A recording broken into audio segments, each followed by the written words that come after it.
those days when you forget to push a certain button. Can y'all hear and see me now? I'm an idiot. I am an idiot. So let me go to that live. Yes, that's me. Okay. So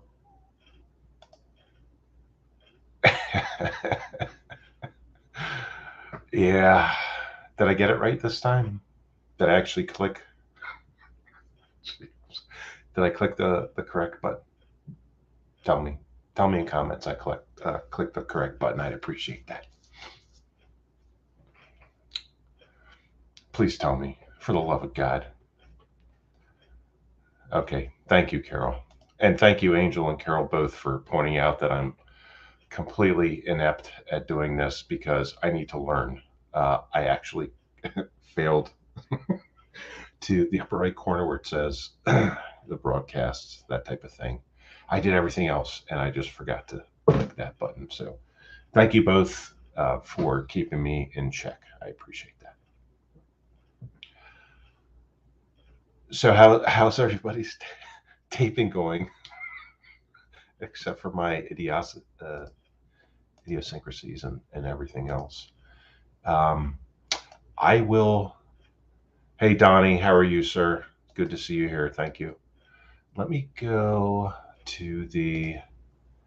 And Angel, you can teach me this StreamYard stuff inside out because I am, believe it or not, still learning. As a guest, I'm fine, but actually doing a live, I am still learning. Co-train, me the moocher. Let's see. Oh, there we go. Jen Silo, greetings. Thank you for coming on. Let's see. I will drop. This is the easiest way. I know Edwin was talking about it earlier today, or he had a live stream planned about dropping the link. And the easiest way I know is just to copy and paste off a StreamYard and drop it into the YouTube side of things. So there you go. That's what I just did. So now, once you do that, you go back to the StreamYard side and see if anyone joins. Real deal. How are you, sir? Thank you for joining us here. This is an early live stream, and it was at the request of Mr. Tony Silo. So we're doing it. We got a lot of good people here. So, of course, Angel's here, Carol's here, Maureen's here, Minnie's here, damn it, Mandy's here. Hey, damn it, Mandy, Real Deal's here. We're waiting on Trock, of course. And if I left out your name, that wasn't on purpose. It's because I'm just going through the list of names right here. So, yeah. Gerard, welcome. Thank you for joining us. I actually warned Mrs. Smith. I'm like, hey, this was like a half hour ago. I'm like, hey, I'm going live because usually when I do go on here, whether I'm a guest on a panel or I do a live, it wakes her up because the master bedroom's right above my head from my office. So I gave her a warning. She has fair warning. So we can chit chat for a little bit.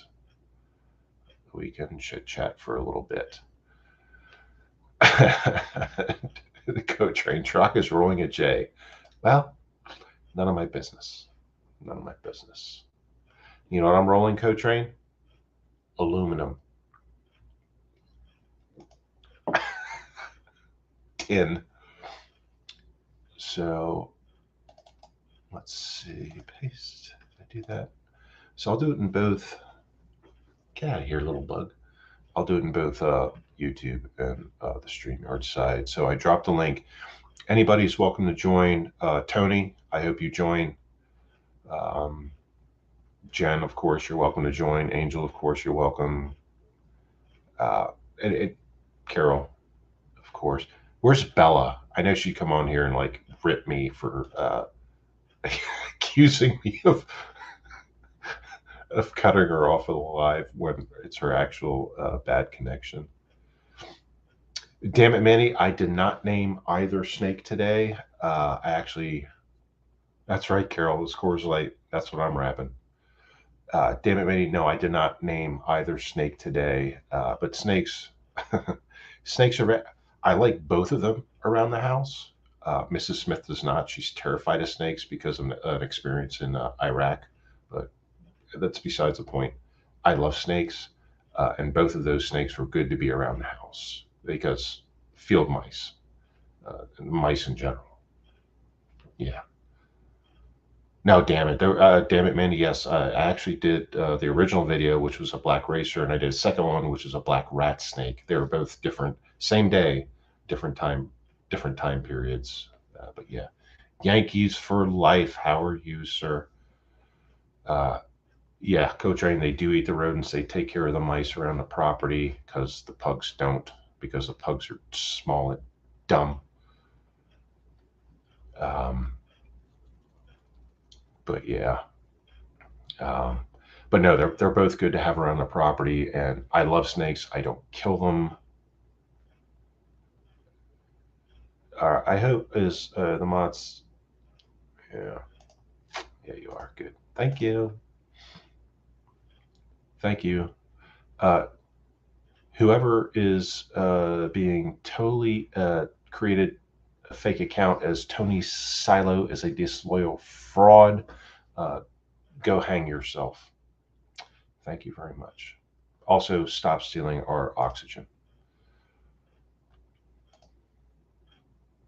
Thank you, Angel. I saw that. Thank you very much.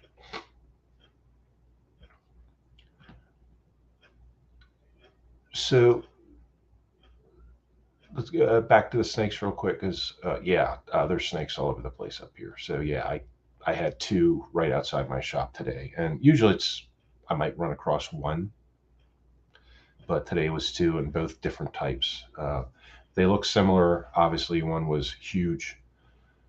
That was a black racer. The other one was much smaller. That was a black rat snake, and different underbelly colors and things like that. Someone wanted to argue with me on the first video. I can't remember the name, and that's fine. You can have, like, people can have their own opinions, obviously, but I know snakes very well, and I've been studying them since I was a kid, and I'm surrounded by them where I live. So it is what it is. Angela, the right winger, thank you for joining. Welcome aboard. Good to see you. So does anybody have a topic to discuss? Tony, if you're here, please join. And I went live for you, bro. So whatever you want to talk about, man, it's all good. Dropped. Oh, I got to do it in the YouTube side doing it too as well. Make it easier. Make it easier for everybody. There we go. All right. Anyone can go. Angel, Carol, Yankees. I mean, all y'all. There we go. Who's this? Jen Silo. There we go. Hey, Jen, how are you? Hey, 556, how are you? Living the dream. We are too. Yeah. So Tony's we're at the gym right now and he's Okay. training for something and I'm on a bike, so I told him I'm gonna jump on for us. Oh, that's cool. Whatever works for you guys. But yeah, he told me earlier, he's like, hey, why don't you do a live? I'm like, all right, yeah, I'll do it. So that's cool. So yeah, he's got a few more minutes and we had a long day today. It's so hot in Florida, oh my gosh. Anything that you do like drains your body. It's disgusting out. I wish we had Florida weather here year round in the mountains, because excuse my language, but it's my channel. Oh no, please. But Yeah. fuck winter in the mountains. I hate it. I Oh, hate I it. can imagine. But now I love spring, summer, and early fall. Oh, it's awesome. It's I awesome. bet. Yeah, every single time we go to New York, I'm like, oh, fresh air. It's so muggy here. Yeah. So talk to me a little bit about those snakes that are coming out over there. That's scary. So So today is usually it's not a common occurrence on my prop. They're everywhere up here, right? Uh-huh. So where I live, and I hate to get technical, but I'm an amateur herpetologist. So there's 27 different species and subspecies of snakes in Maryland, where I live, and I'm in the Western Maryland mountains. So we have two, only two in the state that are venomous: timber rattlesnake and the copperhead. Oh, But okay. but the first video I had was of an asshole black racer, and they're aggressive. They'll chase you, right, and they'll bite the shit out of you. And this one Ugh. bite me twice. So I just walked outside of my shop, and that motherfucker was just laying in the grass, like 3.5, 4 foot long. I'm like, oh my god, I almost stepped on it, right? I'm like, oh my Too. god. So my wife came out and took pictures of it. Like I screamed. My stepson came out. My wife came out. She took pictures. I'm like, all right, cool. All right, that's done. I released it in, like, I walked way up the field and released it in the woods. Then Oh I my came god. out a few hours later, and there's a black rat snake, like much smaller, like a foot smaller and like way thinner. I'm like, Jesus Christ. Like, I'm afraid to walk outside right now because I don't know. Like, Yeah, I don't like that. I'm like, holy shit. But yeah, two in one day. 2 in 1 day. That's And scary. is what it is. Carol and Yankees, how are you all doing? Mr. Smith, how you doing? Doing Jen good. Silo, Carol, how y'all? Hey, how are you? Hey, Okay. Carol. Hi, Jen. How are you feeling? Better, thank you. Good. Recovering. It's a slow process, but we're getting You'll get there, hon. there. Yeah, Yeah. you'll get there. Well, Mr. Smith, how's the wife doing? Doing good. Next surgery, August 2nd. So looking forward to that. That is should be the final one. So Oh man, thank God. I say prayers for y'all every night. I promise you when I say that. yeah, it's been a long it's been a it's been Been a a long long ride, huh? it's been a long yeah, it's been a long haul. Mr. Smith, can you wrench Angela, please? Just did. And she is going to be a managing moderator just like you. Okay. Awesome. I just saw that, and while you're saying that, I was actually I was just doing that as you were saying that. Yeah, but yeah, no. What's a management moderator? What is that? So a standard moderator can like delete comments and boot people and stuff like Oh, that. okay. Um, but Oh, you're talking about like a super glitch. a Okay. managing moderator has a lot more control over the Oh, I got you. you know what I mean? Yeah, okay. Yeah, that's right. I'm sorry, Angel. I'm sorry, Angel. I missed that. Which person are you talking about that you know and Tony knows?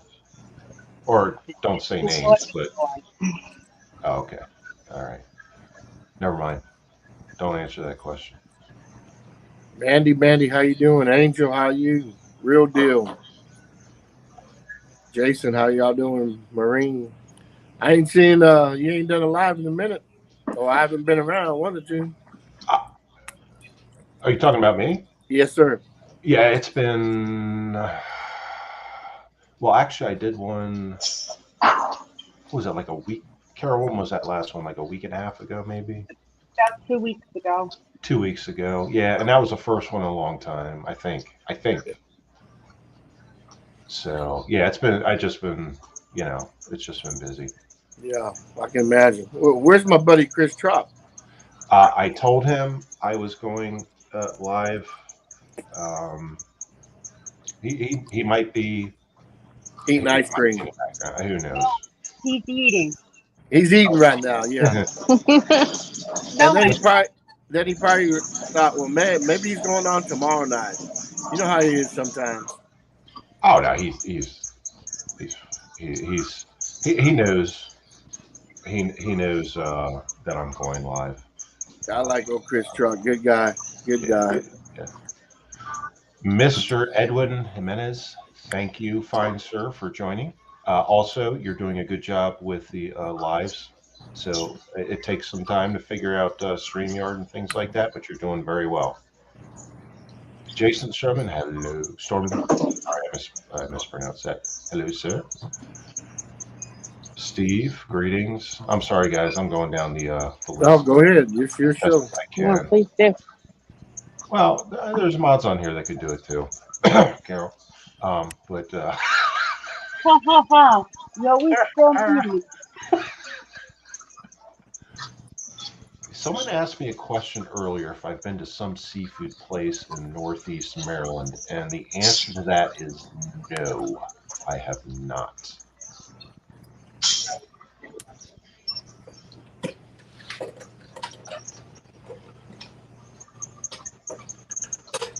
All right, hold on. Seaborn, I'm sorry, I'm going back.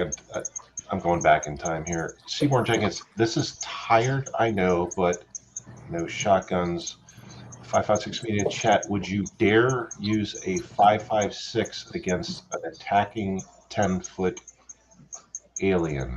Sorry to people who know what that's like. Um, I don't know what that's like, but yes, I would. That makes it pretty clear. Gerard, greetings. Thank you for joining. I've never been attacked by an alien before, so I guess I'm lucky.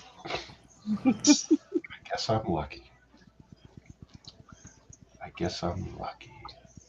Yankees for Life had to take a break for a second or lost connection. That's fine. He's welcome back anytime. I am going to repost the. Up there he is. He's back. Yep. Hey, you said something about an alien that kicked me out. The alien kicked me out. Is that what happened? No, Seaborn Jenkins asked about that question specifically, and then when I answered it, all of a sudden you were like, I'm like, you either got disconnected or but I said you'd be back. Wish you were. So, Seaborn Jenkins, you are sorry to people who have been wounded or killed by 5.56. Well, I'm glad you didn't add media after that. Thank you, at least for that. Georgia Viking, greetings. 223 DMR, good evening, and thank you for joining. Um, yeah, there's some good people, obviously on panel and also in chat, and I appreciate that very much. Jen, I'm waiting for Tony to get done with his I workout. know. I'm just standing in for right now. No, it's fine. That's actually fine. That's cool. But actually, I wanted to tell you guys that when I first moved to Florida, we bought a house, Mhm. and it was on the back. The backyard was a preserved area, and there's like no builds allowed. Mhm. So it was like a lot of wildlife and stuff in North Tampa. And I went outside to the driveway, and it was so crazy because there was like alligators out there I was just in going the to ask street. you. I was And I just going was to like, ask. OMG. So we had I run-ins with snakes too, but they were like little garden ones, you know? Oh yeah, but an alligator, I fucking shit myself. If I came outside and Uh, there's an alligator in my driveway or sitting in my car being like, "Hey, what's up?" I'd fucking shit myself. it was so crazy. It was so crazy. So I was outside with the kids, and I was like underneath my neighbor's car, Oh and yeah. she was screaming top of her lungs, and I was like, "What the hell's going on here?" So that was like the wake-up call of living in Florida in that little community. It was crazy. Yeah, no, that's the biggest thing. Like my dad, besides New York, after he was raised in New York, he moved to Florida, Miami, and then we used to go down there because family was down there all the time and stuff. And I remember the first time I saw an alligator, I was like, I was a kid, I was a tater tot, right? Uh-huh. And I was like, oh, cool. I wanted to go up and pet it. And of Oh course, my gosh. my parents are like, no. And, but as an adult now, I'd be like, fuck that shit. I ain't going anywhere near one of those full-grown dinosaur, lizard, dragon things ever. I'd rather I'd rather keep handling rattlesnakes than deal with an alligator. You know what I mean? But here's a cool factoid that I learned: if you run zigzag, they can't see Uh, I don't you. know. I don't want I to don't know test. either. I don't want to test that theory. I don't want to test that. Oh, I Gerard, don't know. Gerard. Yeah, the pythons in the Everglades plus the alligators. Yeah, I'm not going fishing or camping there ever. So No, screw that. I'll just scary. hang out with my rattlesnakes and other snakes here, and I'm fine. I'm good with that. Real Jen, deal. I I have think no doubt they're very common in the golf course ponds. They're all over the place down. Like you start going from like was it South Carolina South to like wherever the alligators roam. Yeah, they're very common in golf course ponds. Yeah, and that's probably a good reason why I don't play golf. Jen, I sympathize with you. My sister lives on an alligator coast in Florida. Yeah, Yeah, they scare the hell out of me. They're one of the oldest representations of like the dinosaur era that still exist, and they still eat people. And I'm like, yeah, exactly. I don't want to mess with that. Jason, we don't have elk here. However, Pennsylvania, the border state, which I'm right on the border state, is bringing reintroducing them back. I have seen elk in the wild up in the UP and Michigan, and that was scary. So I would love them here, but no, they are not here. PA is bringing them back? What's that? Did you just say PA is bringing them Pennsylvania's bringing elk back. There's back? Oh, actually crap. in Franklin County, Pennsylvania, there's actually a ranch that is raising them, and they're going to release them into the wild. But yes, they are bringing them back into PA. Oh, Elk, great. yeah, yeah, they'll be eating your plants if you have a garden for sure. Well, you know, it's funny. PA seems to take everything that they think is extinct. Well,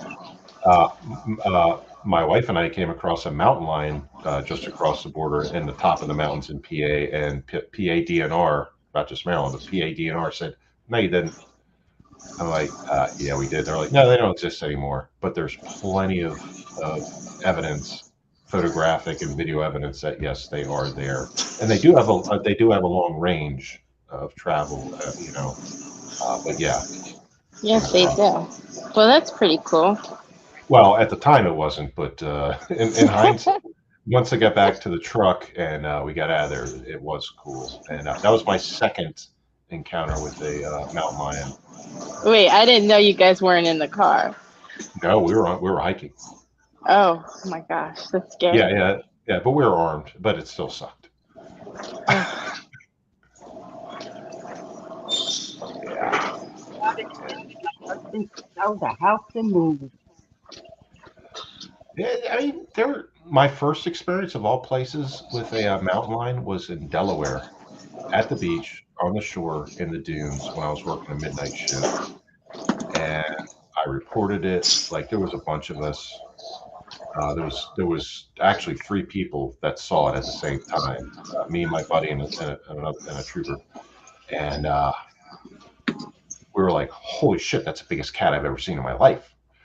And I contacted DENEREC, which is Department of Natural Resources, but basically they're wildlife unit, and they're like, "What? We don't know what you're talking about." And I'm like, "Bullshit, mother! I've got it on video." And they're like, "All right, fine." We released a mountain lion into the dunes on the beach. It was called 3 Hours Road. It's like a road that leads onto the beach. You can drive your vehicle on the beach on. And they're like, "Yeah, Hmm. okay." We released one because the piping plover population is going down because of the foxes and the raccoons and stuff. So we released the mountain lion into the dunes to take care of that problem, so the piping plovers could flourish. I'm like, seriously? There's a mountain lion roaming of all places, the Delaware beaches. Wow. It's there day and night, right? but they finally admitted it, and it's well documented. You can Google it, like it's well documented. But at one time at midnight, me and my buddy who's riding with me and a trooper, we were going to a call. We pulled in this little area, and that gigantic cat just came right out of the dunes and the brushes and just walked right in front of us. Kind of looked at us like, "How you doing?" and just kept Yeah, going. I'm sure. And we were both just like all just like, I'm not getting out of my car. That's absolutely, but that's really so scary and so dangerous, though. I can't believe they released them. Yeah, and they didn't tell anybody. Like they didn't say anything. And then at first they denied it, and then they're finally like, "Yeah, we did that." I'm like, "You assholes! Yeah, Why would you seriously, do that? Why would that's you do messed up. that?" Tony, did you get the Yeah. link? Are you done, Tony? I see you commenting. I'll drop the link again for Okay. just in just in case. I'll do it on both sides of the sheet here. Oh, there we go. Soon as he jumps on, I'm jumping off because I have to really push through this. I'm cycling while I'm talking, so labored right now. No, that's cool. And I appreciate you coming on, of course. So thank you. Well, thank you for having me. Oh, of course. Where's Yeah. Carol? Oh, there he is. She's Here, here. All right, guys. Hey, Later. thank you, Jen. Have a good one. Tony. What's going on, my man? It's just another day in the life. You know what I mean? Absolutely, absolutely. How's the workout going? Very good. Right now I'm on a treadmill. That other machine, I'm a little, off to talk, but on the treadmill and jog, I can talk. Dude, if I got on a treadmill right now, I'd be like a figure in the side of the wall, like in the drywall. Like if I just stepped on one, it'd just throw me right off. Nah, I've been running thanks to Angel and everybody else since February 1st again. February 3rd, I think. So I'm doing real good. Good to hear. So what's going on over there, buddy? You catching snakes now? Yeah, two so far today. Well, I'm not going back out there to look for them now, but yeah, two today. Be careful in the nighttime with them suckers.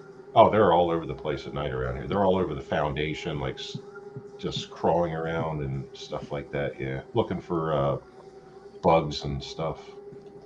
Well, I want to say hello to everybody because obviously it's hard typing on this thing. And I mean, thank you for getting rid of them fraudulent people. But I know who it is already. So does Angel. You know what? Grow the fuck up, really. I mean, it's just a sin that you people actually got to play around like this. But it's okay, Karma's a bitch. Actually, Angel's been the one doing it here tonight because, uh, like as a mod on her channel, she's made it clear like you do not uh, delete anybody or do not, I guess, ban anybody Right. without her permission. And usually she handles it right off the bat. And she's been dealing with uh, the trolls here tonight. And we haven't been on that very long, but she's been handling it, which is awesome. So I Well, appreciate. thank you, Angel. Yeah. So, but yeah, no. As far as the snakes go, just two today. The first one was an asshole.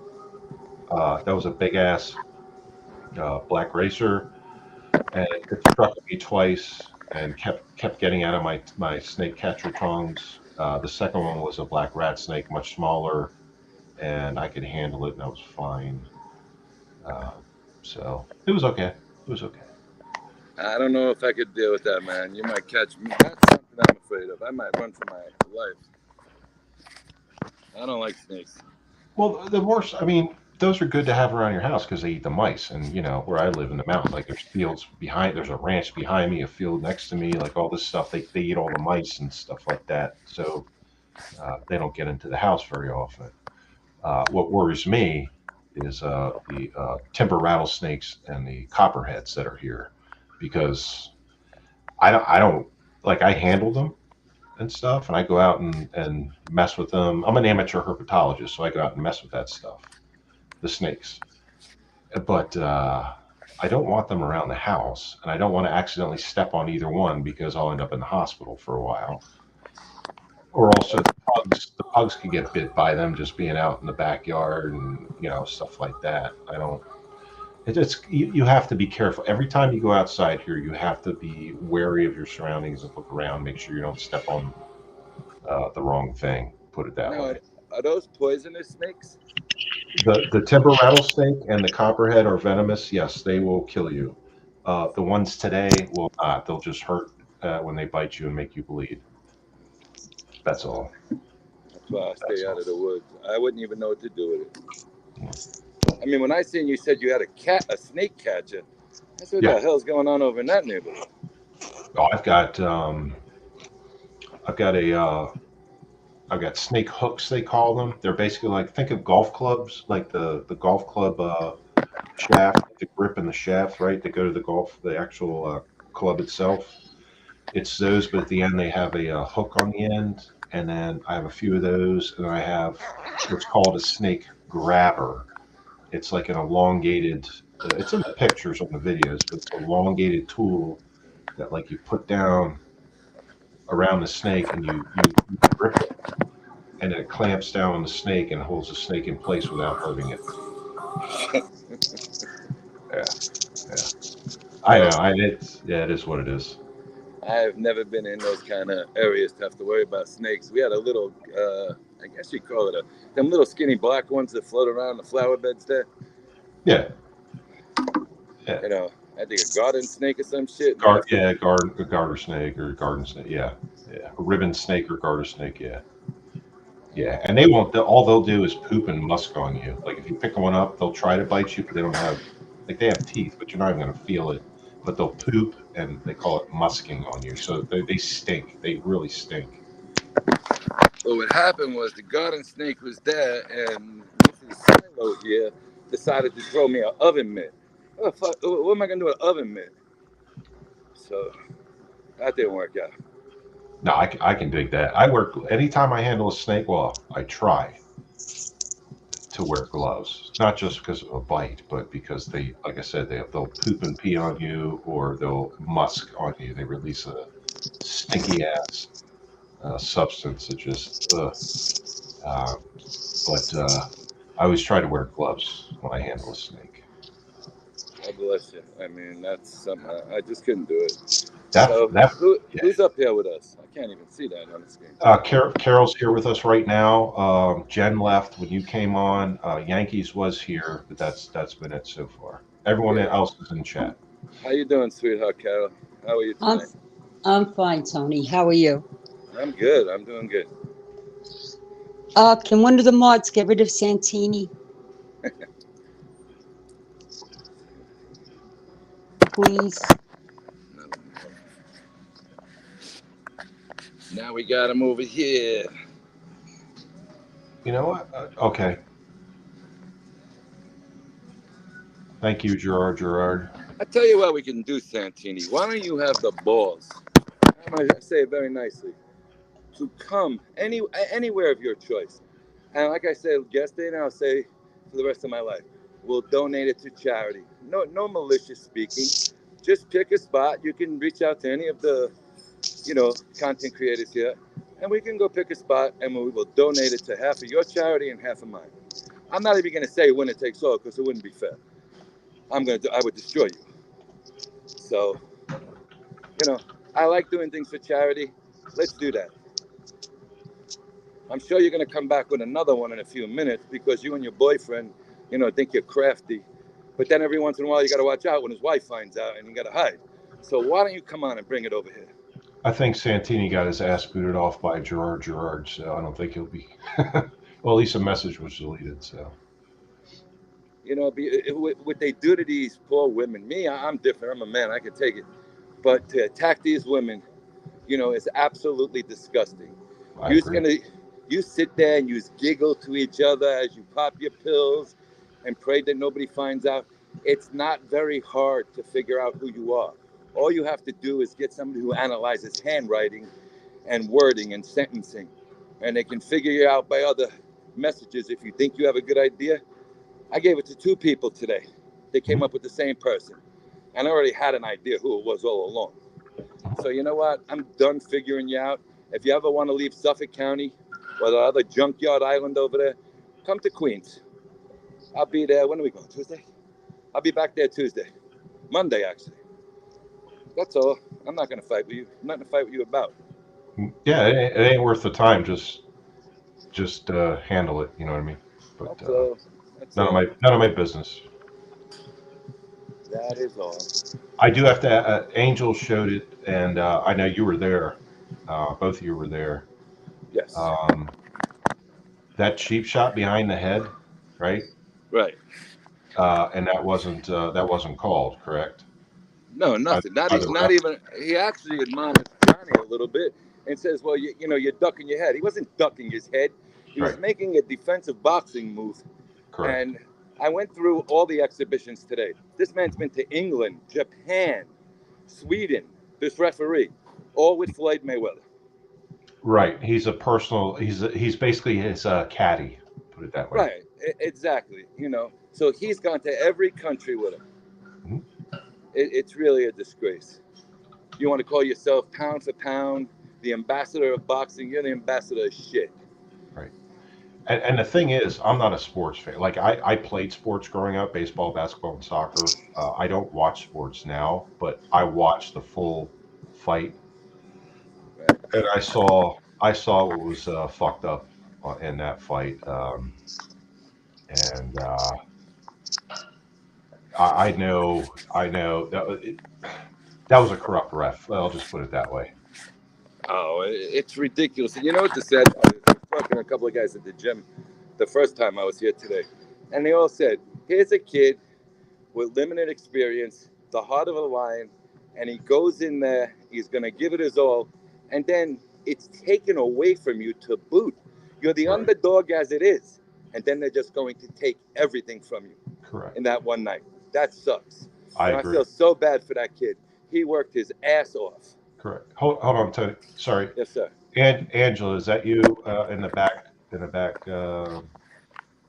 backstage? I want to make sure. I don't want any Tony. I've had flippy floppies. You know what I mean? Coming on here Mm-hmm. sometime.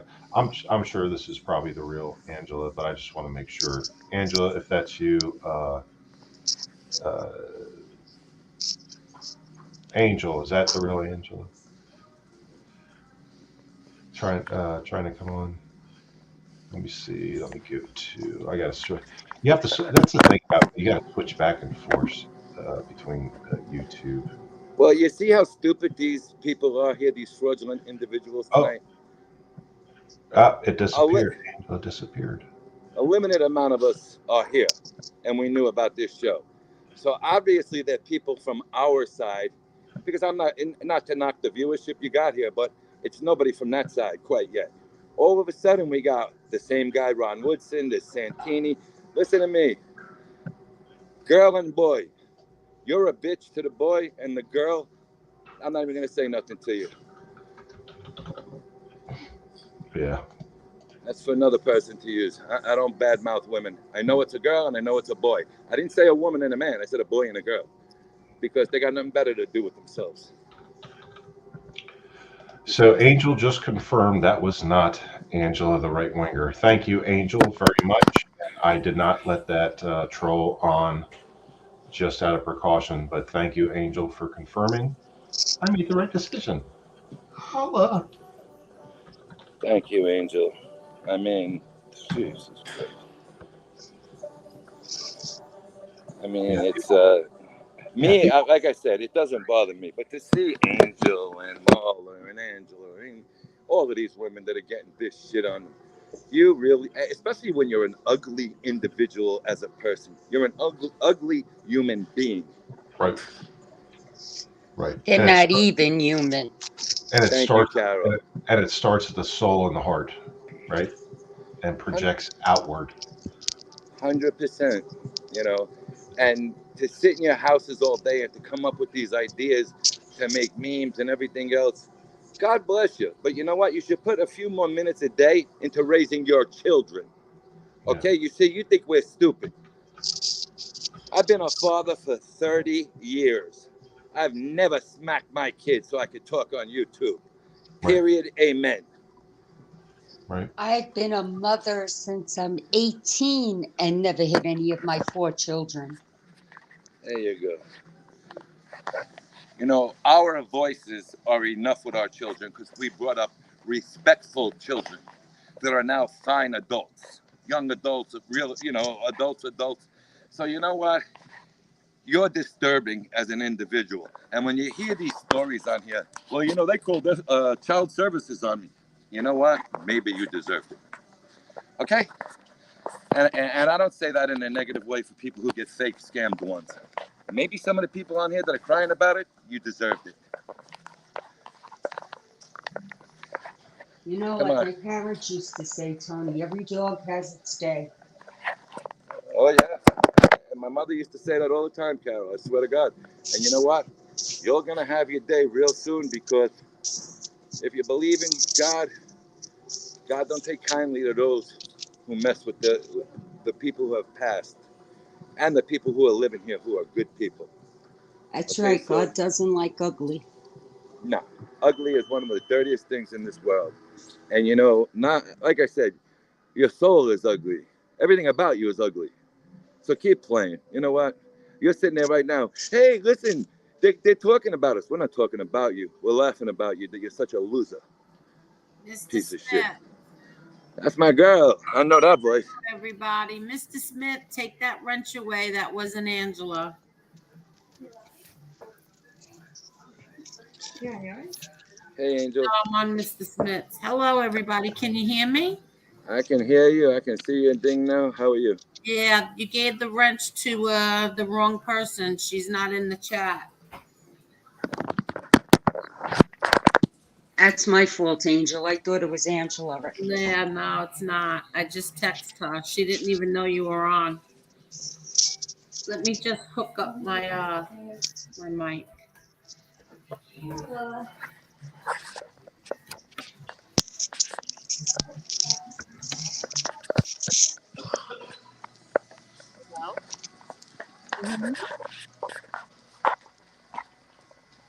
Hello? Yeah, let me go to the background, and I will take care of that right now while you guys talk. Okay.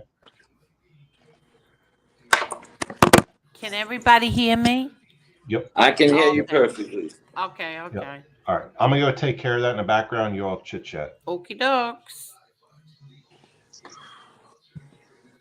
See how desperate people are? I cannot believe how desperate people go for attention. Really, it's Yes. disgusting. It's disgusting.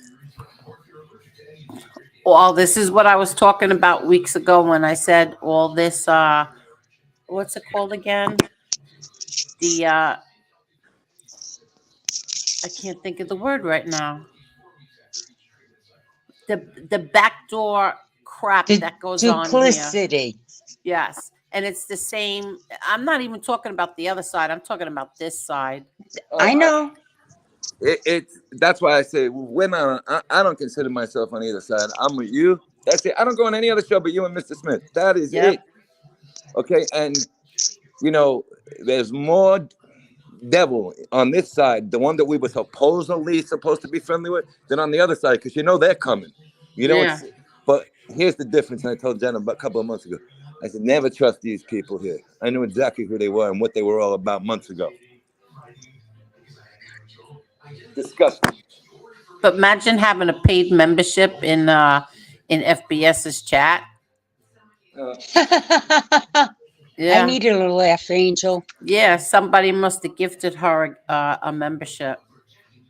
Good for her. Because they probably knew and they're probably all in cahoots somewhere. And I got to be very honest with you. It bothered me so much when we got off last night. I went back and watched that FBS. I swear to you. He didn't say anything that was being brought back on that show, basically. What do you mean? About meeting up and doing this and doing that. Barely said. Maybe 2, 3, or 4. No, he deleted the one. He deleted the when we were on last night and he was on, he deleted that one. He took it down. Okay. Yeah, no. And it wasn't the chat that I was listening to. It was the text messages that I was getting. And believe me, he was saying what he was saying. Well, anytime, young man. That's all. It's not. It's demeaning to fight like they fight, and just putting a different shirt on. To go back and I watched about 15 of your episodes today during my morning workout. I can't believe some of the shit that was thrown at you. Because you got to remember, I caught my first one with you around Christmas time. Mhm. Okay, the week leading up to Christmas, and I can't believe what the f you went through all those for the year and a half. You got to be kidding me. All because Yeah. all because I said the people who tried to shove this down my throat today, you are dead to me. That's all I said. Never said any names, nothing. And that led to 8, 9 months of everything under the sun. Pure torture. Yeah. You really remind me of a saint to put up with this shit because it would have drove me absolutely crazy. It doesn't bother me because I know where it's coming from, but you know what? It's these shit stirrers that started, Yeah. and I can't imagine how you could go around being a little weasel your whole life.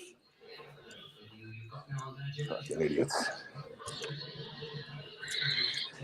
You know, all they have to do if they want to be realistic is go back and listen like human beings instead of troublemakers.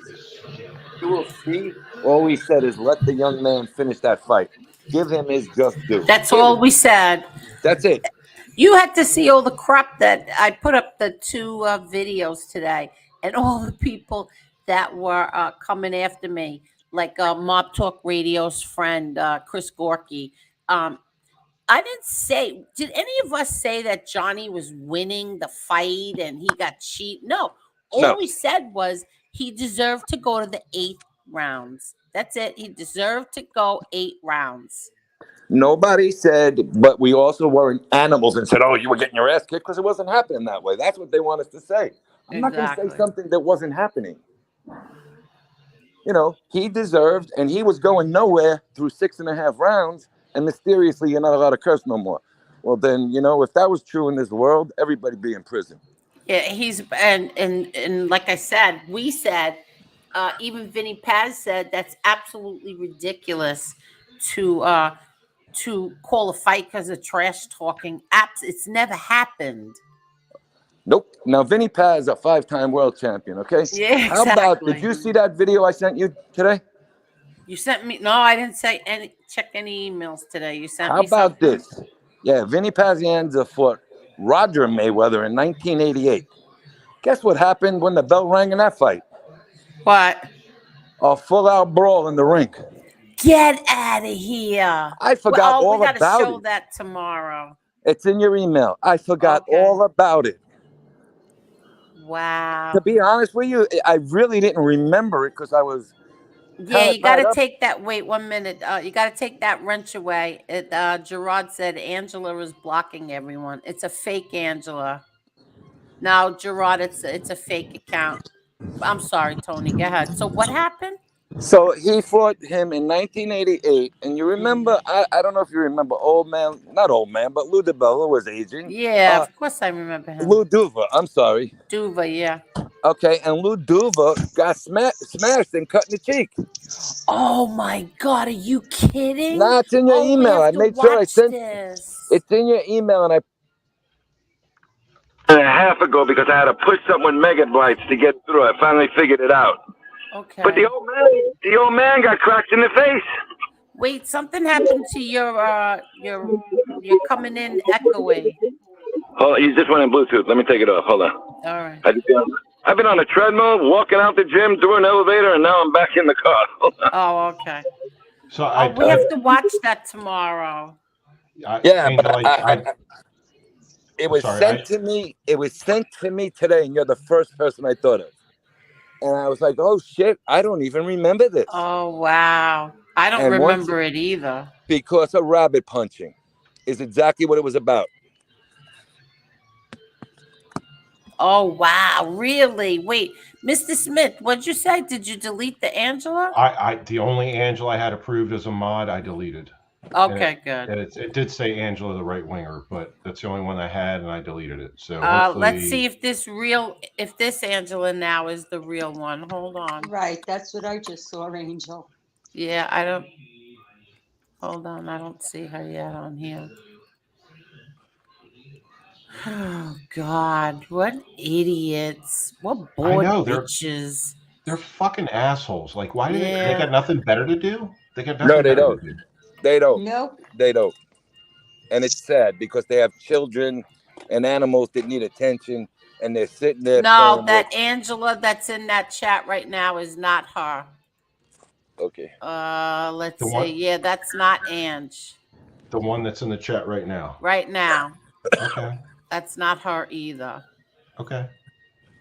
Hang on one You know, second. and when I got this video today, I was sitting there on the bench in the locker room, and I said, "Holy shit, what's he talking about?"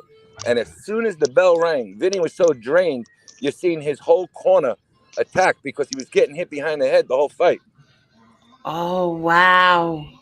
and it was And a that was Mayweather, from Roy Mayweather. Roger Mayweather. Roger, I mean. Yep. You know, Wow. and that was one of Vinny's earlier fights. Not he wasn't. Wait till you see how young and skinny he was in that fight. Really? Yep. Tommaso said that wasn't an overhand right Floyd threw. JG3 head was down when Floyd hit him on the All right. back of his head. I'm going to tell you what. I was talking to a very established trainer today. Not only did he not throw a regular right, he threw what you call a looping right when you're trying to get to the top of the head or back of the head. Floyd Mayweather is 5'7" at his best. There's no way he gets a clean hit. That came from right over the top, not from behind or sideways. So why don't you go back and look at it? In slow motion, it's a looping right hand. It's like throwing a baseball overhand is exactly what he got hit with. So Tommaso, you don't know what you're talking about, buddy, and I'm not being disrespectful, but go back and learn.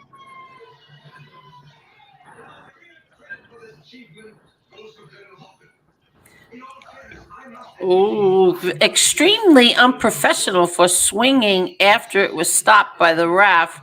Very unsportsman. That's why the state of Florida suspended him.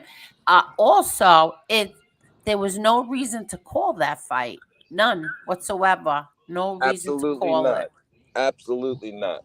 But Floyd didn't want to go 8 rounds. He didn't want to go 8 rounds with a only, what would you call Johnny? An amateur boxer. No, I wouldn't call him an amateur. I would call him a young, up and coming Coming, yeah, but fighter. he only had 2 boxing matches before that, and Floyd Mayweather couldn't go 8 rounds with him. Nope. And he swung. How about this? Threw 5 rounds against Conor McGregor, who everybody Uh-huh. said gave him a great fight. He threw 41 punches. Okay? Through 5 rounds. He threw over 98 punches against Johnny. Oh, is that true? Really? No, and Yes, it is. Tommaso I'll was send you. agreeing with you, Tony. He was Oh, I'm agreeing with sorry. you. Yeah. I'm sorry. I'll be in the house in 1 minute. I'm sorry, Tommaso. So he threw 98 punches at Johnny, and how many at Logan? 41. 41. Oh, crap. And I have it all. I'm going to email you all the printouts for tomorrow. Yeah, yeah. All right. I actually had to go back and look it up because I'm saying I watched that fight about 4 or 5 times. He threw more punches in the first 2 rounds against Johnny than he did in the first 7 rounds, 6 rounds against McGregor. McGregor, you're talking about? Yeah. So could somebody say that the reason why is because McGregor was a better fighter than Johnny? No, you can't say that because that was McGregor's first boxing match. Okay. The reason is he went in there with an agenda, Angel, and I don't know why. You know, I went back and I watched the Logan Paul fight with Johnny. We were on the phone and we both started it at the same time. He Uh-huh. threw like 37 punches, 38 punches through 5 rounds. Wow. Justice Warrior, we never gave him right for doing that, but uh it wasn't right that he was not allowed to go 8 rounds. So sorry. He wasn't tired, he wasn't battered, he wasn't beaten up. So he really should have got the chance to go 8 rounds. That's all there is to it. I don't care what anybody has to say. He was cheated out of going 8 rounds. The end. 100%. He was cheated out of his dream. Exactly. You think your whole life, about this guy. You never think you're really going to get in there with him, and now you're in a boxing match with him, and he takes not a guy you made a school project about takes your dream away because he owned the ref, he owned the rules that night. Let's be honest. And John has proven himself in the ring before. I've actually gone back and watched some of his fights. I know his record. I watched that fight, the Mayweather fight. I watched the whole thing. He's proven himself before he was cheated in this fight. That's all. That's my Yeah, just he my was personal opinion. cheated. Out, Yeah. it's plain and simple, cheated. Yep. He That's was my And, personal. and you cheated have to showing the wonder distance. why. Like, why would Mayweather do that? That was his own personal ref. So why would you do that? Like, why wouldn't you just say, "I know, let it go, let it go"? Or why wouldn't you stop doing what you were doing so that the fight can go to 8 rounds? I Now, don't know, man. Johnny said that he wouldn't even tell my sister the things that what's his face Mayweather was saying. He goes, "Aunt Vicky, I can't even. I won't even repeat the things that he was saying." Yeah, I read the lips on both sides, but yeah, it was pretty heated. Yeah, so why was he doing that? And then if the ref warned you, why would you continue doing it? You cheated that kid out of 2 rounds. Mhm. Sorry. And Yeah. the idiot didn't realize his own ref and him were so off on the same page that he actually disqualified him too. Oh, look, we have wow, Tony she's back. Silo, She's back. the daddy fluffer. Oh, What do you say? Oh, it's so not even worth it. hey, bitch, go back to where you came from. Yeah. Um Hi Mary. Look who's here, Mary. Hi, Mary. Hi Mary. I just texted her. I said, "Hey, we're live right now." Hello, And Mary.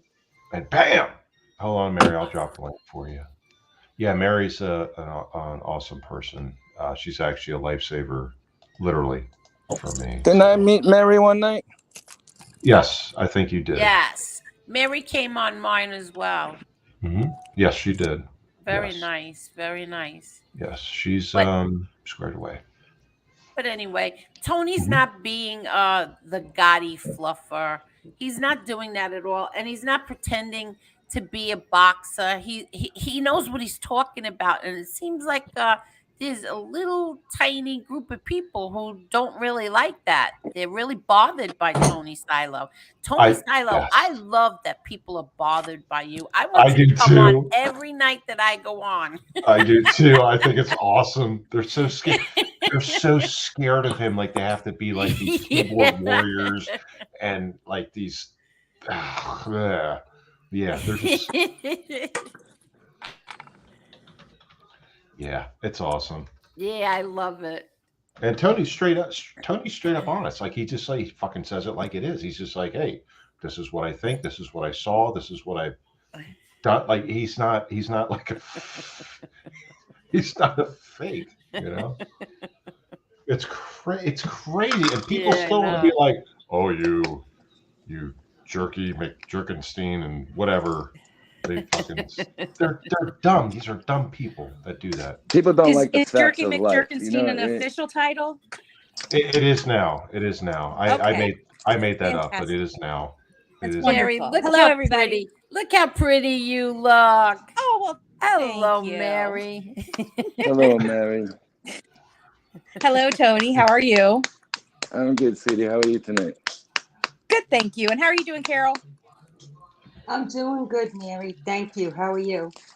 I'm Hey, doing well, thank you. Appreciate hey, your Tony. asking.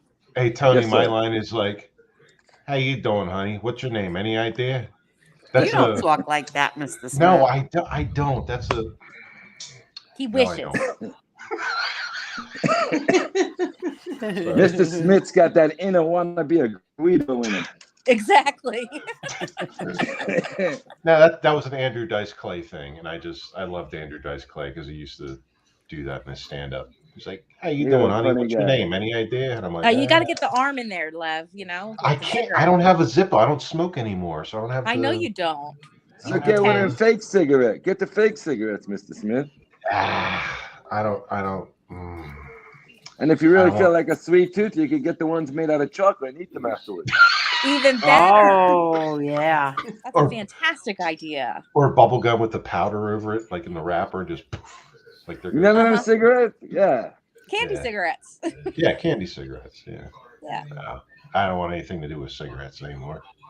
Well, I'm very proud of you that you still are on the quitting stage. So that's good. It's over 4 months. Excellent. Yep.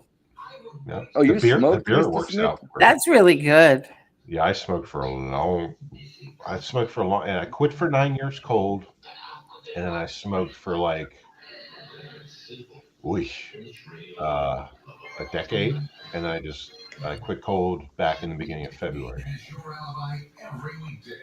Very good. How's Mrs. Yeah. Smith doing?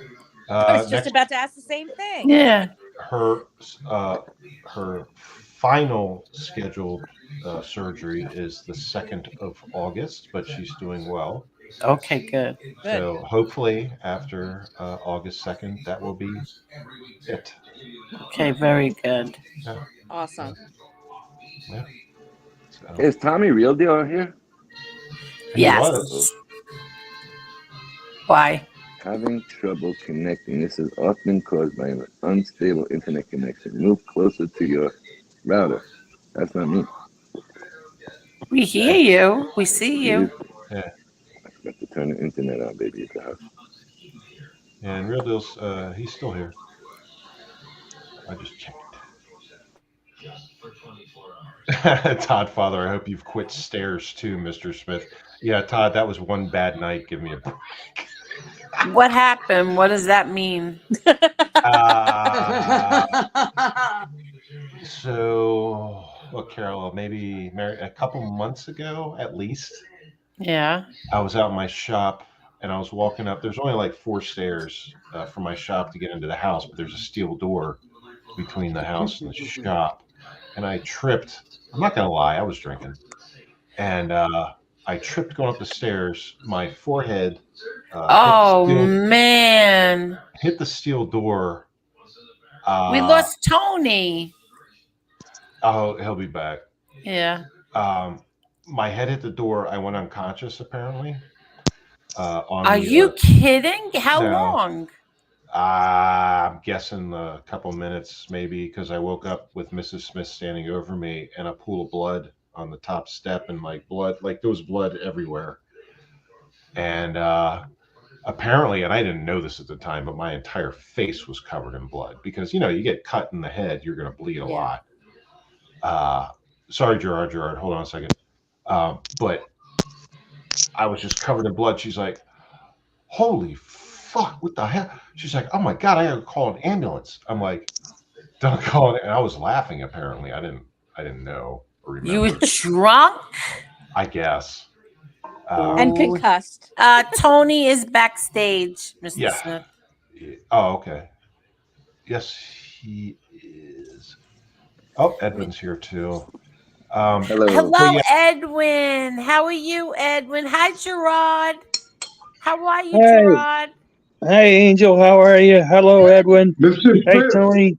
Hello. I'll be very brief. Hello, Mr. I just came on to wish you and Mr. Tony happy Father's Day.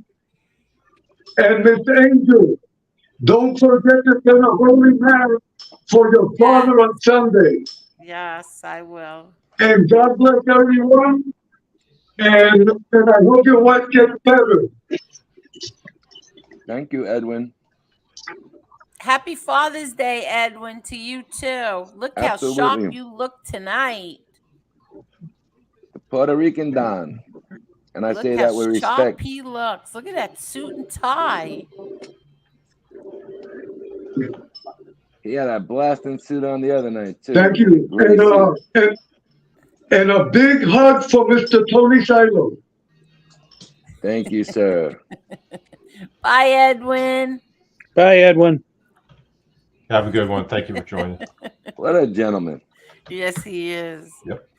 And Chris Trock says that Mr. Smith is a bleeder. I am, apparently. It's still like all the blood's still out in my shop. I refuse to clean it just because it's like a a badge of honor for me. Oh my God.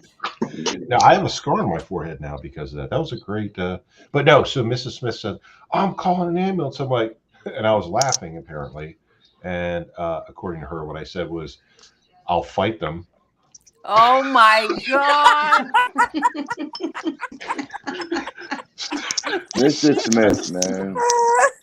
That's apparently what I said, and she was mad like 2 days. Like she was just mad. But I took care Man, of it. I have medical training. I know what I'm doing, so I took care of it, and everything was fine. How long have you lived up in those woods there? Mountains. Since 2010. And where did you what area did you live before that? Before that, I lived in Montgomery County, Maryland, which is where I was a cop. I Okay, was I a know where county that is. police officer in Montgomery County, Maryland, just bordering D.C., which is as Mary knows, is a hellhole. Oh yeah. And before that, Delaware in at the beach, Sussex County, Delaware, on the beach. So that's pretty quiet until the summer comes, right? In Delaware? Oh, well, now it's back when I was there. Yeah, I lived and worked there half my life at the time before I moved back to Maryland, and it was very like winter times was like it was just locals. Now it's way overdeveloped. It's very populated. Traffic is much higher and things like that. Taxes are a Well, little bit one of my neighbors originally from New We York, lost Queens. Gerard. Hello, Tony Ubats. I'm sorry. We lost Gerard. Oh, He'll come back. One of your neighbors, what? Moved to Delaware because something with the taxes now, or maybe it's always been like that for retirees, and they just yes, couldn't beat it, and they built this whole community. It's absolutely gorgeous. that's absolutely correct. Yes, there's no taxes for retire. They don't tax your income for retirees. Yes, that's correct. Right, because everybody was like, he was getting a little older. Now he's in his 80s, and they're like, why are you leaving Florida? He goes, I got better perks and benefits in Delaware than I do Mhm. if I stay here. And I was like, wow, Yeah, good for you. Great I, guy. I I still have a house in Delaware. However, it's too small for everything that I have now. For because I left there in 2004. I moved back to Maryland. And everything like the house. It's a small house. It's like a rancher, 1-story rancher, and everything I have. There's no way it would fit there. It would be great for taxes for my retirement income, but there's just no room for everybody and everything. Put it that way. Now, the prices in Delaware went up as well, right? They're not bad. They've gone up. There's no sales tax, No and sales. there's no tax on income for your retirement, but real estate value is starting to, at least in Sussex County, is starting to go through the roof. Yeah, that's It, what I was reading. yeah. Good night, Tony Ubats. And Gerard booted himself. Oh, did he? Yeah. I He's in got the. so I answered somebody today who I don't even know how I got in this guy's chat, and he came back to me, and Jen goes, somebody said your name in this chat, and it says, why don't you and Angel Gotti go to hell? What? I don't even know. Wait, I want to try and see if I can look at the guy's name. Hold on. I don't know this man. I don't know where Oh, he is this came the from. I Wanna guy? I think so. Yeah. Yeah, the guy from England. Yes. He there's something really wrong with him when he's got this thing against me. I don't even know who the hell he is. He's Josie's friend. And he had this problem with MRE, and then MRE went on there. I didn't get to watch it yet, but he had a huge problem with MRE. And he just keeps coming after. He goes after FBS. I really don't give a crap what he has to say, truthfully. I didn't even answer him It's like back. something wrong with him. Who the hell even knows who you are? And you keep coming after me. You're not even in the Exactly. country. They got nothing better to do at their time. Okay, I'm home here. So here's the stats real quick. He Yeah. threw 101 punches through the first 6 rounds against Johnny. All right? 101? 101 punches Okay. wow. through 5.5, not full 6. he didn't connect on 100 total punches against Conor McGregor. Wow. And so How he many hit. how many Wait, punches did he connect on against JG3? I don't know. I can look that up. I'm not sure, but I'm gonna have everything for Angel's next show. yeah. So 101 punches, and yet Johnny still stood there. Doesn't have any marks, any bruises on his face, and stood there with 101 punches from Mayweather, and they stopped the fight. Right, but he was throwing with authority. He didn't throw with authority until the ninth and 10th rounds against Conor McGregor. Okay. Conor McGregor was inexperienced, but more inexperienced than Johnny was at that time in boxing. Wow. Wow. And you Yeah. get these guys, they're starting to take him the distance, and I think he's hearing it behind the scenes, and he don't like that. I thought John was going to let loose in the last 2 rounds against him. That's what I was expecting. My feeling was is that he was trying to tire him out a little bit and Exactly. get a feel of his style because he's only had two fights, and it takes time to figure out your opponent, and so that's fine and dandy. But if John had done real well in the last 2 rounds, Hmm. that would have made a serious impact on Well, his I could tell you, on his boxing skills. I was watching a couple of different shows today. I watch them when I'm on the treadmill usually, and by him stopping that fight, might have gave Johnny more impact. This guy did so many mistakes on Sunday night, this Mayweather, with his judgment. He isn't a very smart guy. He better hope he's got some good accountants and lawyers around him to guide that money, because the way he hires people, he'll go broke eventually. I don't care how much money you got. I Just mean, look at just Well, look at Bucky. his traveling one team. thing's for sure is JG3 is going to get plenty of offers 100%. because some people say, well, we didn't even know who he was, and half the world didn't know. Well, let me tell you, the whole world knows now. Yeah, exactly. That's what we said last night. It's like you want to put him down and stuff, but look, nobody knew who he was last week. Everybody knows who he is this week. And he, believe me, I mean, that kid's got it made right now. Yeah, I mean, he doesn't have to fight in the Absolutely. U.S. They'll probably want to bring him over to the UK or anywhere. You know. Yeah. Well, you have a What guy. do you say about Bucky says McGregor fight was 3-minute rounds and John was 2-minute rounds? So it means he threw way more against Gotti. Okay, so here's how you answer that question. With a minute around less, so we got 5.5 minutes less through 6 rounds, or Hmm. when they stopped it, and he still threw more punches. What is that telling you? That he was trying to get him out of there, and he couldn't get him out of there. Yeah. Right. That's exactly what Yeah. it's telling us. Yeah. So with an extra minute around, he still didn't throw as many punches against McGregor as he did against John. Oh boy. And he went after Johnny early, and he tried to take care of him right then and there.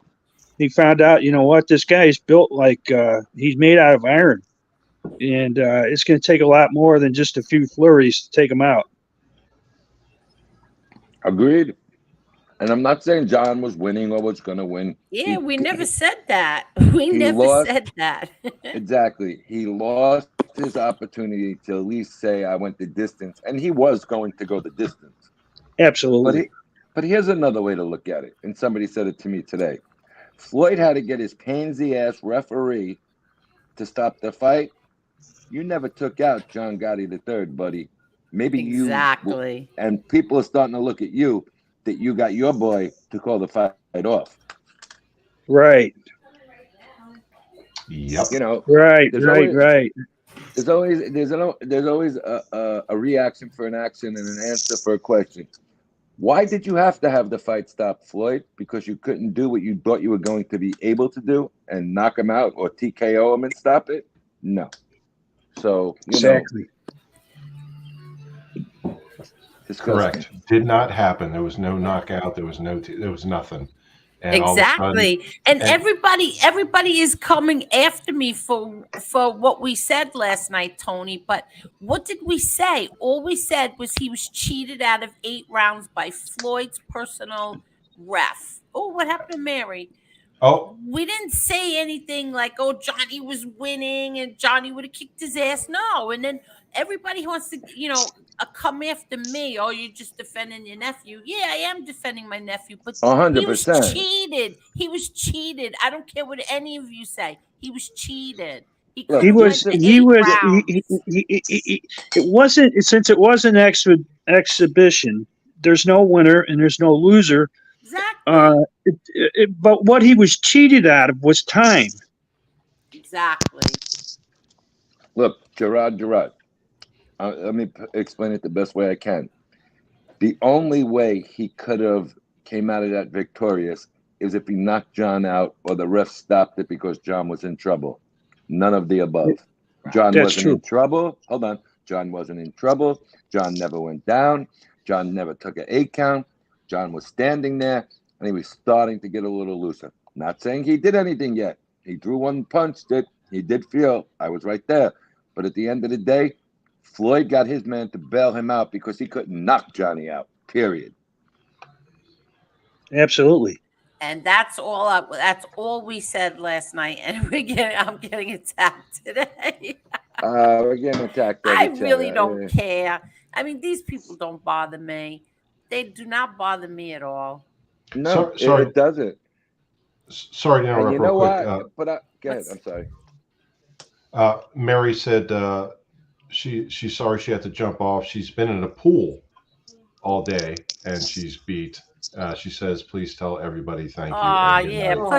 Plus the So conversation might be boring for her. no, she's been in a pool. She said since 11 a.m. Oh, okay. I'm like, Jesus Christ! All right, but yeah. So, but anyway, sorry, Tony. Sorry, Angel. Go ahead. No, that's Oh, okay. Cooper says your daughter said he was winning, which is ridiculous. Have any of you watched the full fight and read the thousands of comments? Are these people all wrong? Gotti Granger. Oh, give me a break, Cooper. Copper. I Or watched the whole Copper fight. Cooper. Whatever. Copper. I watched the whole fight. I'm not a sports fan, and that ref was fucking corrupt, and John III got fucked over. He was a good fighter, and Mayweather was a pussy ass piece of shit. Yeah, That's my and I answer. don't remember my daughter saying Johnny was winning, so No. whatever. Oh, the only thing I seen Victoria right was my cousin was cheated out of going the distance. Period. That's right. Exactly. That's all I seen Victoria right.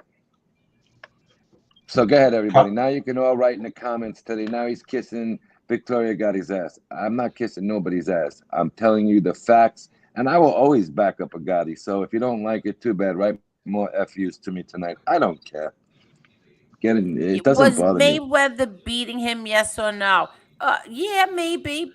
He was. He was ahead in that fight, but he didn't knock him down. He didn't do any damage to him, and he ended up having his ref call the fight. The end. That's it. You can't change that. That's what happened.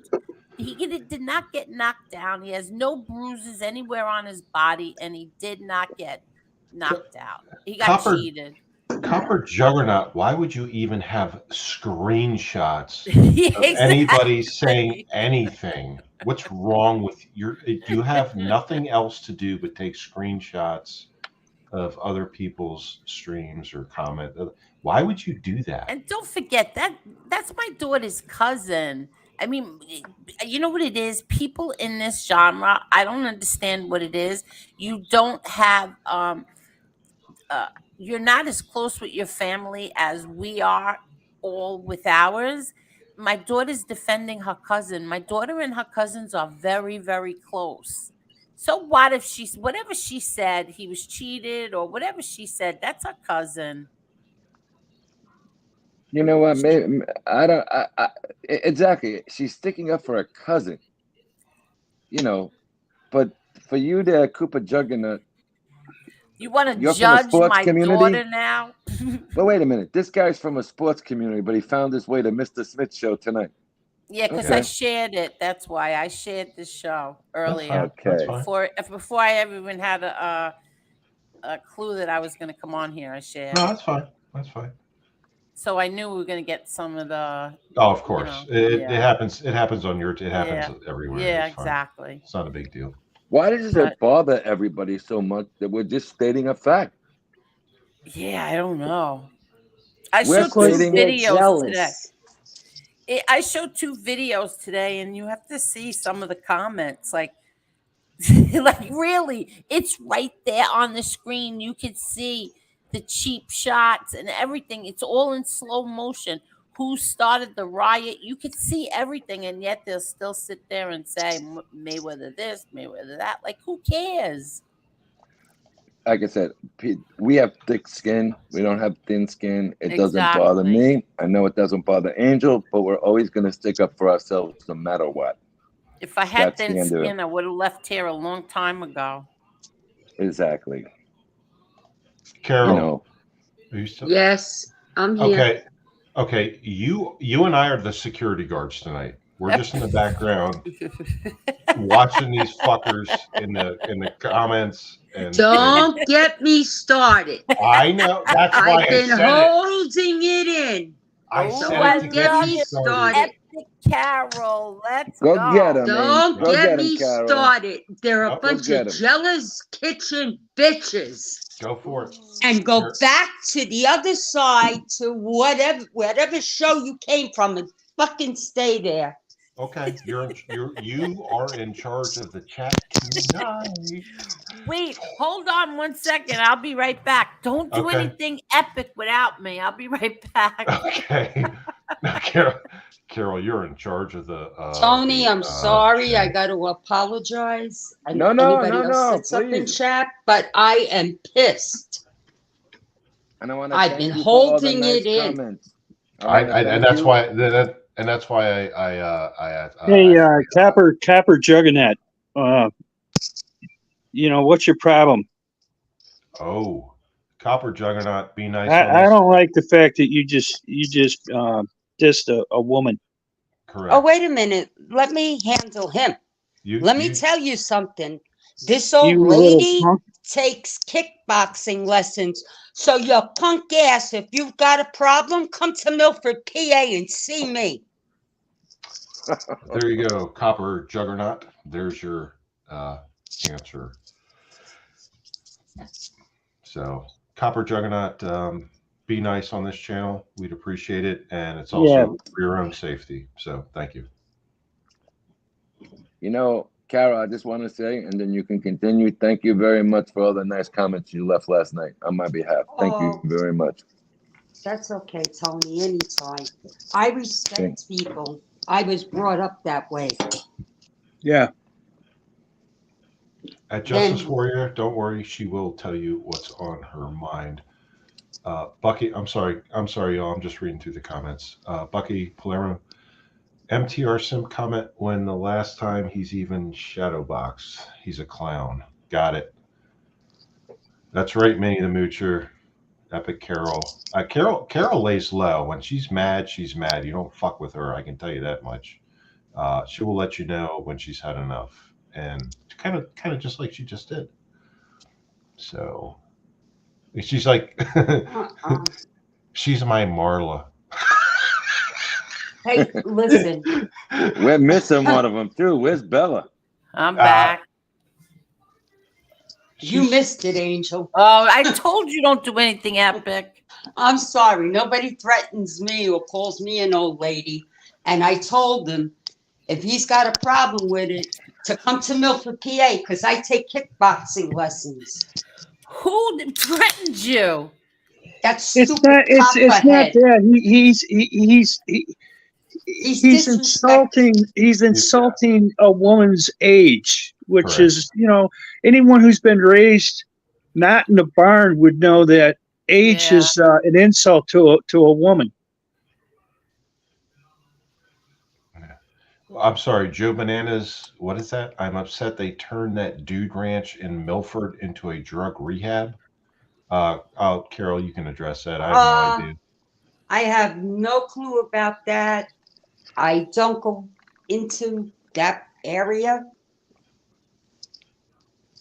I only go into the What's a town. dude ranch? It was Like a horse a dude horse. ranch. It used to Yeah. be, I think it was the Malibu Ranch, and then the owner passed away, and he left the property to somebody, and they turned it into a drug rehab place. Oh, okay.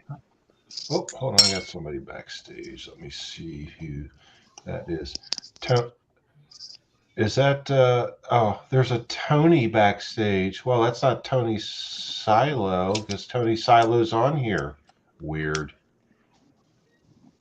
Well, Tony, you still here? I'm right Yeah. here, sweetie. Oh, Yeah, he's he's right. right there. Yeah, Yes. and there's a Tony in the backstage. It just says Tony. Yeah. Yeah. Tell them to show you their face. No, I'm just gonna kick. I ain't got time for that shit. Okay, Copper Juggernaut. No offense, but you have just been relieved of your participation button in this chat. Yeah. It just Chivalry, shows. Yeah. chivalry It just is shows. That's just chivalry. an excuse Chivalry for is not dead, punk. exactly. And you know what? You just show that you weren't raised properly either. To insult any woman because to call her an old lady, like who raised you? Seriously. Yeah, somebody's got to press the button on him. What do you call your mother, punk? Oh. Everybody ages. We all age in life. Little bitch. So, does anybody want to hear a story about a person that was close to my family Yes, Yes. sir. in regards? I posted it on my channel. I love this story. This is the story of Yeah.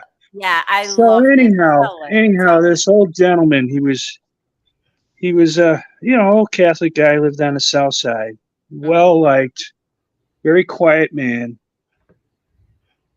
They lived in row houses at that time, so it was a tight neighborhood. And there was a kid that came into the neighborhood who was from out of the neighborhood, and he was dating a woman across the street. And what he would do is since it's row houses, there's in that neighborhood, it was like, hey, let the person that owns the house park his vehicle in front of the house because there were no driveways Mhm. and there were no garages. So it was a courtesy, and everybody abided by it. Well, my grandmother told this guy, "Would you please move that car?"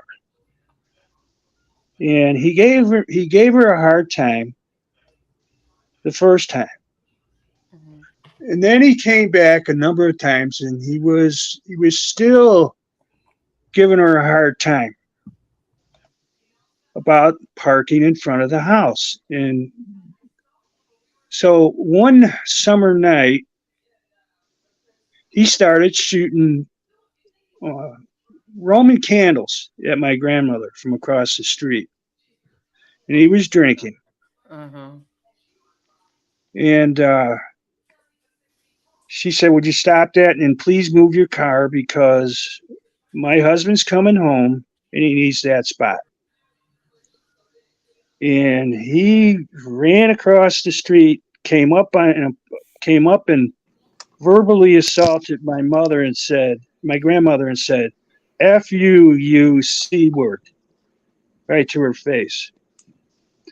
Well, my grandfather got home from uh, from work, and he saw that my grandmother was just mortified. And the guy across the street had been drinking even a little bit more and was swearing and being very belligerent to my grandfather. So my grandfather went in the house and got his 38 revolver, Oh God. put it in his pocket, walked out, and the guy came running across the street on his property. My grandfather pulled his gun out and shot him dead right on the sidewalk. Oh, fuck. Oh man. Yeah, I knew this story. And what happened to your grandfather, Gerard? My grandfather was um, was brought down to the station, released, and never served a day in jail in his life. And he went on to still teach Sunday school at the Really? Catholic school. Yeah, I'm sorry. and he was the absolute hero. My dad said he never said anything. He was a real quiet guy. But I guess when you use the C word in the 50s, in the early 50s, you could lose your life over it. And now we see these kids that come up here with their nasty mouths and their inability to control themselves, knowing that they can't be touched. So this And so this is a whole new generation of punks that we've got. I don't think it's inherent in just this genre. I believe it's part of the whole social. What do we call this? Social. What's the word for it? Social media. Listen, it's right. this social media and this millennial bullshit. Yeah. So yeah, he just popped him right in the chest, and that was it. Wow. Does anybody? I'm sorry to interrupt. Does anybody know anyone named Tony Spinelli? No. No. I Yeah, do me not. either. This is going to be the third time I've kicked off. First it was Tony. Now it's the last two times. Well, A just fourth let time. them. Yeah, just let them show you their face. I'm not going to, Angel. All right. This is a very adamant person, which leads me to believe. Yeah. You know what I mean? What's up, Chuck? If he wants to ask a question about the ref, he can ask it in the chat. Correct. Thank you, Carol. Yeah. You're welcome. Oh Tony. wait, he's asking. He what? He said something in the private chat. Yes, Angel. Oh, how come I can't see the private Who chat? did? Who said something in the private chat? He Oh, did. He there. said, Says, would you please allow me to come on and ask a question about Floyd's ref? Okay, I'll leave that to you all. But if it's a shaky willy wally whacker, Whack him Just out keep if you can. keep your finger on the remove button. That's it. You know what you do? This is what I do. I put a comment up on the screen, and then I keep my finger on the remove button. So if Got it. anything funny, you just get them out real quick. Okay, all right. I'm letting. Oh, that's Chris Trock. Jesus Christ, Trock, you always have a great timing. All right, Tony Spinelli, go ahead and hit a request again for the fifth time. Hi, Hello. hi, Christopher. Hey, Yeah, and Chris. stay there, Trock, because then the Spinelli guy will be on the bottom, and a comment can be covering him. All right, here we go. Okay. All right, Well, I'm up. Tony, here we go. Yeah. Hey, how you doing, everybody? Hey, how are Doing you? well. How are you? Yeah, you doing? Yeah, I just wanted to ask a question. I think that John did John Jr. Made the right decision, and demanding that John the third be paid up front for that fight. Okay. Because I understand that one of the Paul brothers still hasn't been paid. But the question I wanted to ask was, being that was Floyd's referee, why did the Gotti team not demand another referee before signing the contract? Maybe they didn't know. Maybe they didn't know. Well, here's the thing. This is John's first fight in that kind of stream. Number one, they made it such a love fest in the first 3 or 4 press conferences. Nobody ever thought this bullshit was going to happen. And I'll be honest with you, I follow boxing almost every fight. I didn't know he was his personal ref until I started reading about it this week. I would have So thought that anybody that was, I would have thought that somebody on the Gotti team would have been, like looked at Mayweather's last several fights as a means of, part as a means of strategy that John might employ to beat him.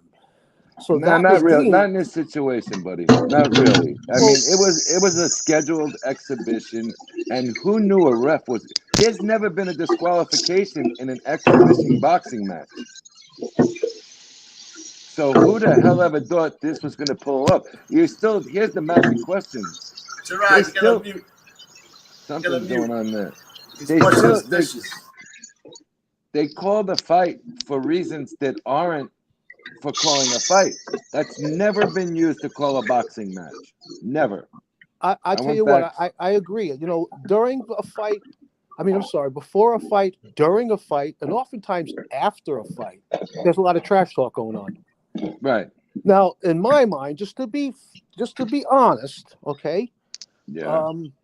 I believe if there was any reason to stop that fight, if it would have been for not listening to the referee, not because of the cursing, but because when they were clinching, the referee could not break the clinch. He almost needed a crowbar. Well, here's something that But somebody brought that's up to not what me. he said. That's not why they stopped the fight, though. Right. That's Right. not No, The I what he fight. understand. But, said. but No, during I the understand what interview you're saying. backstage, when he was interviewed, the ref, he did say that he stopped the fight for the cursing, but he also did make light of the holding that was going on. Well, yeah, but So you also now, got to remember he had 20 minutes, 30 minutes to cover his ass with that statement because he just got out of Floyd's locker room at that time. And what were they going to say? Yeah, go out there and say it was only for trash talking, but it was too late. He was caught on the hot mic in the ring. just Okay, to be because I honest, wasn't. No, but had I been the referee, in that fight, the right. second time that I had trouble breaking the fighters apart, I would have said, listen, the next time I say break, you break. And if you do not, the fight's over. He Because did. He he did. didn't have the option. Had I been the referee in that fight and it was based on a 10-point must system with 3 judges, I would have taken a point away. I get it, but what would you do in this situation when there is no 10-point system? There wasn't one official at the ringside. Well, Zero. I just explained what I would have done. The Yeah, second but time right. I had trouble breaking the fighters, I would have said, Mhm. listen, you either listen to my commands, the next time I say break, you break, or the fight's over. That's what I would have done. Okay, and in an exhibition, okay, where people paid a lot of money. You know what some of them seats at ringside were going for? Forget about the other fights for a minute and forget the damn music acts because they sucked. And the 2 good ones never got to perform because of this. All right. And one of them could never perform. You really have your hands tied in an exhibition with 0 officials. I don't see that happening in Florida anymore. And I think he screwed up his own money machine by the way that fight ended the other night. A lot of people are not going to pay money to go see Floyd Mayweather no more, knowing that his referee can do whatever he wants, whenever he wants. Well, You got to listen, remember, there was no authority there, though. I That followed referee boxing. didn't have any authority. No, I Okay, understand that, so but I that just referee had. text. All right, I just text them and asked. I asked, did everyone know that the referee was Floyd's personal ref? And they said, and the answer was they. Oh, hold on. They do now. So I said, okay, so they didn't know. No, they did not. Well, if he was Floyd's personal ref, that would mean for at least the last 3 fights Floyd had, he was the referee. How could they All not right, know but I'll that? give you another one, Because they Tony. I'll didn't give it. know. I'll give I you a guess better. nobody paid attention to that Yeah, but part. I'll give you a better answer, Tony. There was no other bullshit in the first 4 exhibitions. He had more problems when he was a professional against Pacquiao. We showed it on the show last night. Once against Maidana and against Ortiz. Well, here's the thing, Tony, as a Yeah. professional, when he was fighting as a professional, he could not have his own personal referee. As an exhibitionist, Okay, or here's actually, the No, answer. I'm sorry. Wait, let me interrupt you again. We did know he worked a lot of Floyd's exhibitions, but no one could have seen that coming. Exactly. I agree 100%. And that's the answer I got. If I was in charge of that Gotti team, I would have demanded another referee. But who? Why? Why? Why? What would make you think that they had to? Simply because I would have known that for his exhibition matches, he has the same referee. That doesn't make any sense. Yeah, but I would think that the referee would be rotated. But there was never a problem though before. We did know he worked a lot of Floyd's exhibitions, but no one could have seen that coming. And seriously, how would you see something like that coming? I happen to agree. I would say I'll tell you what. Wait a minute. Let me answer it better for you for 1 second. Then you answer it, all right? He still disqualified Floyd as well. So he didn't just screw Johnny. He screwed both of them. Well, it wasn't John that got disqualified. I look at it a little different. I'll tell you what. The way I look at it is this: is that okay? Let's say I was John. Okay, I'm going to say, okay, I'm not winning this fight. All right, I'm going to make X amount of millions of dollars for 11 minutes when they stop the fight. Let them stop it. I'm going to walk away with them and walk away and laugh all the way to the bank. No, but that's not his. That's not what he was. He didn't care about the money. He wanted to go the whole 8 rounds. Why was he shouldn't have been robbed of that. Well, let's say he did go the whole 8 rounds. You think my nephew cared about the money? He doesn't care about the money. Okay, if he went the full 8 rounds, go ahead. Okay. What? Okay, if the fight went on, the remainder of the fight would have been a total of what? Let's say it was 11 minutes that they fought. Another what? 4 minutes, 5 minutes. It would have been 16 minutes in total. Another 4.5 minutes. Okay. Now, in that 4.5 minutes, he could have been cut. He could have been knocked down. He could have been knocked out. But he wasn't. Hold on, Angel. That's the heart of a lion. What do you just want to collect money and go home? Exactly. And I'm going to tell you something else. Hold on. Money. Tony, a friendly thing. I'm not arguing with you. Have you ever watched a professional fight judged in Florida, ref in Florida? And if so, please tell me the fight. Well, honestly, I watch the big fights, and they're generally in Vegas or Atlantic City, the big fights. Okay, when they first started bringing fights to the Hard Rock, they have a little stadium there. Okay, it's a nice place, but it doesn't have one side has no seats at all. It's just a stage. Okay, so they had a Lennox Lewis and David Tua fight there. All right, that was for the championship.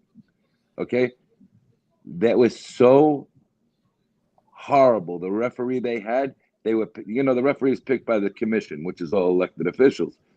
This guy never judged a championship fight, and now he's getting a heavyweight title. Come on, man. Okay, it's horrible. I had another question that nobody has seemed to ask. When the fight was stopped and the melee began, I did see on the video very clearly that John, before he sat down on the stool in the corner, he was screaming out to the crowd for somebody to come up into the ring. Who was that? Do you know who he was asking to come up into the ring? He wasn't asking anybody to come up in the ring. Look at the video. He was looking over to his left. He wasn't screaming to them to come up. He didn't know where his father was. His father was in that. He knew his father was in there. He didn't know where his father was in there.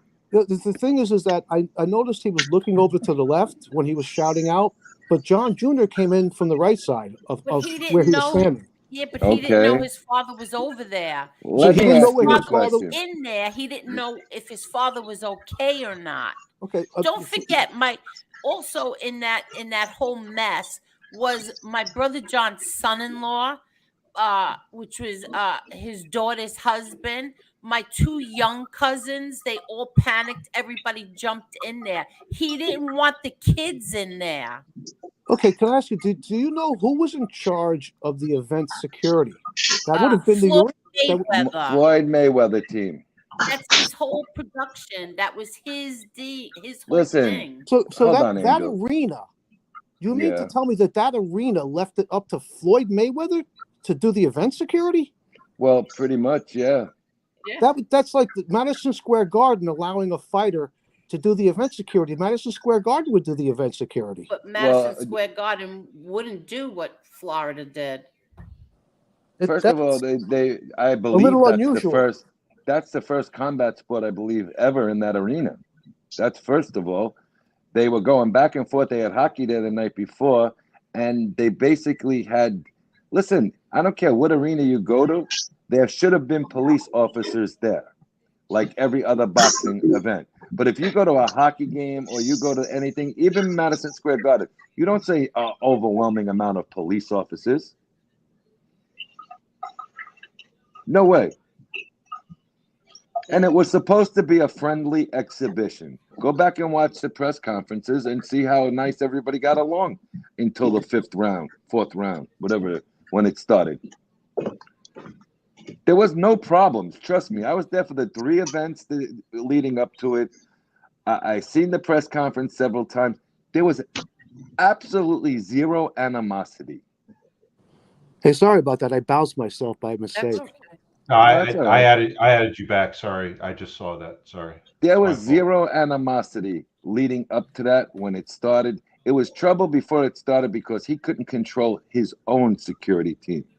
Okay? And anybody who needs to honestly walk to the ring with 70 guys is a punk.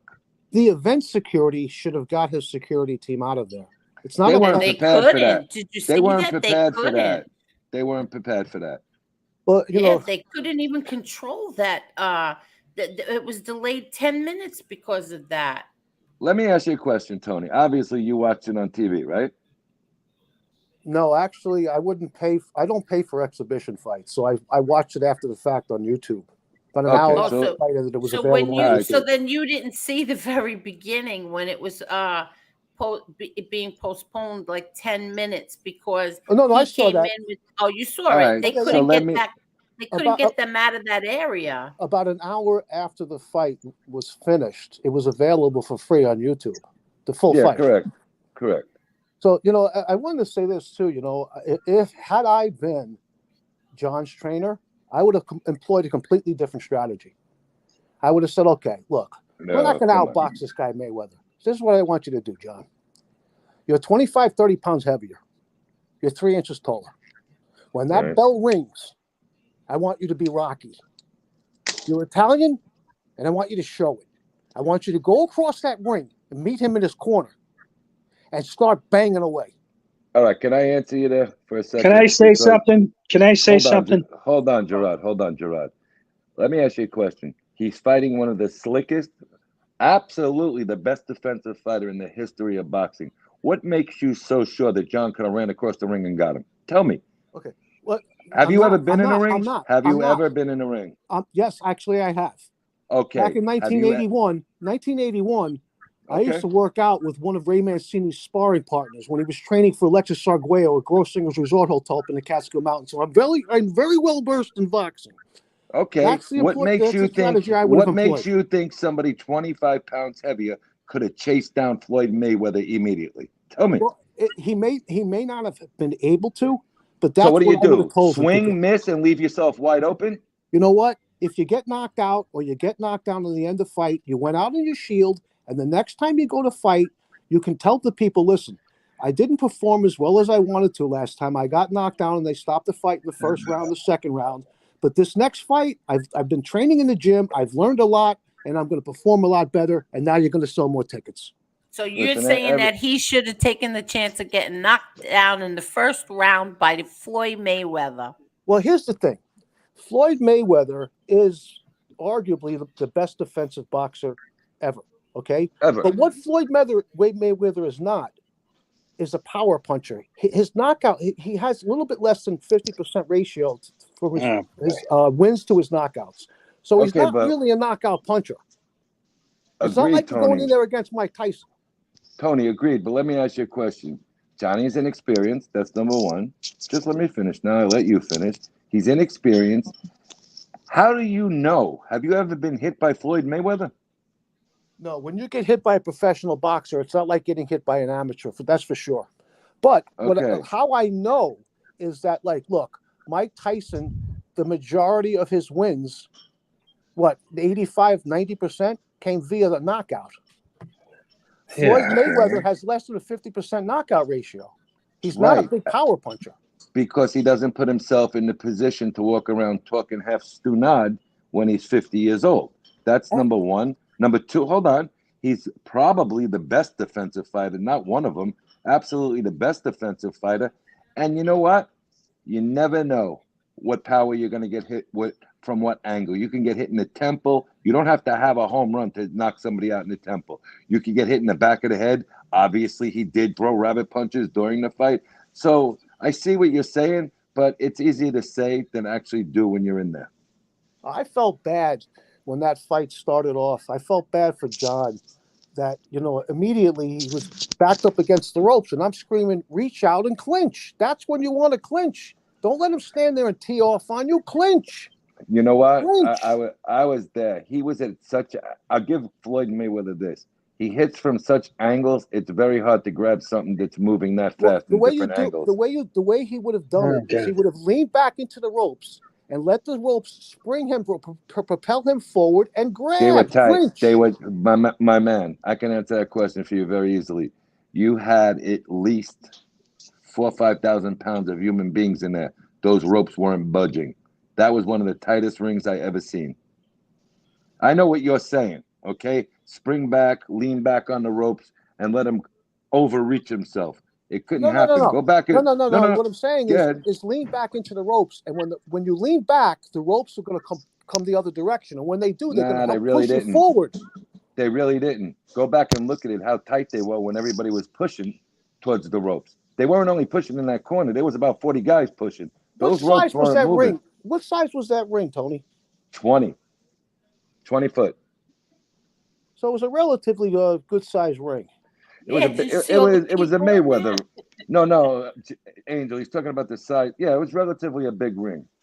Yeah, the Angel, biggest I've ever seen was rings. 22. You can have an 18, you can have a 20, a 22. No, but I'm saying, didn't you see all the people that were in that ring? But Tony, I thought it was going to tip over. Those ropes were going to break. Well, where the announcers were, it did move. Okay, but the ropes itself, those ropes were awful tightly wrapped. And you see fighters go in the day of the fight and they just feel the ropes, or they send their trainers in to feel the ropes. You should know that, Tony. Oh, and absolutely. you'll see those ropes were very, very strongly tied. Right. The tension of the ropes, the tension of the ropes in a boxing ring will vary from arena to arena. Okay. Correct. Like if you're talking about let's look at Muhammad Ali, right? Let's look at the George Foreman fight, right? The rope-a-dope. Okay. Right. What he would want, preferably, would be ropes that are set a little loose, so that he could lean into those ropes, lean back, and when you're leaning back and the ropes are loose, you can rest a little bit. You're just still standing, but you can. It's hard. You know what I'm talking about, Tony. If you were a boxer, you know what I'm talking about. I know what you're talking about, but I also know something else, that you have to give a lot, okay, before you even get in that ring with Floyd Mayweather. And that's something you have to give up. Let's say there's 15 things on the plate that you want to address. You're lucky if you get to talk about one or two of them to get that kind of payday and that kind of fight. And that's a fact. I've spoken to 2 people now who have had exhibitions with him. They didn't even get to talk salary. So the guy got the advantage right there. Okay? These people were lucky they got paid. So advantage Gotti right away, because I could tell you something right off Jump Street. If the way that happened, Floyd would have had an excuse not to pay him. Oh, well, look what you caused. Exactly. Trust me when I tell you. But, Tony, there was no let's sit down and discuss it. Next time, there will be let's sit down and discuss it. You will never see Kenny Bellis in that ring with those 2 young men again. Well, so Floyd got to call all the shots. He was the promoter. He was in charge of everything. He was the one who made the rules and regulations for the fight. The only thing that he really gave up was that he gave up that check before the fight started. Well, am I inaccurate making this statement? I believe that Kenny Bayless is 71 years old. He is, correct. And as a result of his age, I don't believe he actually referees sanctioned fights anymore. Fights with 3 judges and scored in a 10-point must system. No, when Floyd went into the exhibition world, Floyd hired him and he retired. Yeah, well, I'll tell you right now. Somebody made a mistake that they should not have signed a contract to let him be the referee. I would have demanded another referee. I get what you're saying, and I agree with you. But this is the problem: you had no choice to make that kind of payday. You have to give in to that. I'm going to make it very honestly. What made John Gotti III deserve that fight? Period. Tell me that first. Honestly, Yeah, nothing. honestly. Okay. Nothing. So well, wait a minute. He got the fight at least. Okay. He got a payday that he would have never seen in his third pro boxing fight. Okay. So you got to give up a lot to get what he got. And you know what? He showed that he's got the heart of a lion. He didn't go down. He did not. Did you see him get hurt? Because I sure as hell didn't see him get hurt. No, I didn't see evidence of it in the ring, but I'll tell you what I did see. I did Yeah. notice that when he was walking backstage, there was a guy on each side of him, kind of No. steadying him. Time Those out. Yeah, body Time shots because out. had to no, hurt. because he was trying to No. go back. He wanted his father. He wanted to know where his He father is. They were pulling him back. he I didn't can want to tell you He leave this was the much. not ring. hurt. Yeah. Believe me when I tell you, he Tony, was not he didn't hurt. want to. I seen him afterwards. He didn't want to leave the ring. He wanted his father to make sure his father was okay. He wanted to make sure Derek was okay. You know, there was only 4 guys really before the other guys blocked off any chance of anybody jumping in there in that ring against 40, 45 people. Well, let me say So would this you too, want Tony. your father in there? No, let me say this too, Tony. You Go know, ahead. it's if you know Mayweather, if you've been following his career, then you're well aware of over the course of his career, he has damaged his hands. Oh, broke it all the time. Okay, now 2 things I want to note. Number 1, that's why he demanded 12-ounce gloves. The extra padding helps to protect the hands. Number 2, Right. knowing this, his trainer should have known that this guy is going to come in and throw mostly body punches, because punches to the body do not hurt your hands as much as punches to the head. Okay, Correct. even if you're punching in the rib cage, your rib cage will move just a little bit. When you crack somebody in the skull, it doesn't move. But Tony, listen to me for a second. Go back and watch the Logan Paul fight. Go back and watch the one with the Japanese kid. He barely threw any punches. So everybody thought that he was sitting there. He's making 20 to 30 million an exhibition. All right. They probably just thought it was going to be another exhibition. So who thought this guy was coming in like he trained and fought for a professional fight, a sanctioned fight? If you go back and watch the Logan Paul fight, which is on YouTube for free, the Japanese, when he fought in Japan against the Japanese kid, he barely threw punches. He threw double the punches in this fight than he did against McGregor. Okay, Tony, He, I'm gonna say this, and you know what I'm talking about. Okay, go ahead. let's look at the Fury.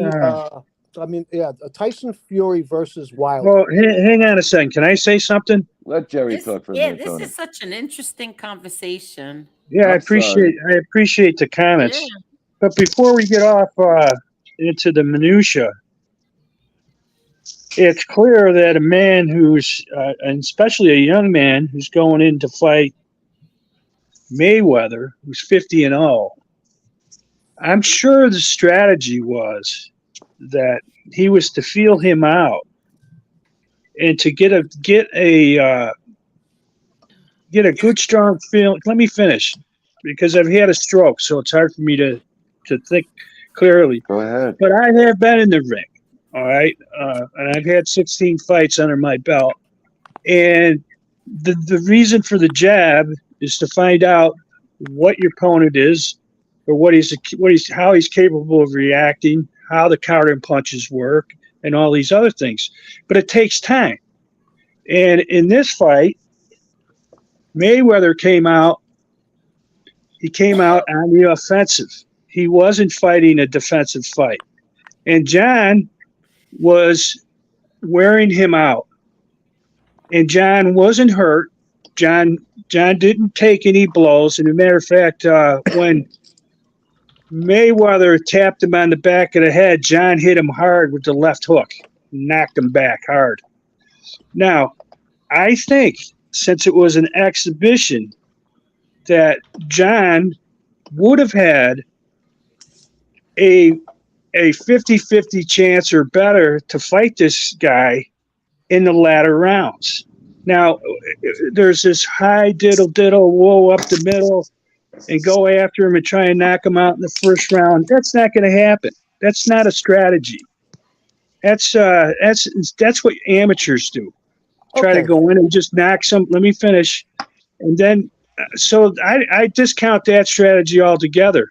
I think what John was doing was trying to get his wind and his reflexes and everything else, and understand where his punches were coming from, and then give it his all in the latter rounds. That's all I have. Okay, that's a good point. Back to what I was about to say to you, Tony. Let's Go look ahead. at the what's his name of Tyson Fury, who's what 6'9", 270 pounds or thereabouts. 273, right? About Okay, right. when he fought Wilder, in particularly the second fight, in particular, right? Right. What was he doing when he clinched Tyson Fury? Punching. No. When Tyson Fury clinched in that fight, he was Yeah. using his height and his weight advantage to lean his head and shoulders down on top of Wilder to make him Hold on. carry his weight. Hold on. It's a big difference, and I'm going to tell you why. Maybe the poundage was different in that fight, even greater than this fight. But you're talking about a light heavyweight against a junior middleweight. Okay, so Wilder also wasn't an experienced fighter at all. He fought that guy Ortiz from Cuba. They fought 20 rounds. He lost 19, and he knocked him out in 30 seconds of the other 2 rounds. Okay, so it's a bad example because you're looking at a guy like Wilder. He's never decisioned anybody. He's never known how to fight. So it was pretty easy for a man the size of a bear to grab him. Well, here's the John, thing. hold on. Tyson Fury also had, 30 fights going in to the second fight? Here's the thing. Had I been John's trainer, I would have Okay. drilled into his head and we would have practiced this over and over and over again. Listen, John, you're 5'11", okay? You weigh 181 pounds the night before the fight. Correct. You're fighting a guy that's 5'8". He's probably going to come in at about 160. So you're going to have a height and weight advantage. When you Correct. clinch, do not keep your head up in the air like he did. Lean your head on his shoulders. He can't hit you then, and make him carry your weight. I never saw him do that once. All right, but Tony, let me ask you a question now. To implement a whole new game plan with a kid with only 2 rounds of experience, okay? How long do you need in a training camp for that? Well, to drill into his head that How when long you do you clinch, need? to Hold on a drill into his second. head, listen, not long, because to drill into his head when you clinch, How long? make How sure long you. is not long? It would take me a day to teach him this. When you clinch, No. The lean kid your is, head on first his of all, an shoulders MMA and fighter. make him carry your weight. If your head is on his shoulders, he cannot hit you. Don't leave your head straight up in the air when you clinch. And I if you was sitting notice, in right one of those there. clinches, he got popped because his head was straight up in the air. He wasn't leaning on Mayweather like he should have been. He absolutely did. But can you say in your third professional fight, your third professional round going in was only his 3rd round ever? Is that enough experience to fight Floyd Mayweather? I don't care how much you train him. Well, no, but then I don't care if that you was. brought. I don't care if you brought Angelo Dundee back from the dead. You cannot teach that overnight. And I'm going to be very honest with you. You watch it on TV, and I watched it on video 50 times since I've been home from the fight. Okay, in person, the man was lightning fast that night. I was shocked that he still was that fast. Okay, but So you know what?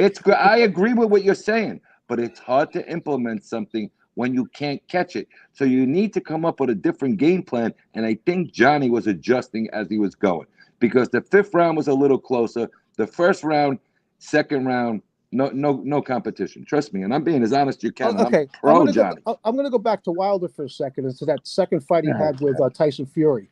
One of the biggest problems that Wilder had was he had no left hook. He could not stop Fury from moving to Fury's right. He didn't have a left hook to stop him. So now let me finish. So now is 8 weeks enough to give a fighter who doesn't have a good left hook a really good one? No. Well, let me ask you a question then. Let's go back to hold on. Hold on. A week, a day is enough to teach the fighter when you clinch, and he was able to clinch. When you clinch, put your head on his shoulders, put your shoulders on his shoulders, make him carry your weight, and now he can't hit you. If your head is on his shoulders, he cannot hit you. I got it, but you're missing the point here. Tyson Fury and Deontay Wilder was a sanctioned world heavyweight fight. This was an exhibition that if you were there Saturday, you would have said, all right, we're going to go have a good time and we're going to see them go the distance, and that's it. It turned into a lot more than it was supposed to be. And that's the God's honest truth. I expected what John said before the fight, weeks, actually, when the fight was first announced. He said something to the effect that, Mayweather was his idol ever since he was a small child, but he was going in there and he was bringing the pain.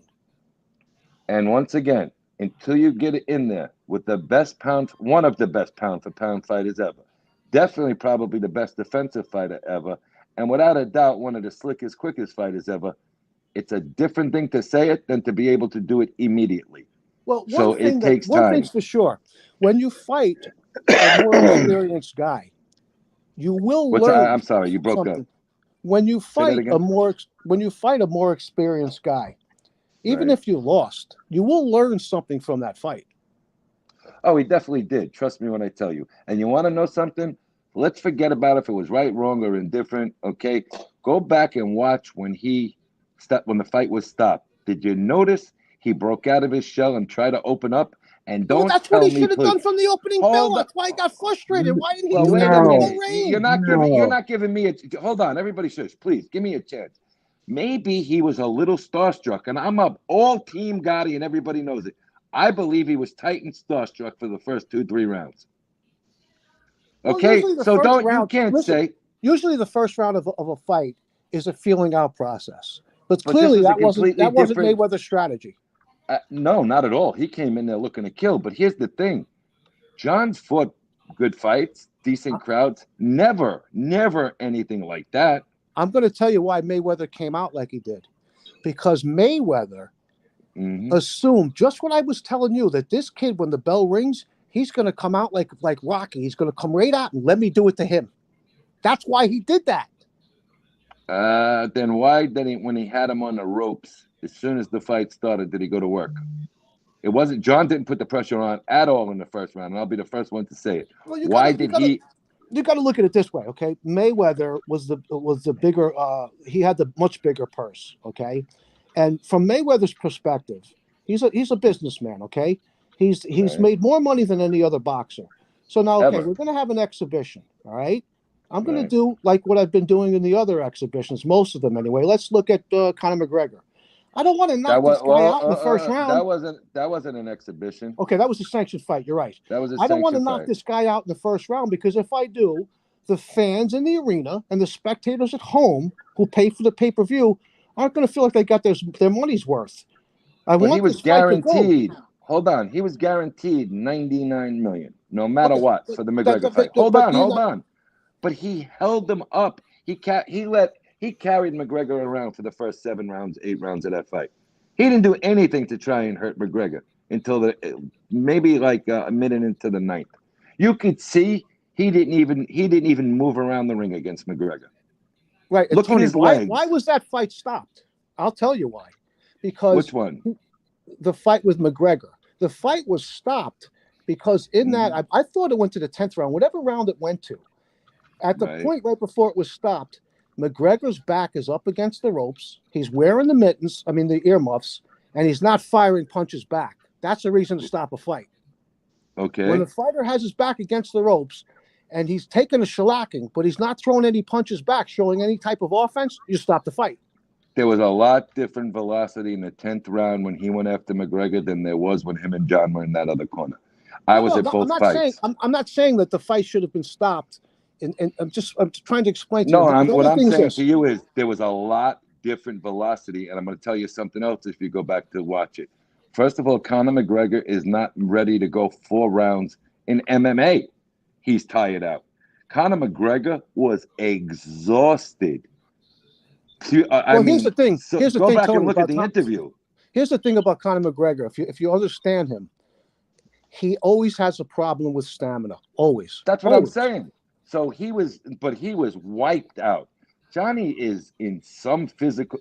He's a physical specimen, this kid. Okay, he wasn't tired at all, because if he was tired at all, he wouldn't have been able to throw all them punches that he was throwing when he went after him. I don't think either fighter was tired when they stopped that fight. Which are we talking about? John Gotti fight. Yes, I don't think either of those guys was Nobody was excessively tired. tired. I mean, I think McGregor. they weren't as fresh as they were in the first round, obviously, but No, neither but of the them was one, gassed. but the one left hook Johnny threw, you can see Mayweather's face. I wasn't but 20 feet from that. You can see Mayweather's face look like, what the fuck? But you're allowed to hit him. He's not allowed to hit you back. And even if you go back and look when they stopped it, Mayweather didn't, he said, oh, come on, Kenny, just like that. He owns everything going on in that arena that night. He could have damn straight said when Bayless went to his corner, let him curse all he wants. You're still getting paid, Kenny. Shut up. Yeah, Okay, he owns. I also like to say this. Let's say if okay, so John's first interest was boxing from the time he was a little boy. That's where he should have stayed. He should never went into MMA, in my opinion. Yeah, but hold on a second. How can I ask you what age bracket you are? I'm 53. Okay, all right. I'm a little younger than you. Let me explain to you. I have a son that would be 30. He passed, and I have a son that's 27. They were brought up idolizing MMA, not boxing. So go back over the last 10 years, 15 years when our kids would be 14, 15 and picking a sport. Okay, it would have been MMA. Well, Tell me, but tell me the big names in boxing right now. Well, Until recently. From my perspective, let's just look at UFC fighters who are the best MMA fighters in the world. Correct. They fight on a contract for Dana White. Excuse me for 1 minute. That's the real Angela, Mr. Smith. Okay, thank you very Tony. much, Angel. All right, go ahead. I'm sorry. Tony, I've been around them. He robs those fighters. Right, exactly. So I would have said, listen, whether you're in the MMA or boxing, it's a brutal sport. Why go for MMA when you're going to make peanuts compared to what you can make as a boxer? No, you're wrong, and I'll tell you why, okay? I say the same thing for 9 out of every 10 guys in MMA. Last names really do matter. Conor McGregor, when was the last time you seen him win a fight in MMA? Honestly. I think Conor McGregor is overrated. I'm asking you a question. When was the last time he won a fight? Well, he lost to the what's his name, the Russian guy, Khabib, and he lost to Nate Diaz the second fight. He lost to Poirier 2 fights out of 3. I don't really follow him all that close. He hasn't won a fight. Okay, let me make it easy. He hasn't won a fight in almost it'll be 4 years next month. Do you know who the highest paid fighter in UFC is right this second? I would like to think at least it was at one point. John Jones. No, not even close. I'll explain it right now. Conor McGregor to go back in the octagon against Chandler's got to get at least 15 to 20 million. Do you know what John Jones made to fight Gagne and move up to heavyweight? I have it right in front of me. Well, that was a comeback fight. Okay, but still, it was the World Heavyweight Championship. Gagne was the champion. I bet you it was less than he made for his last fight. What do you think he made? What do you think he made? Give me an idea of what he made. $500K. No. The Gagne made 500. He made 2 million. Any other fighter at that magnitude should have made 10 to 15 million. Well, here's the thing. Let's say you made 2 million. You did make 2 million. Okay. Let's just say a fighter makes 2 million. You ain't walking out of there with 2 million.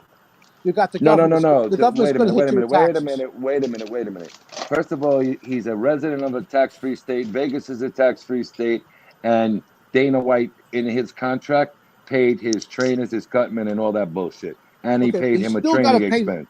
He's still got to pay federal taxes. Yeah. So what did he walk out with? About $1.3 million, $1.4 million? Yeah, I would say that's about right. Okay. But his purse was $2 million. But what I'm saying is, my point is, McGregor hasn't won a fight in 4 years, boxing or UFC, and he's still getting $15 million to fight Chandler, and he's getting $5 million to be on a damn TV show from Dana White. So what I'm saying is, names make it. You don't think the whole world don't know, and I'm sorry to say it, but I got it. John Gotti? Fucking some dog in Liverpool knows who John Gotti is. So that's a name. Could you but you also have this factor.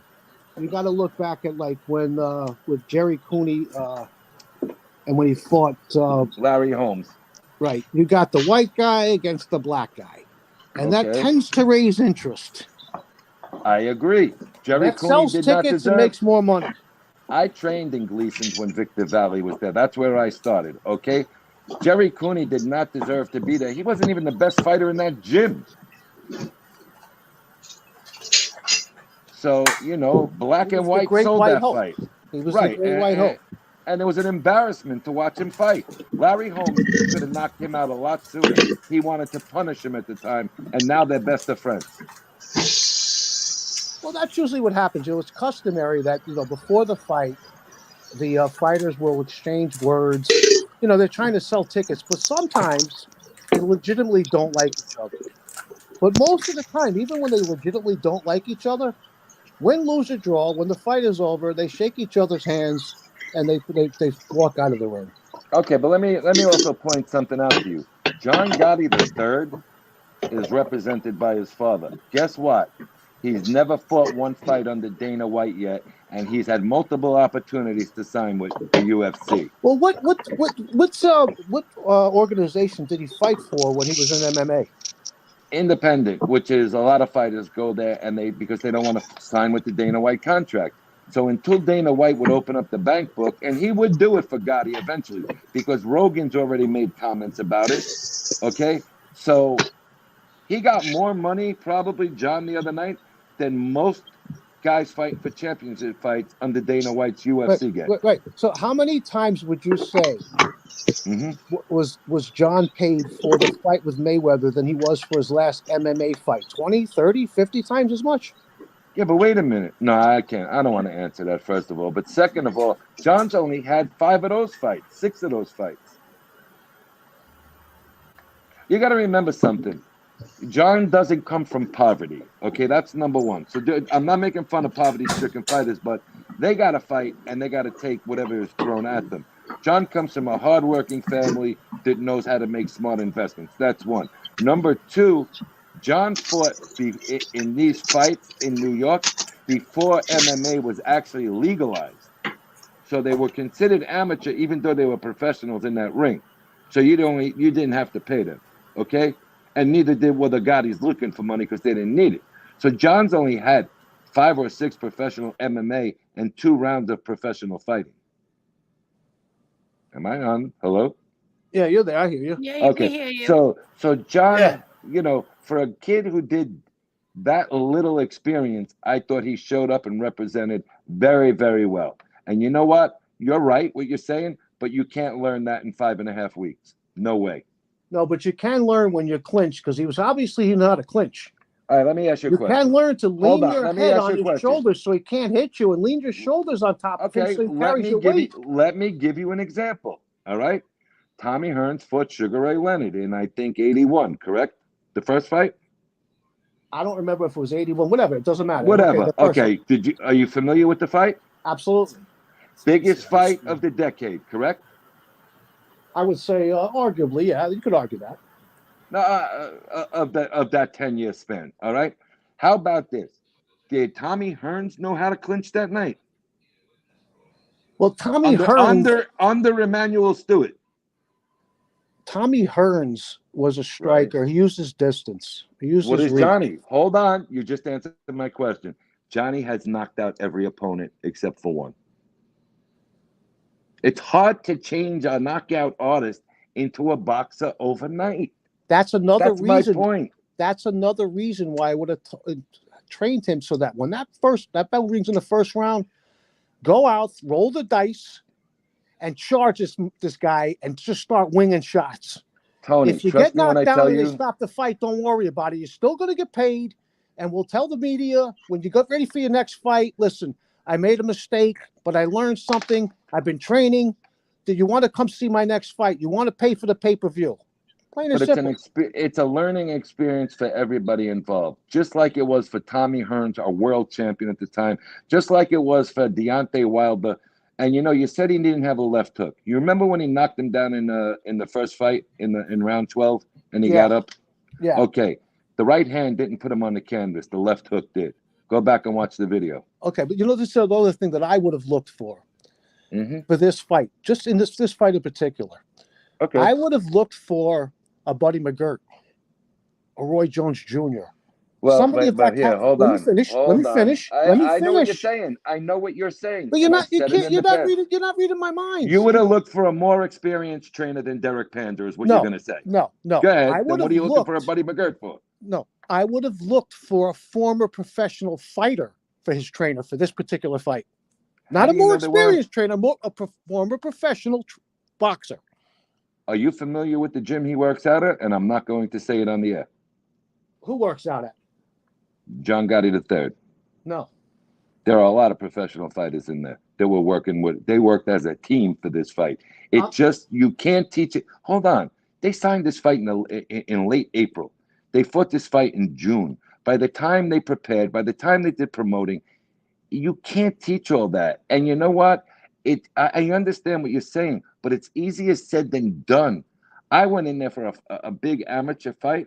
I was way overwhelmed, and I got lucky, okay, in the third round. I got my ass kicked for 2.5 rounds. Okay, so I understand what you're saying, and I had a professional trainer training me in the amateurs. It is a lot of mixing up too. He was telling me things that I wasn't able to comprehend and actually do yet. How do we know Johnny was able to do the things you're saying? Well, here's the other Derek's thing. been with him. Derek's been with him since day one. John Gotti Jr., his father, knows what's going on. Okay, this is night and day to get in there with the best defensive fighter ever, one of the quickest fighters ever, and pound for pound, probably one of the best top 3 fighters of The all other time. reason why I would have approached, in particular, Roy Jones Jr. just for this fight, even if he wouldn't have did it. He wouldn't have did it. Let me finish. Go ahead. Is because of the name that he has and the social media following that he has. It would have been advertised that, hey, Roy Jones Jr. is training. He's going to be John Jr.'s trainer for this fight. That would have brought more pay-per-views. Okay, I get what you're saying, but are you like in contact with any of these professional fighters that you're mentioning? No, but it would be relatively easy to reach out to them. They got social media. Roy Jones wants more than the fight is getting. That's why he's not training anybody right now. He's working actually with guys in England right this minute because they're paying him. I get what you're saying. Buddy McGirt would have wanted more than John made for the whole fight. Roy Jones Jr., he wouldn't have went against Floyd Mayweather. You got to remember, he lives out in Vegas now. He's not in Florida no more. So maybe bring in an advisor, but Derek Panzer is a hell of a guy. And you know what?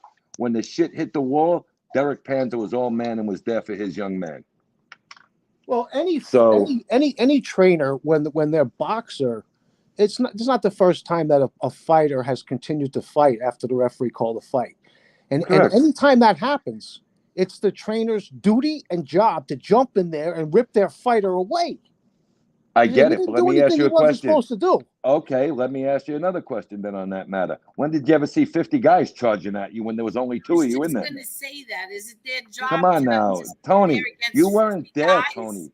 Tony, it was like a mob coming at these 2 individuals until the father jumped in. And when he was looking to the side of the ring, he was looking for a member of the team that was allowed to enter the ring. They were still doing it legal who was in the ring. There were guys flying from the section behind floor seats jumping in that ring. And because they had TMT jackets on, they were allowed in there. You're wrong on this, my man. Well, I gotta say the deck this. was stacked. It will never happen again. I gotta say Everything in this. life is a learning experience. It was clear and obvious that the 10 minutes that the fight was delayed, when Mayweather had, I don't know if it was all of his team or most of them in his corner of the ring. It was all his team. It was clear that he had a lot of people there, right then and there. And everybody knows. But he had a lot more on the other side as well. And if you go back and look, John Gotti Jr. grabbed one by the feet and he ran the other way. That guy came from our section. Now, I want to say this now. So John's trainer did what he was supposed to do. Correct. When John continued to fight after the fight was called, he jumped in there to try to pull John away. Okay. Right. What was Floyd's team supposed to do at that point? Just stand there on the outside of the ropes? Of course they're going to jump in. Of course they're going to jump in. Hold on a second. 50 unauthorized people who did not have credentials to enter the ring entered that ring. He had more than enough people to put it at ease. 4 or 5 guys from each side to calm a situation down. You don't need a whole army of thugs to jump in that ring and attack 3 people. Come on now, Tony. Listen, I'm not defending Mayweather, so don't. But you just said, what were they supposed to do? Are you kidding me? They beat How up many women. people, including John Jr., jumped in the ring from the Gotti team that weren't supposed to be in the ring? Maybe 7 or 8 before security got there, but that was already 40 to 50 people from Floyd's side. Yeah, well, I'm not defending Floyd, so don't take it that way. I'm just making No, an no, observation. but what I'm saying is you're saying, what were they supposed to do? Not come from 2 sections up and start jumping in the ring. And something Absolutely else not. you should take into consideration. Go ahead. Just like in any sporting event, oftentimes the angle of the camera that the viewers are getting of the fight or whatever event it is from home is better than the spectators in the arena. Okay, but let me ask you a question. You have the camera directed from the angle they're going at, okay? Follow me for a second. You're not able to see the angle that Floyd was, and not everybody in the world understands angles, okay? Maybe you do because you've been involved with boxing. Floyd is awesome at angles. He had him at angles that Johnny wasn't prepared for, but he was adjusting and it was getting closer. No. I'm not talking about angles in a fight. I'm talking about when you're viewing a fight, okay? Right. And you're in the arena, okay? Let's say you were sitting when the fight ended. Mayweather had his back against the ropes, and you were sitting looking at Mayweather's back. You can't see his face. But now the view of the camera of the videos, you can clearly see Mayweather's face. So you're getting a different angle. I understand what you're saying, but you miscomprehended what I was trying to express. I see what you're saying, but you know what? Mayweather's face, if you go back and look at it, do me a favor, go back and look at it. He looked very confused, and that's not Floyd Mayweather either. But also when he got hit with one left hook, I'm not saying 20, 5, 3, 2. I'm saying when he got hit with that one left hook to the right side of his ribs, he looked like, what the fuck just happened? I'm not saying he was even hurt. He never felt that kind of power because Johnny was 25 pounds heavier than him. Well, I think Mayweather was probably somewhat in shock when the fight was called off and then when John went and attacked him. And what I saw was what I would have done if I was Mayweather. He leaned back into the ropes and he sprung off the ropes and he launched a right hand. No, you're wrong. Okay, and we've showed it 20 times. Correct, Angel? There was a gentleman who came through the bottom rope and the middle rope. Okay, and he launched his head and shoulder right into Johnny's midsection. Go back and watch it, Tony, and you can do it right now and come back on. Well, there was a guy. There was hold on. No, because you said the right didn't hit him. Trust me, I was right there. I have it. YouTube has this wonderful feature where you can slow videos down to 1/4 of the speed. When Mayweather hit John with that right hand, you can see John clearly moving to his right from the effect of that right hand. But wait a minute, you're not looking at the guy who came right at Floyd's waist and bulleted right through the ropes. Go back and look at that, please. We did it 10 times last night. We did it last night, and you clearly see John was pushed, not hit. Pushed through. The guy like speared him. Yeah. Go back and look at it. But I'm going to tell you one even better that came out. It was like a tackle. Hold on. Yeah. One guy came out and even said it today, who's a Max Kellerman, that he got speared. That's exactly what happened. Even if he tapped him a little bit, with all the punches he landed in the fight and didn't hit him, that punch at the end of the fight hit him when he didn't have his balance and he didn't have his power into it. Come on, buddy. You know boxing. You sound like you know boxing. Go watch the African-American fella jump through the ropes and hit Johnny right in the waist. How big was this African-American fella? How much would you estimate he weighed? About 225, 230. He was about my size. Oh, so then he clobbered him good, huh? No, it was like a spear, like a shoulder hit. He didn't hit him with his hand. He came in between the ropes and hit him in his body. He hit him like he was like a lineman. Well, listen. You saw what you saw. I saw what I saw. So Okay, but I seen the guy go through the ropes. Let's agree to disagree. Okay, we'll agree to disagree. Good. That's all. I have no problem with that, but I'm saying try and go back and look at all the angles again. I did. Once again, because of the different camera angles that were offered, there was several different cameras recording that fight. There's I an angle understand. where you can see Floyd's face. There's an angle where you can see his back. There's an angle where you can see the side. I looked at all three of them. Let me ask you a question. Now that we've seen Johnny open up after the fight, okay, and we've seen it that way, let's say they make a little bit of a change preparing if there is a rematch, all right? Would you say Floyd's going to knock him out? Yes or no? No, what I would say is this. No, I'm asking you a question. You think it'd be a much better fight now that he got it under his belt, per se? What I would say is this. I would hope that John would employ the same strategy that I suggested when I first came on. Go out after him like Rocky as soon as that bell rings and go for freaking broke. I You're wouldn't not do it going to that way. outbox this guy. You're not going to outbox him. I Okay? wouldn't do it that way, but I would definitely be a lot more aggressive. Okay? But I also am now used to the spotlight, used to the big lights above my head, where I've never had that before. Come on, man. There were people in the crowd. It wasn't your typical boxing setup. It looked like a strip club set up in the hockey arena is exactly what it looked like. Okay, you seen the ring on TV. So You let didn't me see the ask you this, circus. Tony. Good. You were telling me that it takes, it's not enough time to teach him how to lean his body weight No, it when he's wasn't enough clinching. time. Okay, It's not so enough time to train. how much time do you think John needs before he gets in the ring with Mayweather or any a superior fighter to improve his skills? No. I didn't say he wasn't ready for other fighters. Getting in the ring with Floyd Mayweather and another fighter. This is his third fight. Okay, What do how you much usually time? hold on? What do you usually fight, Tony, by your third fight? Come on, let's be honest. If you know boxing, you know the question. By You're your fighting third fight, meatballs. You're fighting meatballs just to gain exactly. experience. Floyd Mayweather is not meatballs. He's shrimp parmesan. Okay, so And I how hate to much tell you, time do you think John needs to prepare? Let's say he's going to fight with Mayweather again. How much time do you think he needs to prepare to improve his boxing skills? give him the same time Conor McGregor had. Which is what? I think it was 3 months. So in 3 months, okay.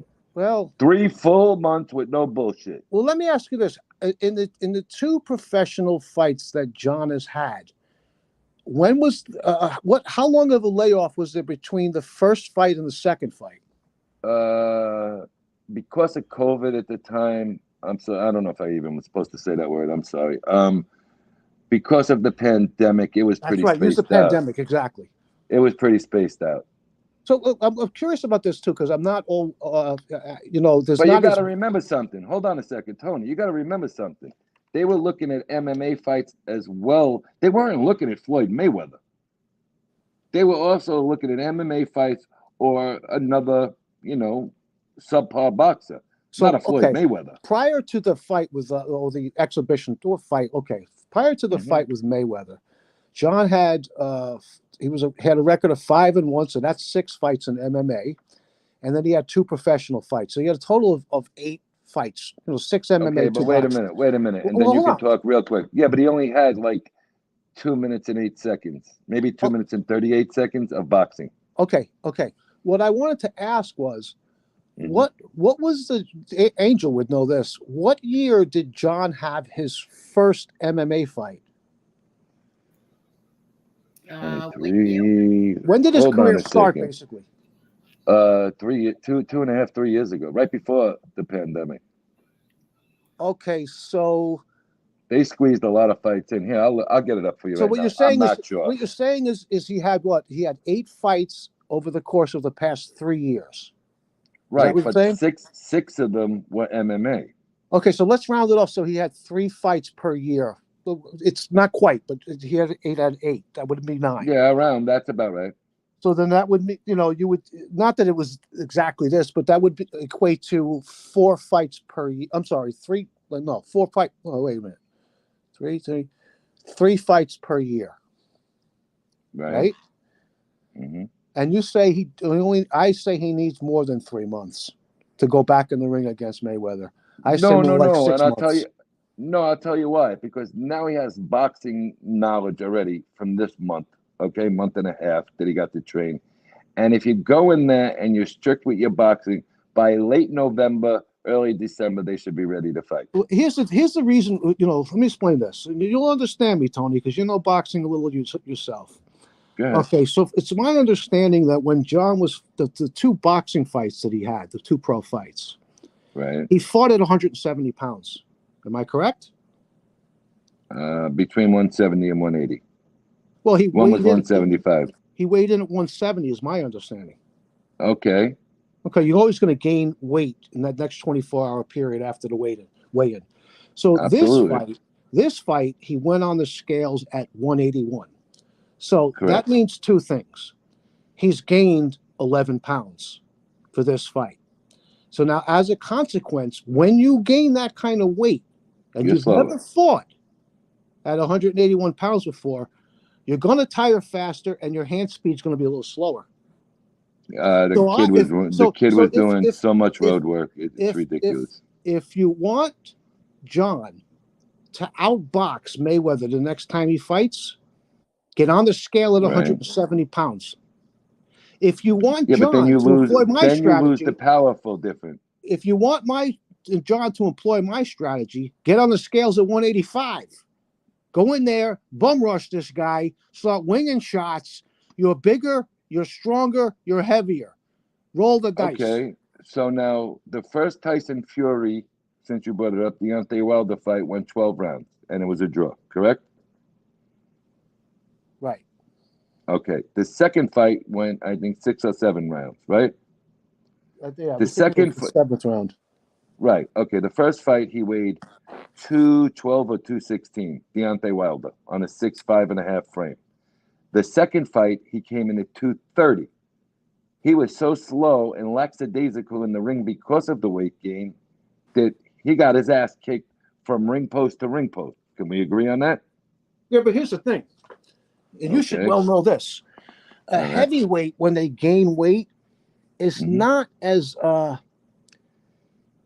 I'm thinking the only word I can come up with is handicapped. It's not the right word. It doesn't affect them as much as when a lighter weight fighter gains 10 or 11 pounds.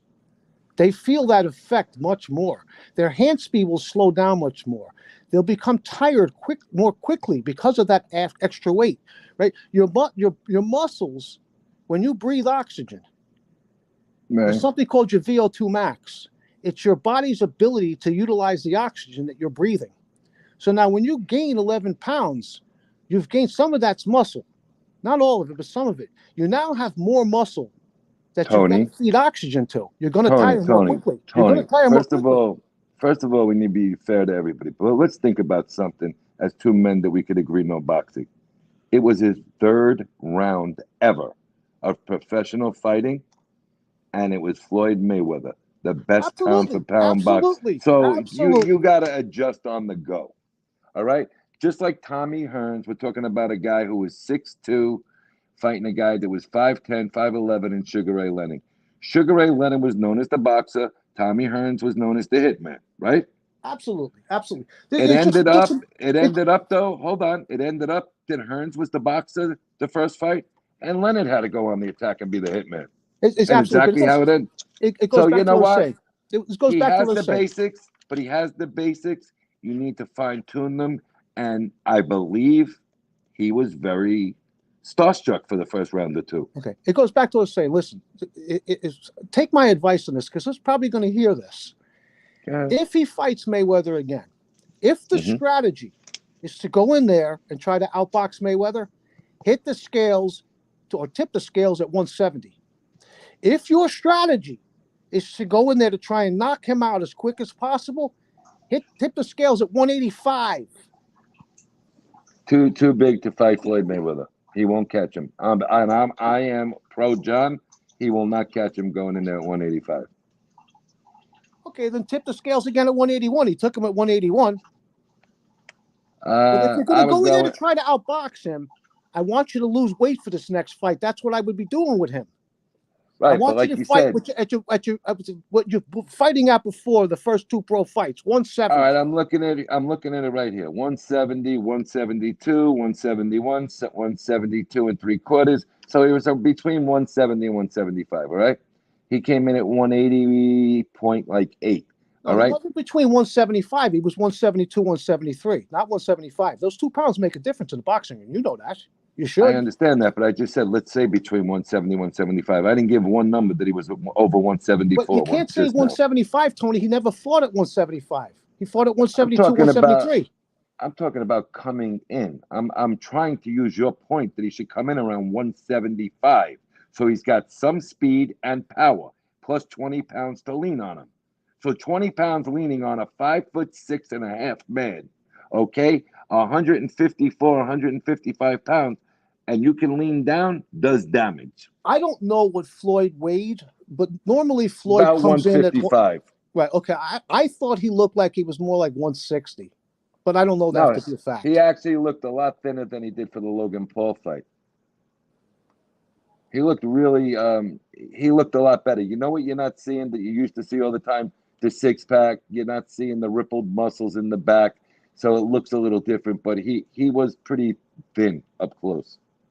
He wasn't that big as you're thinking. Well, where I do take my hat off to Floyd is like he's not the oldest fighter. I mean, he's not fighting professionally. Like Foreman was fighting when he was 50 years old. You know, when a lighter fighter from a lighter weight category like that is it's more easy for them to extend their careers than it is for a heavyweight. They're not carrying all that weight. You know what I'm Yeah, saying? but It's you know, rare you to take a see a guy, heavyweight fight at like 46 years old and fight all right, well. but take a guy like Roberto Duran. As soon as he started making money, he started declining because he was ballooning up to 180 to 200 pounds, and he got to drop all that weight, and then you got to get that fat into shape. I'll give you a better example. Roy He's not a Jones good Jr. example because he was a drug addict. He was using cocaine. He's not a good example. He's a good fighter, but that's not a good example. Give me somebody else because when All right, you're I'll give you Roy Jones Jr. You mentioned his name several times. Roy Jones went up to fight John Ruiz, correct, at heavyweight? right, Came in at what, 199, 200 for that fight? right. He was a lighter Went of the back two. down. Hold on. Went back down to fight Tarver, the guy who announced the fight, correct? And Tarver beat him. Tarver beat him. Next fight, he fought Glenwood Johnson. Johnson. Knocked him the fuck out cold. So there's an example of a middleweight to a light heavyweight going up to heavyweight and trying to come back down. He had nothing left after the Ruiz fight. One thing that's clear and obvious is that John and both Mayweather have something that no trainer can give any fighter. What? That's there's two things. That's one of them. The other thing is what Roy Jones didn't have: the ability to take a shot in the jaw. So John has that. No trainer can give you the ability to take a shot in the jaw. You're either born with it or you don't have it. For instance, Roy Jones Jr. had a glass jaw, one of the best boxers. But if you hit him on the jaw, he's going to sleep. Okay, but here's another way to look at it. You got to get in there you went in there with 2 tomato cans. Now you're in there with the best fighter ever. The speed coming at you, the angles coming at you. It's a completely new ball game. Look at the what fighters. I would look to do if John was my son, he's not. But if he was, what I would look to do is I would look to say, listen, let's get a couple of more fights under our belt. Let's look to fight Mayweather. But Let me you see, finish. there's the problem. Go ahead, but you're not going to get what you want. Let's look to fight Mayweather no sooner than a year from now, preferably a year and a half from now. He'll be a little bit older. You'll get a couple of more fights under your belt, and we'll have a better opportunity or chance to beat him. If we fight him, we'll wait for a year and a half. All right, but now let me throw it to you at a different angle. If you're Floyd Mayweather, are you going to give this young kid who could take a punch a year to prepare for me, or are you going to give him 4 months, maybe at max? Yes, and I'll tell you why. Because Floyd Mayweather doesn't. Let me say, I don't know what his bank account has. He's got. I would say It's got to be worth somewhere in the vicinity of $1 billion. But he spends money. He spends money. So he's going to be looking to make more money. That's for sure. Right, but he could make that with Conor McGregor as well, who's not that big. Well, if I was Mayweather, I'd rather fight John than Conor McGregor. It's a tougher fight. It's a tougher fight. It most certainly is. Why is it a tougher fight? If you know boxing, tell me what Conor McGregor did to Floyd Mayweather. Go back and look at him. Floyd never got on his toes once. He walked around the ring. Even when he went after him, he just walked him down. Well, you got to remember that fight had 3 judges, was sanctioned fight, scored on the 10-point must system. So that fight, if he lost, would have went on his record. But I get it, but let's look at what he did. He walked him down. He was actually on his toes and moving against John the other night. Well, Tony, you I'd got to love to remember watch that both fights with that you. fight I'd love to watch went on both his fights. record. I get it, but Conor McGregor, the name that he has, had no shot at beating Floyd Mayweather. Zero. And they were the same weight. Now, here's another thing that Floyd could say, okay, you guys want to make the money again? I could fight you. I could fight Conor McGregor. I could fight Jake Paul. I could fight anybody I effing want. Now you got to come in at a catch weight. I'm not going to let you come in at 175, 180. You got to get to 170. You see, we don't know now. There's different negotiations after this All right, whole so thing. then if he does that, so then you don't have the fight with Mayweather, and you continue your boxing career until the normal thing that happens, not always, but usually, a young fighter will fight 20 meatballs basically before he'll even have a shot at the title. Correct, but here's the difference. This kid's got the heart of a lion. He's not going to want to fight the bum of the month right now. He wants him, and I got news for you. Mayweather, with the mouth he's got, and if you're around boxing, you know what I'm talking about, doesn't shut up. Have you heard Floyd Mayweather speak one word since the other night? No, but you know what? Speaking of people that run their mouths, I Yeah, go don't ahead. have a problem with anybody that runs their mouths. Like here on Mob 2, people run their mouths, say this, say that, they think if you can back it up. Okay. And Mayweather always backs it up. No, I'm not saying that. Have you seen him say anything? Anything, not even a statement. I'm not talking about running his mouth. He hasn't come out with one word because he's still trying to figure out right now. I got to get back in the ring with this kid because I got disqualified as well. And this kid wanted to go to full distance and he was not hurt. Well, what I Zero chance noticed of him about being. Mayweather, like on Twitter, right? He's not very Okay. active on his Twitter account at all. Because he's an illiterate. I don't think that's the case. I think that he's busy out there having a good time, flying here with his private jets, Nah, not there so in his much, private man. jets. He is. You're absolutely right. But I'm not blaming him. It's the generation he came from. He didn't have parenting around him. And He doesn't know how to read or write okay, so until he became a pro. His being illiterate. Let's assume that's the case. Has nothing to do with his being a fighter. Two separate I things. didn't say that. I didn't say that. All right. But what I'm saying is he's always kept himself in shape. His walking around weight is 155, 160. Yeah, well, He's this kid never been above 160. Mayweather he trains religiously. He goes to the gym 2-3 o'clock in the morning, even if he's not preparing for a fight. 100%. And how And about he's when they smart used to because go to? everybody should stay in shape. Everybody should be All right, training. but how about when they used Everybody. to go out? You're absolutely right. But there's something called gym shape and fighting shape, correct? Absolutely. But when you're Okay. But preparing he for was a always 2-round in fight, fighting a shape. 2-minute round fight, it's relatively easy for a guy like Mayweather. The rounds are 2 minutes. Okay, They're but not let me ask 3-minute you a rounds, they're question. 2. All right, but here's the other thing. He was at every basketball game. He was at every other event. You know what I mean? If So I yes, had his he was money training. I retired as a professional boxer and I was just doing exhibitions, I'd be doing the same thing. I agree, but Enjoy there's that a money. big there's You a can't take big it with you. You difference. can enjoy it. Let me ask you a question. Who's got bigger expectations the next fight? John Gotti III or Floyd Mayweather? Well, money-wise, Mayweather. No. Who's got more to lose in the next fight? Now that Floyd is being ridiculed for not going the distance with this kid, and he is being ridiculed. Nobody said Floyd Mayweather was the greatest thing in the world after that fight. They said he beat him. Okay, he got the better of him. I'll agree with that. But who's got more to lose going into that rematch? John Gotti III or Floyd Mayweather? Come on, Okay, Tony. if I'm John Gotti III, I say, all right, well, I've got 2 professional fights under my belt. I did lose one of my MMA fights, my last fight, against somebody that nobody knows. So Correct. I do know what it feels like to lose. If I'm Mayweather, on the other hand, I say, okay, I'm retired. I got $1 billion. I'm tired from professional fighting, boxing at 50-0. I don't want to lose, even in an exhibition match. But who's got more to lose? Who's got more pressure on them going into this fight? I don't know, It's but an I'm going to easy say question. this. Something that nobody mentioned is that I found it interesting that Mayweather's famous shoulder roll is why his defense. No, he didn't need it. He took a couple of punches, but he didn't need it. That's the first time I've not seen him use that. When you got your opponent backed up against the ropes, you don't need a shoulder roll. You're firing shots. Right. And what I'm going to agree with you on is I think he was starstruck and he didn't come out as aggressive as he could have.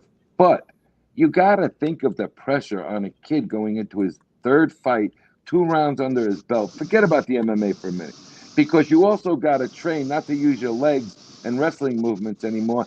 And you got to go in there and use your hands only. Boxing. In a way, boxing is easier. Number one, It is, but when you're doing MMA, MMA for 15 years, it's a MF, lot harder okay, to condone yourself. number one, in MMA, the rounds are 5 minutes. In pro fights, they're 3. In exhibition matches, boxing's only 2 minutes. Number Okay, two, time number out. You're two, wrong. You're number wrong. two, A Gentlemen, championship fight. A number championship two, fight is 5 minutes. number The two, host. number Hold on. The two. When you're gentleman a is talking. Hold on, boxer, Tony. you're Hold just on. He's talking. focusing on boxing. You're not gentlemen, focusing on Brazilian jiu-jitsu. You're not gentlemen, give me focusing on wrestling. You're not focusing on give grappling. Tony. The host is Tony asking a Spinella. Give me question. a second, please, sir. Real deal. I apologize if one of the fake mods blocked you. You are back. You're actually backstage. Bella, welcome. Well, there's And no need to apologize. It wasn't your fault. I I was wondering apologize. why nobody. No, that's no problem. I was wondering why Okay. nobody was responding to me. I'm saying to myself, "What Oh, the hell?" yeah. You're Then not. then Yeah. it dawned on me. Then it dawned on me that fake Angela blocked me. Yeah. Well, you're Shit not happens. blocked. I did not block you, and I know somebody you may. didn't. Yeah. I know you Kane didn't. Shades, thanks for being here. Bella Rose, of course. And gentlemen, go on. It's your show. Okay, so Go let me, for it. if I could just finish what I was saying. When you're training to be a boxer, you're just focusing on one sport, boxing. When you're training for MMA, you're focusing on at least 4 different disciplines. You've got wrestling, you've got grappling, you've got Brazilian jiu-jitsu. You've got to learn all this stuff. It's a whole different thing. Boxing is just focusing on one thing. And you should know this. You should have heard this term before, Tony. It takes Mm-hmm. 10,000 hours just to learn how to throw a good jab. Be Okay, that time out. He is a professional striker, okay, with wrestling background. He's not a jiu-jitsu artist. He's not a taekwondo artist. He's a striker with wrestling background. It's not the same as what you're explaining. So it, you're wrong. it's more. There's more training involved and many more different disciplines when you're an MMA fighter than when you're just a pure boxer. But when you've been in the training Wait, for and not to 10, mention that when you're an MMA yeah, fighter, you're also using your legs. You're not kicking when you're a boxer. You're just throwing punches. okay, but he's training for boxing right now. It is a big difference. It is a big difference. Conor McGregor had how many MMA fights? For one boxing match, it took him 5 months to get ready. 5.5, 6 months. Speaking of exhibition fights, for a second, Tony, who I would like to see Mayweather fight before he stops his exhibitions? Jake Paul. Nate Diaz. Nah, he's got to fight. He's not going to beat Jake Paul. Let Nate Diaz fight Jake Paul first. That's in another month? Well, that's what I 2 would months. look to do with John. Before he fights Mayweather again, I would look to get a fight with a Jake Paul or a I Let can't me think ask of you a the names question. now. I know what you're trying to say, okay? But let me ask you a question. When you have the top man in the game, why would you go backwards when you don't have that kind of time available to you? For experience, But to you don't make have money, that. and You to don't let have some that time available. go by before you fight Mayweather again. He's getting older now. Every year that goes by, the father time is clicking away. He's not going to get faster as he gets older. He's going to slow down a little bit. You're making it like John Gotti's going to get to call all the shots for this fight. You couldn't be further from wrong here. You're dead wrong. John Gotti isn't going to get to call those things. He wants that big fight. You got to sit at a negotiation table, and if Mayweather says we fight October 1st, they're fighting October 1st. He says we fight September 1st. What, you're going to walk away from $1 million plus, $2 million? You're out of your mind. Well, Angel said that he wasn't fighting for the money. Listen, which doesn't make sense to me. I wouldn't fight for no money. I want money. I want as much as I can make. It's not that it's about money, but you know what? Money's part of the game also. It's all about money. It would be for me. You're gonna tell me, Tony, that you'll take a fight for $1 million as opposed to taking a fight for 20 million? You I gotta be don't kidding me. listen. Unless you're rich. When you're in somebody's corner, you don't talk about the finances. So I'm not going to get into the money, Well, but I'm money just is saying. part of it. I'm Money not. is part of it. Yes. I'm asking you personally. It has nothing to do with John or anybody else. You, would you rather make 20 million for a fight or $1 million?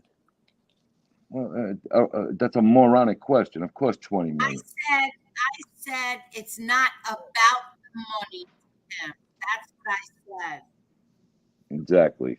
Well, if it's not about the money, I would think that he would be giving it to a charity. It's got to be about the money. Who's going to fight for no money? On. Oh, Listen, buddy, come on. You're getting a little. But what now about it's what getting about just the experience? ridiculous. What about just the experience of it? And what about just loving the art and wanting to fight? What about that? It's How not about all he about the got money. cut? I How you have doing, yet Bella? to see. How about he got cut the biggest break in the world to fight Floyd Mayweather? Now he may Absolutely. get a bigger break to fight him again. Absolutely. I've yet to see any professional boxer say, I just want to box. I don't want to get paid. Nobody said that. Oh No my one said God! that. You gotta You guys be twist careful on here words. with some people. The way people twist Like words is every absolutely word ridiculous. is taken literally. I said it wasn't about the money. What was it about? I didn't say that. Oh, he wants to fight him for free. I said it's not. You think he gives a shit about the money? So if it wasn't about the money, what was the driving force? Are you serious? It was a. Listen, Tony, you're getting a little out of Get in the your ring mind. to fight Floyd Mayweather, his childhood hero. You think Who he now gives a isn't? shit about the money?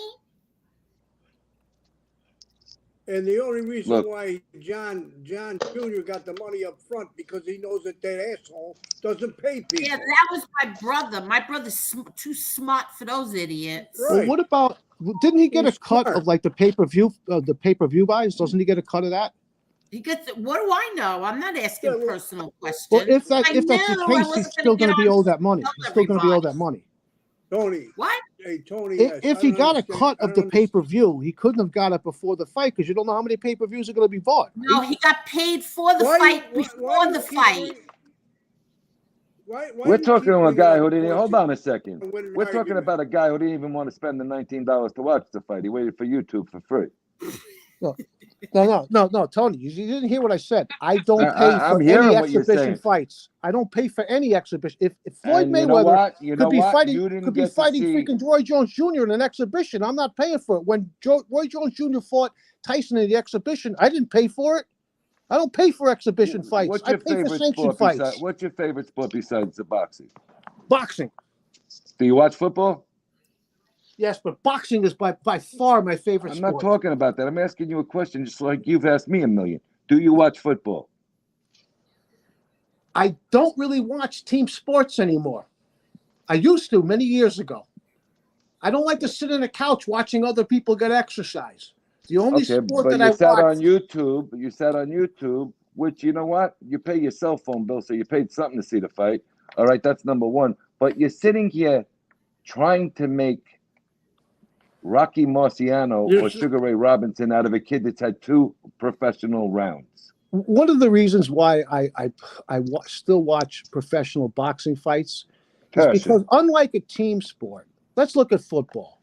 Let's say I'm watching the Giants play Tampa Bay, and the Giants quarterback has a bad day, but the rest of the team does great. That one man is mostly responsible for their loss, but with boxing, it's one man against another. There's no teammates. Either one man outperforms the other or doesn't. Plain and simple. I agree. But like I said, we're talking about a kid who was going in to fight an exhibition, and it was supposed to be wipe your hands, it's over with, let's move on and figure out what we're going to do in the next 4 to 6 months. That ain't the case no more, because now you got the pound-for-pound fighter, the best in the world, probably ever, right? Kind of boxed in, but not completely boxed in. Well, wait a minute. He was legitimately, you could argue that he was the pound for pound best when he was still a professional boxer. He is no longer a professional boxer, so that you can't make that argument.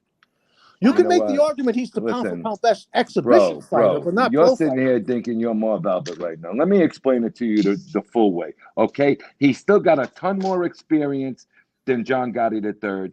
He's still one of the best fighters if he trained for a full 8-week camp. So you're wrong, okay? I seen him punch the other night. I seen his speed the other night. So no, you're absolutely wrong. Well, you know what?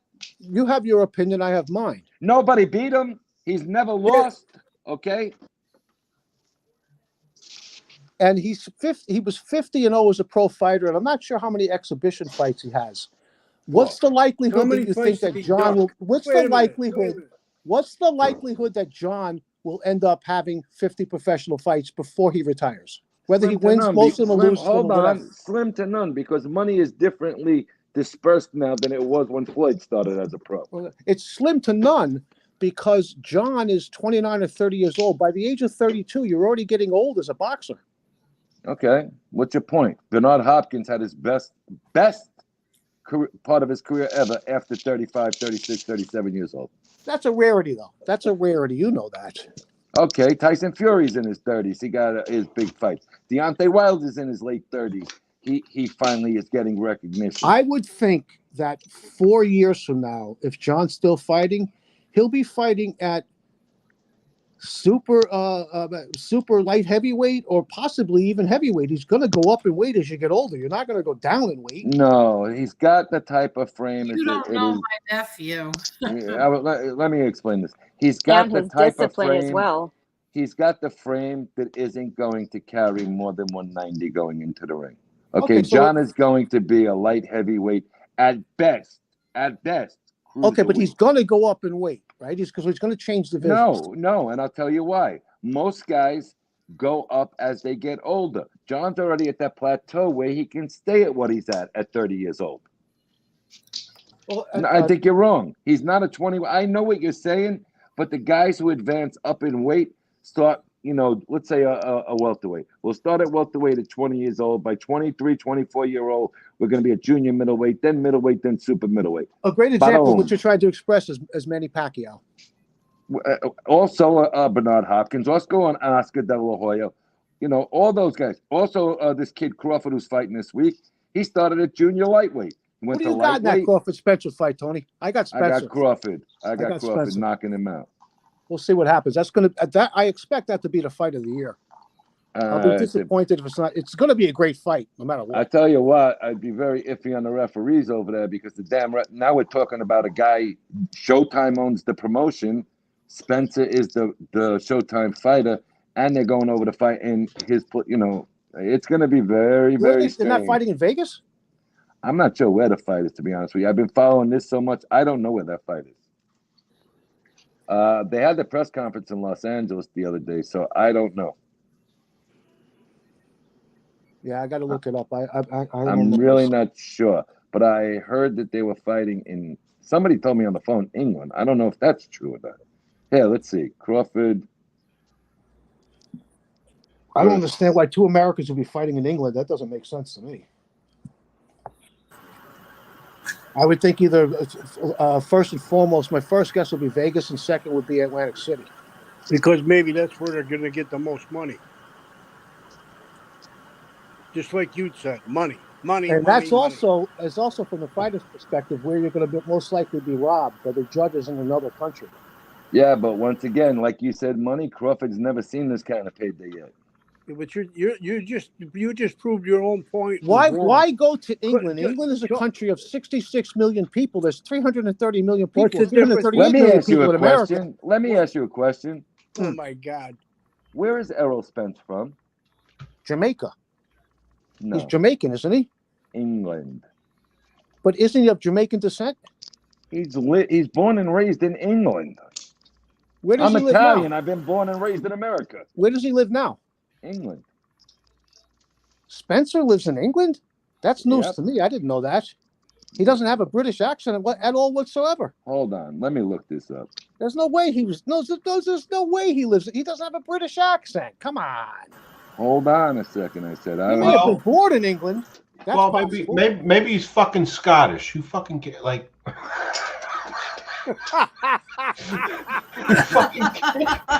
Maybe he's Scottish. Listen. When you're talking about boxing, boxing is a pugilistic sport.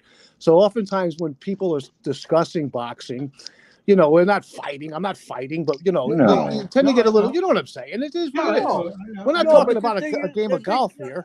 Tony, let me interrupt you for 1 second because you've done a lot of talking tonight, and you always seem to think that you're right about everything. I never said I was right. I'm just lending my opinion. That's all. You don't have to say it. You disagree with everything everybody says. You bring up a different point. You bring up a different angle to the question or to whatever's posed. Don't you understand that? You're very argumentative, whether you mean it or not. I'm just offering my opinion, and I'm listening to Tony's opinion. I never said I'm right and you're wrong. He's got nothing to do. In He's got fact, nothing to do with several Jamaica times in or the conversation, Tony has said that I'm wrong, and I didn't even respond. I just let him say it. Now you guys can fucking talk about sports and everything. All you like, I've made it clear. I don't pay attention to sports, but I support John Guy III, and I think that fight was fucked up. That's all I'm going to say. You guys can 100%. Yeah. So 556. Did you buy the pay-per-view? Or did you watch it after the fact? No, I watched it. No, I watched it online. I didn't buy it. I watched it online after the fact. It doesn't really matter. I mean, what matters was whether or not you saw the fight. So obviously you saw the fight. I did see the fight. I watched the whole thing. Yes. Tony, let me ask you one question, and then I'm done for the night. Was there any reason that John Gotti Jr. shouldn't have made it through 8 rounds? I don't see why he shouldn't have. No. Okay, that's the end of the conversation for me. Well, we just saying he was cheated. We just said he was cheated out of going the distance with Floyd Mayweather. That's the whole argument for the last 4 nights. Right. Earlier in the conversation, I said I thought that both fighters still looked reasonably fresh. Neither was gassed out, and both fighters I would have expected to make the full distance if it went the distance, if it was allowed to go the distance. I don't see Mayweather wasn't any more tired than Gotti. Listen, and I wouldn't say Gotti was any more tired than Mayweather. I would say it was pretty much even. I would say Floyd was a little bit more tired. I would say Floyd was a little bit more tired. A lot more tired. A lot more tired. Something me and Miss Carol talked about. I watched it. So did Carol. He was a lot more tired. The reason why I say that is because when the melee was happening, okay, John was sitting down in the corner on his stool. It's part of that reason was because his corner was flooded with all those people. But Mayweather on the other side of the ring was sitting up on top of the ropes, bouncing up and down. Because he didn't have 50 animals charging at him. I understand, but I just said that. Tony, I just said that. But on the other side of the ring, where Mayweather wasn't flooded, he was up on the ropes, sitting down, bouncing up and down. He did not look tired. And once again, he didn't have 50 animals chasing at him. Right. Okay. So are you trying to say John was sitting down because he was tired? No, I'm saying that if Mayweather was so tired as you claim, why wasn't he sitting on his stool or sitting down on the mat altogether? First of all, time out. First of all, show some respect. Second of all, why wasn't he dancing around, and why did he have to sit his ass on ropes? He was bouncing up and down. The fact that he was able to climb up onto the top rope and bounce up and down, to me, that showed that he wasn't exhausted. That's different than fighting. You take a better look at it. You know what? This is just getting ridiculous. You just wanted to be argumentative at this point in a nicer manner. You're absolutely wrong. You said it again. I never said you were wrong, but you're telling me I'm wrong. I'm just giving my opinion. Why are you getting so upset? You're watching it secondhand on a TV. People who were sitting right there, he had his fucking mouth wide open, bouncing around over there. Why did he have to sit down, and why couldn't he jump up and down? Because he had no more fucking legs left. Think about it. If you're tired, you sit. If you're not, you stand. He was bouncing up and down, or was it because there were 50 animals making the ring fucking shake? If I was Mayweather's trainer and he was as tired as you're describing, I would have pulled his stool down and had him sit down on it. Not have him sit on top of the ropes, bouncing up and down. Nobody tells fucking Floyd Mayweather what to do. Trust me when I tell you. He pays for anything he wants. They say, yes, sir. Yes, sir. There is no fucking saying, hey, Floyd, go out and do this. Floyd, go out and do that. They would have to wipe the sweat off his fucking face in between rounds, and that's it. If Mayweather was exhausted, he would have been leaning, holding on to the ropes when all that was happening. I know his corner wasn't flooded. I understand that. But he would have been turned around towards the ropes, holding on to them, gasping for air. Instead, he right. climbed up Well, on top of the ropes and was bouncing up and down. as he Okay, sat then let there. me ask you a question. Jeez. Hold Oh on. my Why God. then? Why did he tell the fucking referee, "Yeah, stop the fight"? He told the Exactly. referee to stop the fight. Fucking A. It says it on about 10 videos on the internet that are also for free. He agreed with him to stop the fucking fight. And it's all over the internet that it was said Kenny Bella's rigs fight with Floyd Mayweather. Okay, And well, that's from African Americans who say it. what I saw right before that fight ended, John had clinched and he was refusing to release the clinch. When the referee finally broke him, when the referee called the fight off, he was looking directly at John. Mayweather was behind him. He Listen was to me. looking Wait, and time out. he had his Listen to hands up me. in the air and he waved You're it off. not. All right, You're not giving. Watch You're Get not. rid of this fucking clown before I fucking pounce on him. Calm down. Calm down. Listen to Take me. it easy. Take it easy. Listen to me, Tony. Please. All right, and I'm not going to say it again. Listen to me. He owned the fucking referee. What is wrong with you? What the fuck is wrong with you? Of course he's looking at John because Floyd told him what the fuck to do. Well, it goes Are back you to what I kidding me said. or what? It Are goes you back to kidding what I me or said. what? It goes back to what I said earlier. Negotiations? That You being can't the case, fucking negotiate with him. that He being was the case, draw. He was everything. Okay, that being the case, the Gotti team should have been aware of that and should have refused to sign the contract unless there was another referee.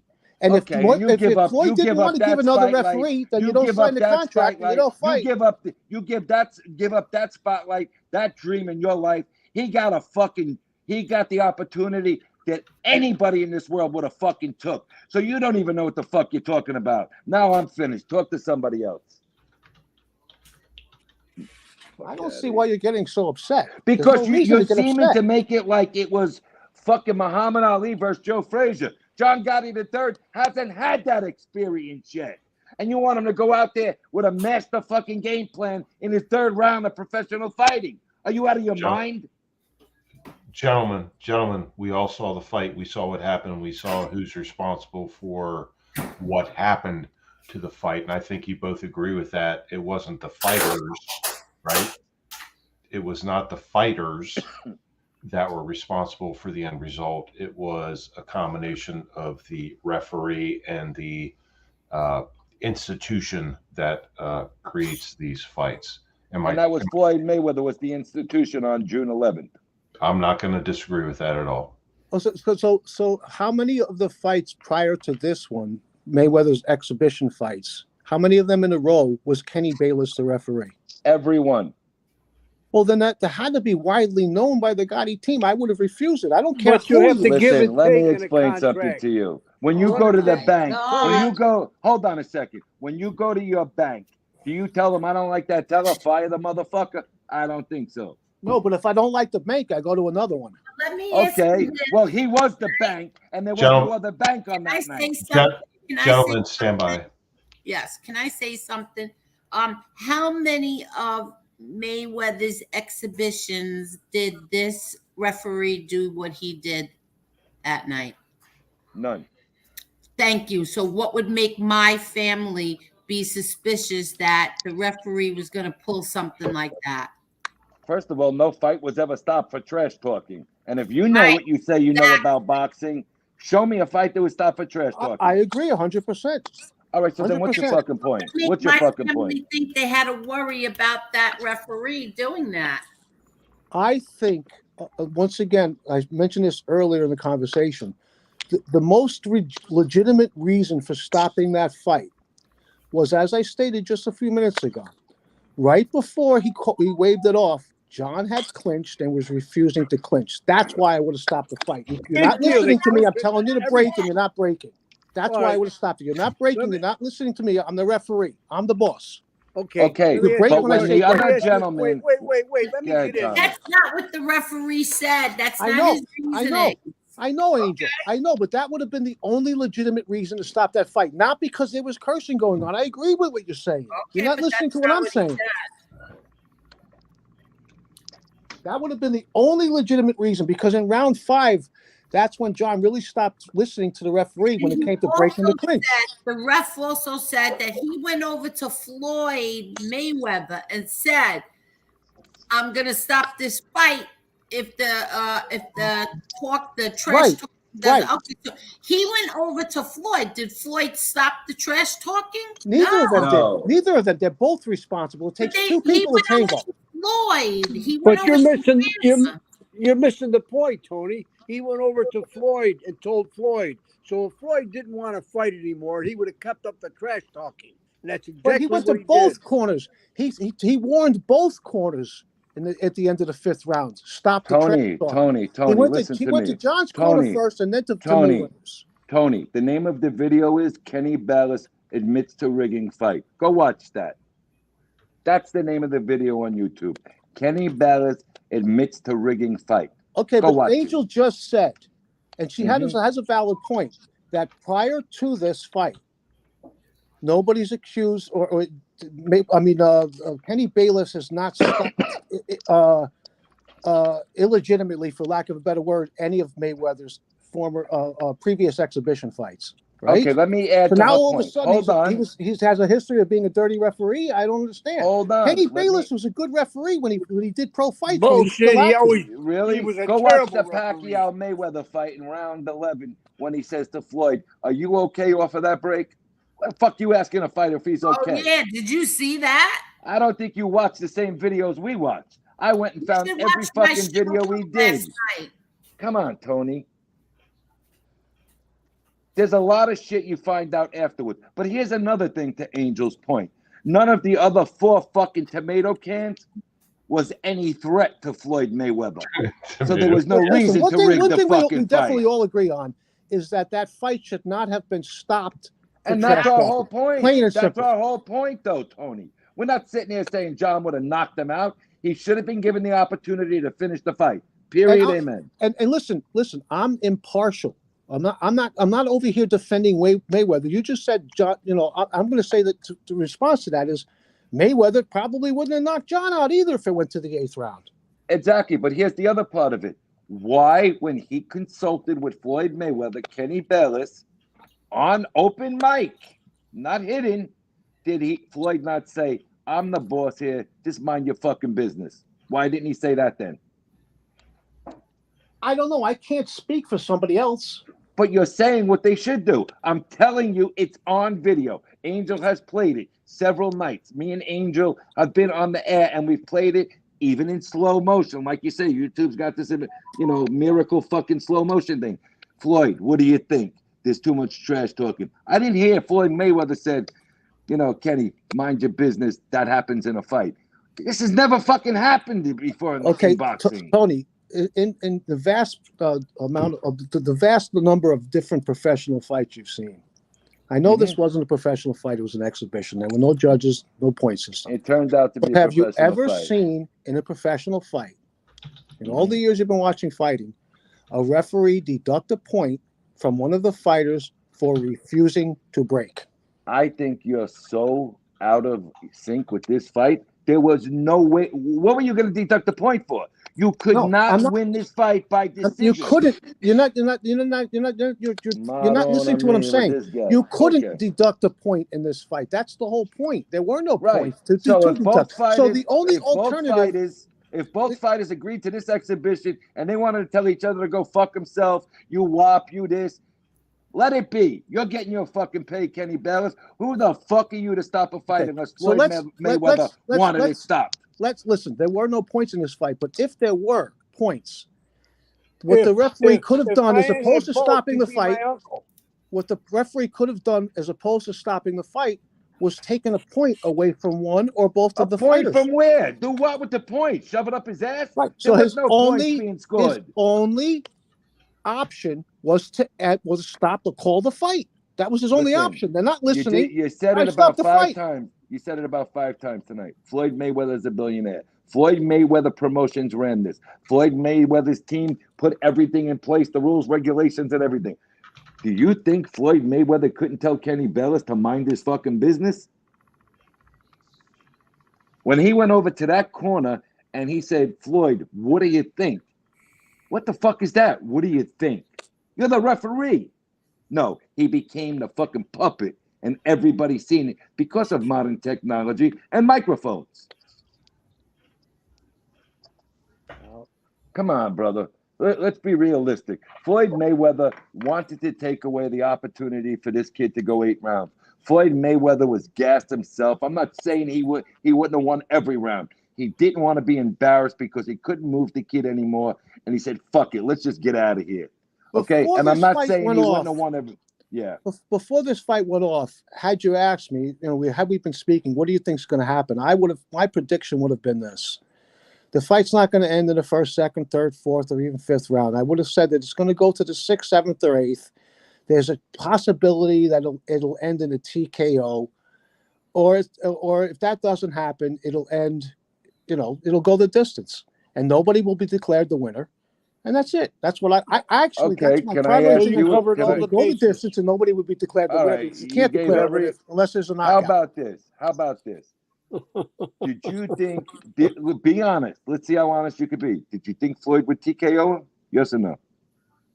I just said that was the second possibility that Okay. Floyd would Now watching. Okay, honest enough. Now watching up to 5.5 rounds. Did you still think Floyd was going to stop him? No, but I got to say this. No, I don't think so. I think that's the only thing we're saying is the kid could have went the distance and they cheated him. I think that Floyd, being a businessman, would have wanted the fight to go the distance and not TKO John, because that would make a rematch possibility even greater. Are you following? Even greater. Have you been following when he fought Logan Paul, when he fought the guy Chalmers, when he fought the Japanese kid? Have you been following any of the media after those? No, I don't follow exhibition fights. I follow he's pro getting fights. mocked. He's getting mocked for not knocking them the fuck out. Okay? All of a sudden, he thought he could knock one out. He put more punches together in 5 rounds than he did in those previous 3 exhibition fights. And when he seen he couldn't put the kid down or fucking TKO him, we got a fucking problem. It's going to happen all over again. I'll win every round, but I'm not going to knock this fucking guy out either. Don't you think it's much more likely that there would be a rematch if the fight went the distance than if John was stopped at any point in the fight? Controversy makes the second fight more anticipated. That's right. Mike Tyson against Razor Ruddock. That's a professional fight. It's a different animal. It's a different animal. And we basically now have something that turned into interesting fucking, stage presence here. Everybody wants to see it again. From my perspective, had the fight went the distance, right? Mm-hmm. The average person doesn't know much about they know diddly squat about boxing, quite frankly. But the average person would say if a rematch was announced, the average person would say, wow, well, okay, so they fought once, it went the distance. John's had X amount of time to improve his skills. And then while that's happening, Mayweather's getting older. I would be much more likely, if I was a person that purchased pay-per-views for exhibition, to see the fight than if the fight didn't go the distance for whatever reason. Let me ask you a question. If there was a TKO. Can you be honest? Would you watch the second fight? Would you watch the next fight if they signed it for the middle of November? Yeah, on YouTube. I'm not paying for exhibition fights. I don't care who's fighting. Fight? I don't care if you fucking pay for it or don't pay for it. Would you watch it? Absolutely. I watched this one. Case closed. Case closed. Well, wait just because you don't pay for it doesn't mean you're not gonna watch it. Let me backpedal on that just for a second.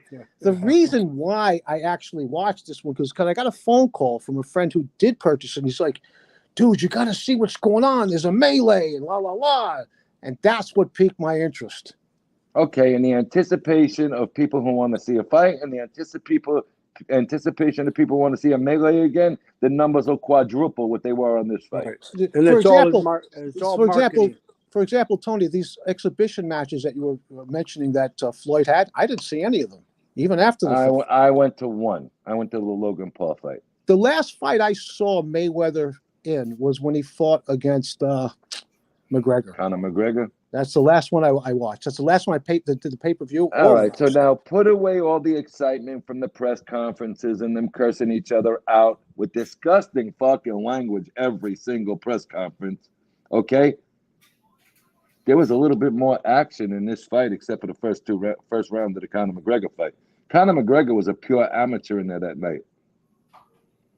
Conor McGregor did absolutely nothing for anybody to think that he was ever. It was just a matter of people waiting for Floyd to turn it on and get rid of him, if you knew boxing.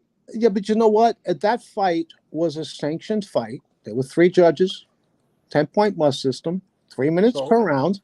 It was a 12 round fight, if I remember correctly.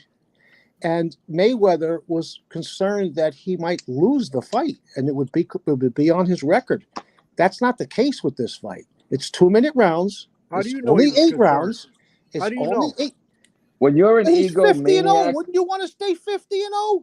Would you How do want to you? be when you 50-1 when or you 50-0? then why So if didn't he let thought me he ask was, you a question? wait a Go minute, ahead, wait a Tommy. minute, Tony, Go ahead, wait a go minute, ahead, go Tony. ahead. If he thought he had a chance of losing, why would he get in there and jeopardize that 50-0?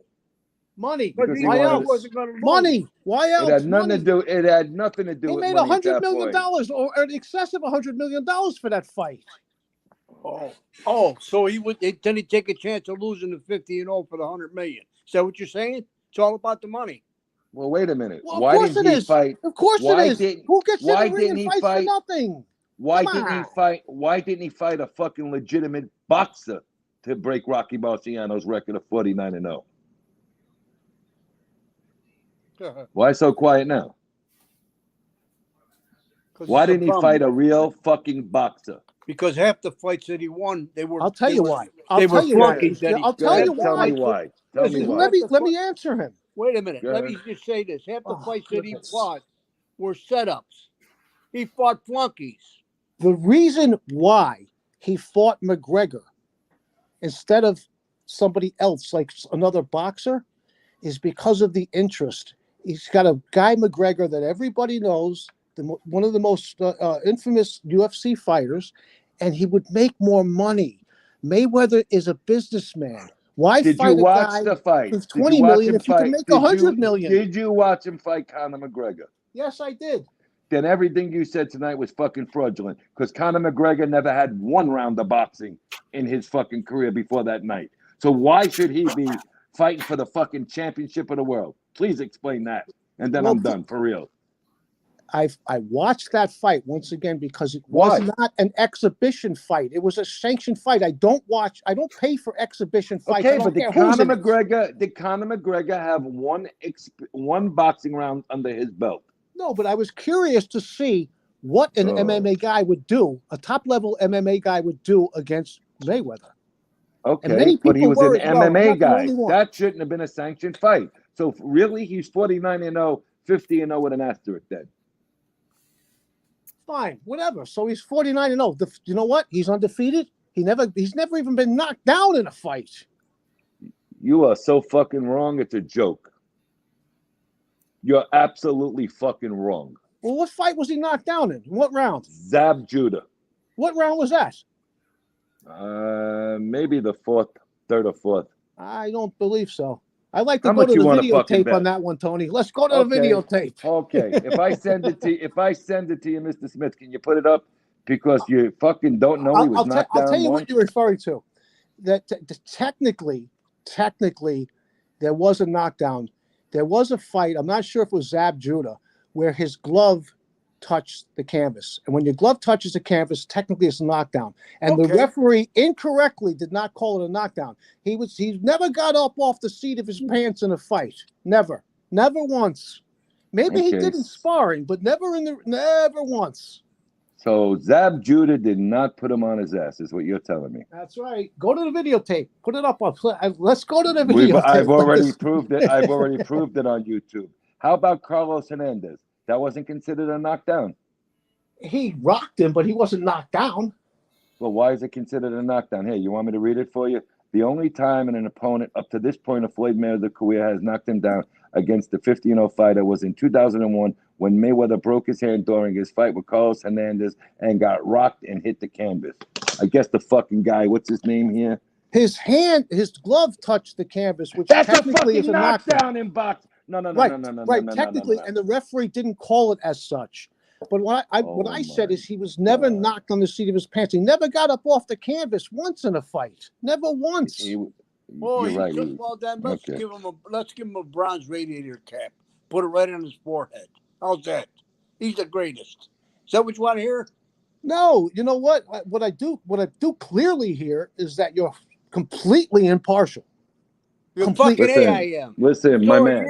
And you my know man. so Tommy, hold Hold on a second. You see what that is? You see what that is, buddy? You see what that is? I can't see it. Do you see him laying on the fucking canvas with his ass touching the canvas? Is that better? I'll freeze this or take a screenshot. Hold on. Okay, and I'll look Do at it whatever the later. fuck you I want. can't blow it up. I'll look at it later. I can't blow it up. Do whatever the fuck you want. I just showed you a picture of him on You the think he canvas would in a lie to you? professional fight. Come on. Well, according to the stats, that's what they say, that he's never been knocked down. So look that up. Google it. Listen, the stats also This say a lot of record, other it's- fucking things. You know what? Whatever. We got 7 people here, and me and you are hogging up this whole stream. All right. Well, listen, it was a good conversation. Well, some of it was. I never once said you were wrong. Numerous times you said I was wrong. Whatever. Okay. Because I'm you're lending sitting my here and you opinion. want to train. You're sitting here and you want to train John Gotti III like he's fucking Sugar Ray Leonard. It ain't gonna happen. No, I Okay, want to I'll be train the him like first he's one. Rocky Balboa. And this ain't the fucking movie theater. You ain't getting popcorn when you're in there. So I missed I don't know something. what I to missed tell you. something. I missed something. Where did Angel go? I missed something. He's probably on the phone saying, "Listen, I got a guy. There's a guy on YouTube. I think he'd be a good trainer for John." Yeah, Well, right. definitely not you. In your Definitely not you. dreams. No, I think Definitely not you. Angel just got a little bit tired of the conversation. Is what happened. I think. And Yeah, he's just, especially with this guy, whatever your name is on here, and yeah, you're doing the most. And honestly, Tony Silo is taking it real easy on you, so tread lightly, my friend. What is that? A threat? No. Oh, What, not a you threat at afraid? all. Are you Not a threat. afraid or Not a something? threat. Come Not a on, threat. stop. No, not a threat at all. Not a threat at all. Have I But been respect. But disrespectful to respect. any of you people on the No, panel? but just No, but you're respect. trying to make something here that's not going to happen. 2 guys who know boxing, you're not going to get what you want. Like you said, Rocky Balboa, that's a theatrical movie. That is not a professional fight. You market John as Rocky Balboa and Mayweather as Apollo Creed, and you sell You don't tickets need to like do like marketing. You like don't need hotcakes. to. You don't need to. The money is there, my friend. The money is there. You don't need to market this any Where other do you way. think, if they do a rematch, where would you like to see that rematch take place? New York. It's going to be in New York, but it ain't going to be at the Garden. It'll probably be at the new place where the Islanders play. The Garden's way too busy during the winter for that. What about the arena in Brooklyn? Not Madison Square Garden, but the others. I can't remember the name of that place. No, because there's right no real. No, it's not going to happen at the Barclays Center. Barclays Center has a couple of things to go on there as well. That's it, Bucket. It's probably going to be at the track. I would like to see it if it does happen. I would like to see it take place in Vegas. For what? Well, because that's Mayweather's hometown. So what? That's where the money is going to be. That you're going to make. I think that the fight would pull in more money in Vegas than it would in the Garden. You will make the same money in New York for this fight. Oh, you never it did isn't ask like him, the old you never days. did, It listen, isn't like the old days that you need the Tony, casino for this fight. Tony, back to Spencer for a second. You claimed that he was No. born I and said raised I in didn't England. know. I didn't say I said I did not know. I looked it up. He's from America. He's got no Jamaican roots either. Okay, so I was right. Well, you said he was Jamaican. I said he was England. He's from America. I don't know where the fight is, though. Where's the fight? I was partially right. You were partially wrong. Okay, all right. I'll agree to that. Okay. Where is the fight? I still don't know. I haven't looked it up. That's what I asked because I heard something about England. I don't even know. I would still think that the biggest fights are in Vegas. I would still think that's got to be in Vegas. Let me see. Crawford. That's like the most highly anticipated fight in pro boxing right now. Yeah, but why did they have the press conference then in L.A. versus Spence? Well, L.A. is not very far from Vegas. Well, that's not really the reason, but maybe one of the fighters or both of them happened to be in L.A. at that time for whatever reason. Where is Spence Crawford's fight? Here it is. It is in Las Vegas, July 29th. Yeah, that's what I would have thought. I don't pay attention to a couple of weeks before the fight like that. I just think Crawford's going to win. This guy put his head through a windshield. He hasn't really had a tough fight since then. Well, we'll see what happens. That's a very tough fight to call to pick, in my opinion. I mean, I think that Spencer has the better jaw of the two. I think that it's easier to rock Crawford, but that doesn't really count for much. Well, the problem is, has he really been rocked since the car accident? No, but he's fought the best other than Crawford, and same could be said for Crawford. He's fought the best other than fighting Spencer. They've been ducking each other. I think actually Crawford. I think Crawford's been ducking Spencer more. Tony, hang on a second. I just want to say good night. Good night. Thanks 556 for having me on. Good night, Yes, sir. everybody on the panel. Bella, Hey, Tony. congratulations again for that beautiful grandbaby. Everybody be safe. Real Tommy, deal. Good There's night, two Tonys Tommy. here. There's two Tonys Tommy, here, good not night. just And one. There's two. No, well, he's okay. Well, he's speaking to Tony Silo. Tommy, good night and good luck with everything. All right, And I did blessings. All right, both Tonys. Good night. Good night, real deal. Good night, Tommy. All right, Have a good one, Tommy. Thank you. Or Tommy. So anyway, it's not like I was here to get something resolved or push a point. I just give him my opinion, and I lent my opinion, you lent your opinion. Fair enough. It's just Fair opinion. enough. There's no reason to get offended or anything like that. I'm not offended. It's like, yeah, I would have liked to see John upset Mayweather. I'd like to see anybody upset Mayweather, quite frankly. That's, I don't know what the likelihood of that is at this point. I mean, if Mayweather continues to fight when he's 50 years old, obviously it's a much more likely for that to happen. How about this? How about we say we agree to disagree, and how about we allow everybody else to participate in this show now and not be two hogs of a TV screen here or a video machine, whatever we're on. How about that? We've been talking for over an hour. How about that? It was nice chatting with you. Thank you very much. Yeah, okay. You guys all have a good night. And I'm sorry, 556 Media, thanks for having me on. Yes, sir. And, how about come to the Angel Gotti show tomorrow night and watch we'll show some video. Listen, if I offended anybody, that was not my intention. But how about come over to Angel Gotti show tomorrow night and you'll see some more videos. I promise you. How about that? I may or may not. I'm not sure exactly what I'm going to be doing tomorrow night. It's Friday night. I haven't made plans yet, but we'll see. Anyway, Friday Night Lights. Friday Night Lights. Well, I don't want to go have Friday night fights. No, lights with an L. Lights. All right. Well, you guys all have a good night. It was good talking with you. And once again, I hope I didn't offend anybody. And if I did, not at all. Not at all. Don't worry. All right. It's all good. Take care. All right. Ciao. You made me go transgender, but thank you. Yeah, I saw you were reaching for a dress over there. So. It wasn't mine. I found it. Is that lipstick I see over there on the desk? I don't want to talk about it. Don't. Good night, guys. Have a good one. Thank you very much. Yeah. I'm sorry. I got texts from a couple different people that were actually on here, and I mixed up numbers. So if I responded the wrong way to the wrong person, I apologize. So yeah, there's that. Okay. Tony, it's. I apologize. For what, Tony? What are you apologizing for, Tony? Because I did too much talking with that gentleman. I apologize. I'm a jerk. Well, no, you were just passionate and you laid out facts. Like, there's no reason to be apologetic for something like that. That's right. You got to apologize for nothing.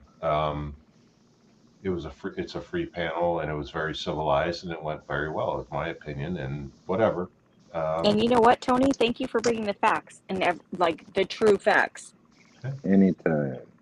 Man, you got a cigar lit yet, or what? I came in kind of late, but I always got a cigar. Oh, Tony, I have to tell you one thing. Your wife is beautiful. I seen her and her little sassy little self. She's beautiful. Oh, Jen's awesome. Yeah, no, I seen a video that Tony had put up or whatever, and I was like, oh my God, actually Angel put it up. And I was like, oh my God, she's so beautiful. Thank That you. little Hispanic gal looking just like me over here, Hispanic females. Told you guys you look similar. Hey, Mr. Smith, I put my phone number and Jen's number is in the private chat. Is that you that texted me or her? No, I just put it in there now, you guys. That's mine and Okay, Jen's all right, because sharing phone. I got two I'm like, Oh, so Yeah. that's your and Jen's sharing. Yeah, Okay. that phone. So take it, fella. all right, yeah, Well, everybody I take don't it. know. I don't know how to take it, but wait, actually, Look can in the I? one that says chat and just write it down somewhere. all right. So what? Hold on, let Don't me say get. it I out got. loud. No, I'm not. I gotta. No, Oh God, don't say it out loud. Jesus Christ. no. I'm adding Todd Father because I was just texting with him. Oh boy, I'm in trouble. But I have a strange number that came in by What's text. the area code? 916. I don't even know what that is. Fucking me either. I don't fucking know. That I don't know.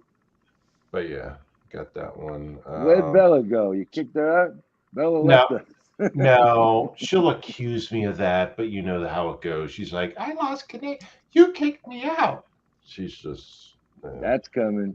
She's gonna bounce that up here and go off. There Huh, she is. Carol? See, Yeah, she's right back. They got the worst internet in California. Yeah, you said the 916. Yeah, I do. But you said 916. Why are you doing that? Why are you giving out numbers? You're so annoying. No, the area code we only said. That's not you. Yes, it is. Yes, it is. Oh, fuck my okay. life. Oh, he only Yeah, gave fuck out your the life. area. He only gave up the area code. Nothing The only else. one that has my number on here is Carol and MRE. Like, stop. Oh, you're not. Oh, fuck my life.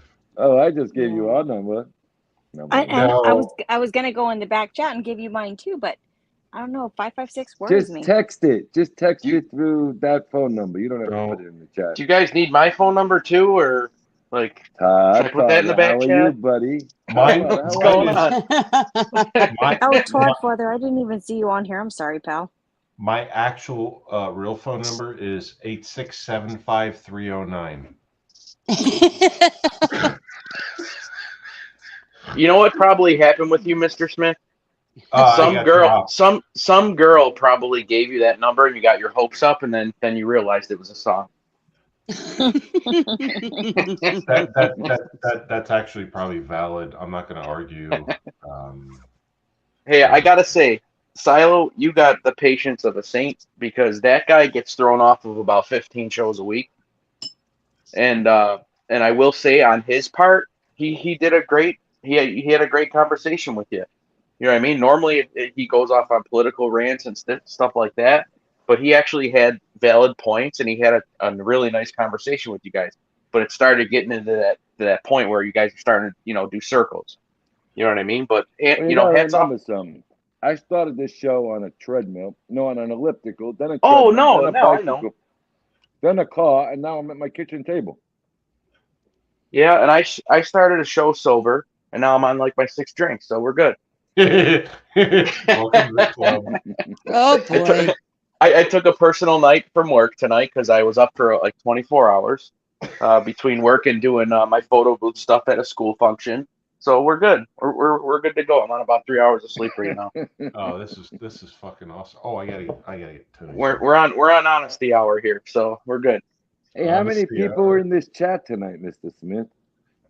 Right now, No, there at the peak. Oh, at the peak there were 1, 2, 3, 4, 5, 6, 7. Oh, good. On the panel, live on the panel. No, in the chat. In the chat, I was trying. Oh, in the there chat. were a lot of different names in there tonight. Yeah, in the chat, I'm not sure because I mostly stuck to the StreamYard side, not the YouTube. And I meant to say hello to this JL. Hi, how are you? Tommy Irish, good night. Sorry. And Miss Carol, how you doing tonight, darling? I'm calm now. I know she was pretty worked up earlier. Oh, you got to go back and watch the video. Carol was getting ready to start kicking somebody's ass before. Well, I was training, so I didn't, me on Mondays and Thursdays. I'll tell you what. So I'm sorry, I didn't mean to cut you off. Go ahead. Sorry. Bella, you there? Yeah. I cut you off. I'm sorry. Go ahead. No. Go ahead. What were you saying? No, like normally when I listen to this whole YouTube thing, I'm at work overnight. You know what I mean? But tonight I'm sitting on the couch, I'm having a few drinks, and I've actually been more of a moderator in this show tonight than I think I've ever been anywhere. So Is that why everybody's blocked? no, Just kidding. somebody was blocking everybody. I unhit them. I unhit a bunch No, of people I'm earlier. totally kidding. Yeah, that was a fake. That That was was a a fake fake. Angela, the There right was a winger fake in there. Angela. There was a Yeah, fake Angela. Angel. And I Angel. kept telling Mr. Smith, like, no, it's Angela. Like, I checked. Like, I follow Angela. I know how many people she, has. Yes. But he didn't listen to me, and I don't know how to make anybody a mod. I threw my number in the back chat too. So I got it. I think we also did that by email too, right? yes, sir. So Yeah. Let me Todd double. Father, so did I. Okay, cool. Let me double check. I did that right. Oh, for all throwing our Yeah. numbers out, I guess I would too. And the problem is, I misspelled Todd Father. Oh, so what? I misspelled Todd Father in my contacts. So I'll correct How that. many cores? I don't want to talk about it. 32, Mr. Smith's got a 34. gallon jug hooked up to him so he doesn't have to get up and go pee. He's got one of those. What do you got? What do you How call can- those things? What do you call the things they have? What is He's it? A got an tap? Colonoscopy bag. No, IV. a tap. Catheter. how come I'm the only one that gets made fun of for drinking beer or I don't drink liquor. Oh, are you kidding me? I'll tell you what. If I came on here, if I wasn't working overnights, I'd be a lush too. A lush stew? So that so I understand what that means. Sure you don't. Hey, listen, I'm not. Listen, I got yet to trip up any stairs and break my head open. So Oh, dude, don't do now I just no, jinxed myself. It's over now. don't fucking do that. That was horrible. Fucking forehead versus a steel door up a 3 steps. Yeah, fuck that shit. I ain't doing that again on purpose. Not that I did it on purpose. No, heaven forbid you ever fall. Yeah. So Every time you tell me hi, I'm like, fall. so let me tell you something. Jerk. So I received trucks of produce when I'm at work. So a lot of times they come in and they ask if they could use our bathroom, but since the whole pandemic thing, we're not really allowed to let the drivers in the building. So we have like a porta potty at the end of the all the docks or whatever. Right. So a lot of times we have to send them, no matter if it's 80 degrees or 30 degrees, we got to send them there. So a lot of times it's like, oh, I told the maintenance guy, yeah, I picked up some water bottles down there. I don't know, these guys are littering. Well, guess what? Them water bottles are the pee bottles from all the truckers driving cross country. Oh yeah. So, that's what they do. Yeah, for so, sure. oh, yeah. So, well, I didn't know that. You know what I mean? Me being when I first started, I didn't know that. Here I'm, picking up these bottles, and yeah, I won't say the rest. Dude, I do that sitting in my office. Like right now, this can is going to be a pecan. So I'm just saying, it's none of my business. Oh, you got one of those 5-gallon spring water things from the dispenser hooked up to you right now? You're not fooling nobody, Mr. Smith. That's why he's only being viewed from the chest up. That's Yeah, right. no doubt. Something's under He's that naked. desk. Yeah, he's naked under the table right now. He's hooked up to a 5-gallon jug. I'm only You wearing got- I'm only wearing a t-shirt and a Coors Light can. Yeah, So you got a Home Depot bucket under you right now. I wish I did. Oh my god. Be so much easier. Oh man, are you glad I joined the panel? Oh, I love you, Todd Father. Yeah, You're a good man. guy.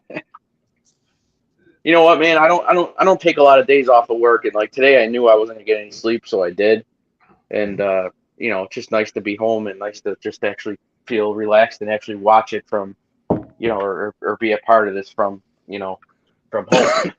No, I I can had I to. can dig it. This is the latest I've been up in probably a week, I think, at least a I week. don't think I've gone to bed before 4:30 since last Tuesday. Yeah. I I was Yeah. got at a the whole. 4:30. Damn.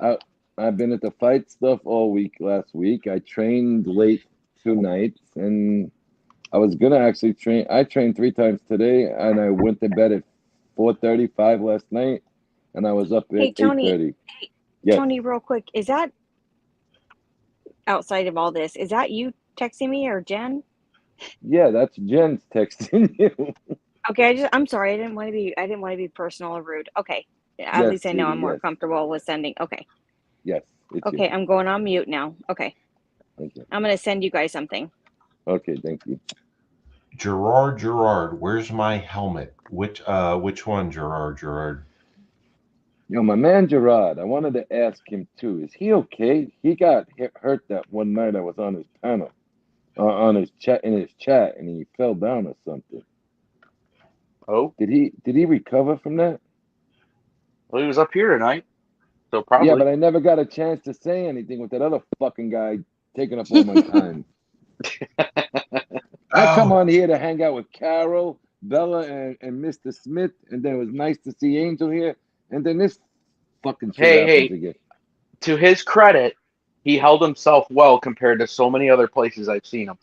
So I was just, I literally emailed Mr. Smith. I'm like, this is a pissing match. Let's see who gives in first. So that's what I said. I said, handstand Well, push up guy I'm met gonna his give match it to tonight. you. I'm gonna give it to you in a pretty straightforward way. He was comparing this to Rocky the fucking movie. So how much can you get into an argument with somebody who wants to train him like Rocky Balboa, Todd Fowler? Please. I agree. So what the fuck were you gonna say to a guy who's just persistent? Sometimes you're better off letting him blow or just blow off and But call you it know for what? another day. You guys did have a good conversation. I will give you that. Did it go an hour too long? Yeah. But Oh, you know what? absolutely. But you know what? I mean, you guys talked amicably. You know what I mean? It could have went a whole different way with a lot of different people. You know what I I mean? agree. I agree with that. So Agreed. Hold on. so I mean, I have there's so many shows talking about this right now where it doesn't need to be even talked about. You know what I mean? This could have been. I mean, it's just a whole new topic now, and it's like how much are these people going to bleed this stuff? Well, You know what I here's the mean? problem. But here's the problem. Me and Angel are saying one thing and one thing only. He should have been given the opportunity to go and finish the fight. That's all. Nobody said he even won a half of a round. And Yeah, everybody else is twisting our words into we said he was going to knock him out. We said he was going to beat him. Go look at anything, and I think me and her have been on the air together like 11 hours in the last week. All right, since Sunday night. Nobody's ever Yes. said that. Nobody's ever said that. All we said, Todd Father, was he should have been given the opportunity to finish the bout. and that's the thing. Like, you know what? Like, if the fight would have went the full 8 rounds, anybody could have said anything they wanted, and the melee probably wouldn't have happened. And you know what I mean? Like, it's how can I say it? Like I I said, if it went the full 8 rounds, we probably wouldn't be talking about 98% of the stuff we're talking about right now. you're right. It would have been done and over with. And Right? Exactly. everybody would have given him his accolades for making it 8 rounds with the champ. Yeah. All they would have did was just give their analyzation of the fight, and that would have been it. Exactly. That's it. Good or It bad would on have. both ends. That's it. That's all it would have been if it would have went the full 8 rounds. Right. You Now we're know, talking about rematches. We're talking about everything in the world, and our words are getting twisted around. well, that and it's trending, and it's all over the place now. It's crazy. It truly is. But But we're at where we're at, whoever if there really was a plan and a marketing scheme, they succeeded. So it's I don't think that was in the plans. I was around the Moore weekend. I got to be very honest with you. Nobody thought that was coming. all right. No, I'll take your word for it then, for sure. I'm sorry, Gerard. I'm trying to put the helmet on, but it doesn't work really well with that headset. Don't put your helmet on.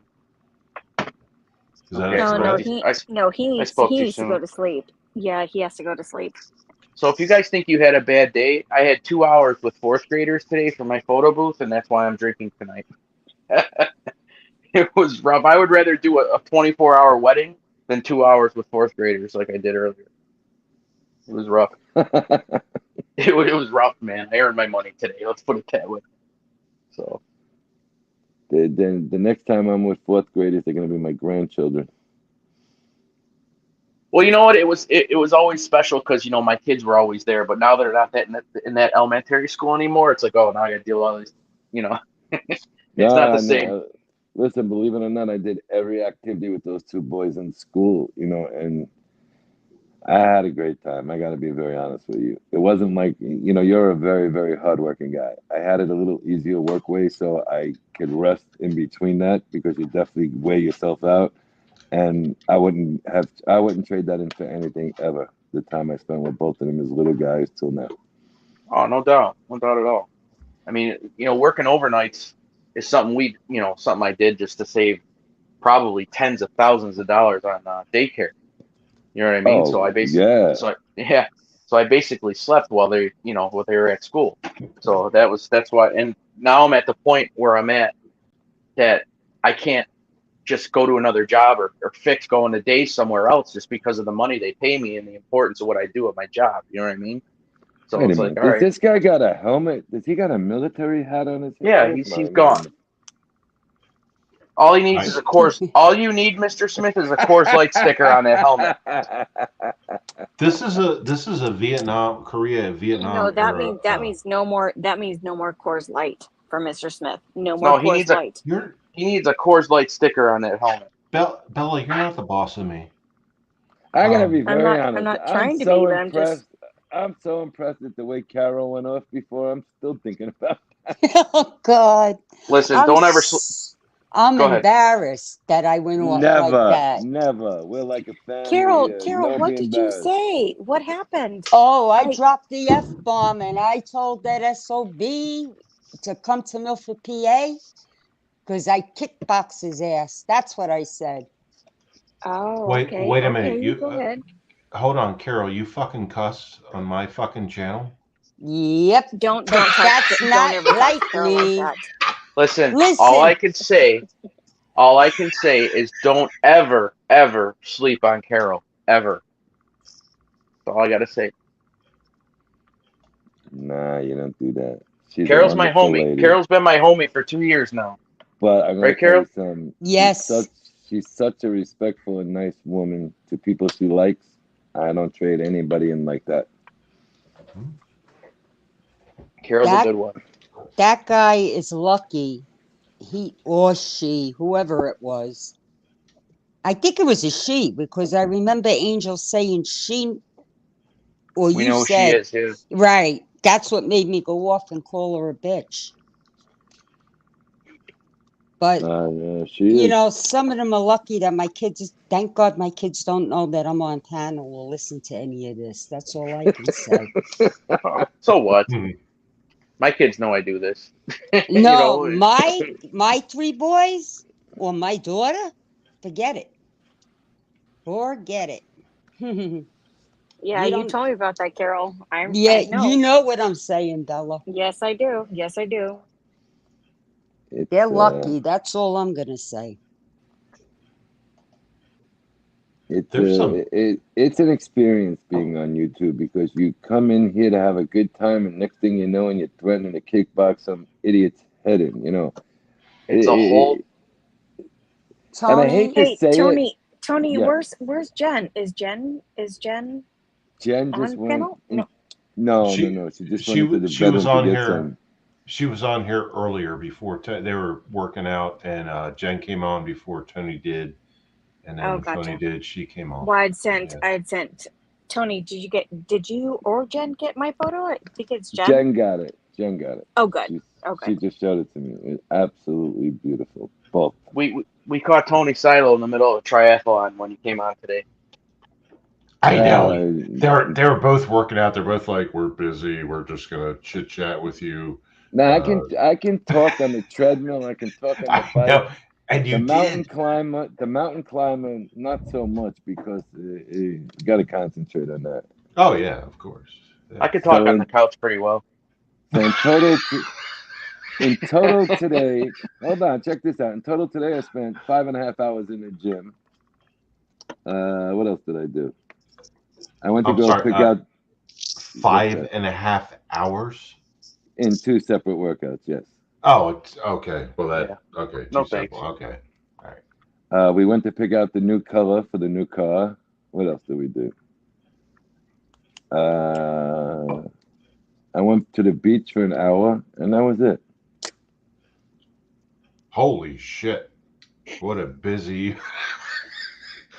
Well, aside from the gym, I mean, the gym, like I couldn't do that. I just fucking die.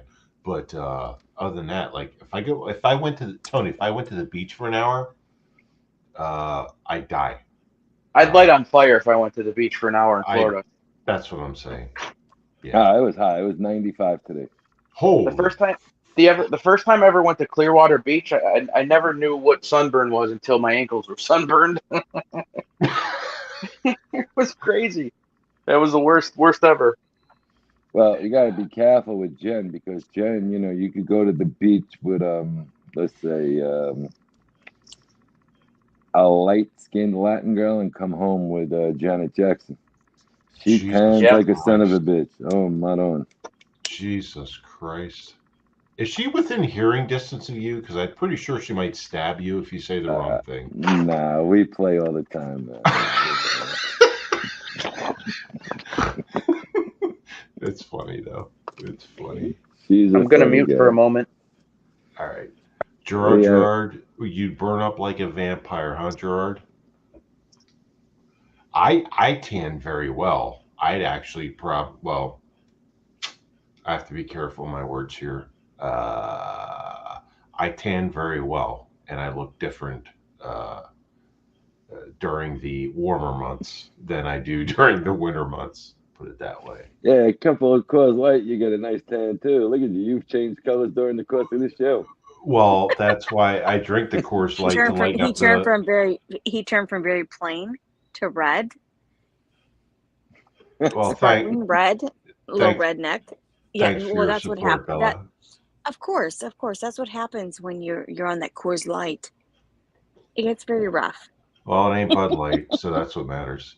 No, Bud Light, Budweiser, fuck that shit. Screw them and screw Target. Oh. I know, screw Target, but god damn it, I love Target. Yeah, but So like, even I'm this fucking struggling. Walgreens now, they got this rainbow shit everywhere I walk, and What do about what you gotta CVS? do what you gotta do where you want to do it. Just don't involve me and shit. I changed my But what prescription. about CVS? Like my mother was going to get some stuff and she was like, oh, can't go to Target, oh, can't go to Kohl's, oh, can't go to Walgreens. I'm like, That's where are you crazy. gonna go, mommy? Where are you gonna go, mommy? And she goes, Amber, I don't know where I'm gonna go. And I says, well, get your shit on Amazon. I cannot support that. I'm like, oh fuck. Listen, I've been drinking Bud Light for 20 years. And all of a sudden I'm supposed to change what I drink because some asshole wanted to put a dress on? No. Like seriously. Like I'm not allowed to buy it no more? Like really? No. You just keep drinking. Who the fuck I can? know, I do. No, I'll walk right up with a fucking 30 pack. I don't give a fuck no more. Like seriously. You know what I It's mean? Like not. I don't know, that pisses me off. Like if I walk in the line all of a sudden within the last 2 months with a case of Bud Light, now I'm looked at like I'm supporting some fucking asshole with a dress on. Like seriously? Don't Sorry if Just I'm being blunt here, but seriously, I mean, don't I fucking worry agree. about that. Don't fucking worry about. Look, so I'll hey, drink Bud Light until I don't want to anymore. That's all to it. Todd, Well, Well, I drink I think Coors Light. it's just what, kind of essentially what they support and everything going on in the world today. If you really look at it. And my daughter really loves, and it was funny because my daughter turned 24 and my mom had did this Facebook post and she was like, oh, my granddaughter, and she was doing all this whole thing about her.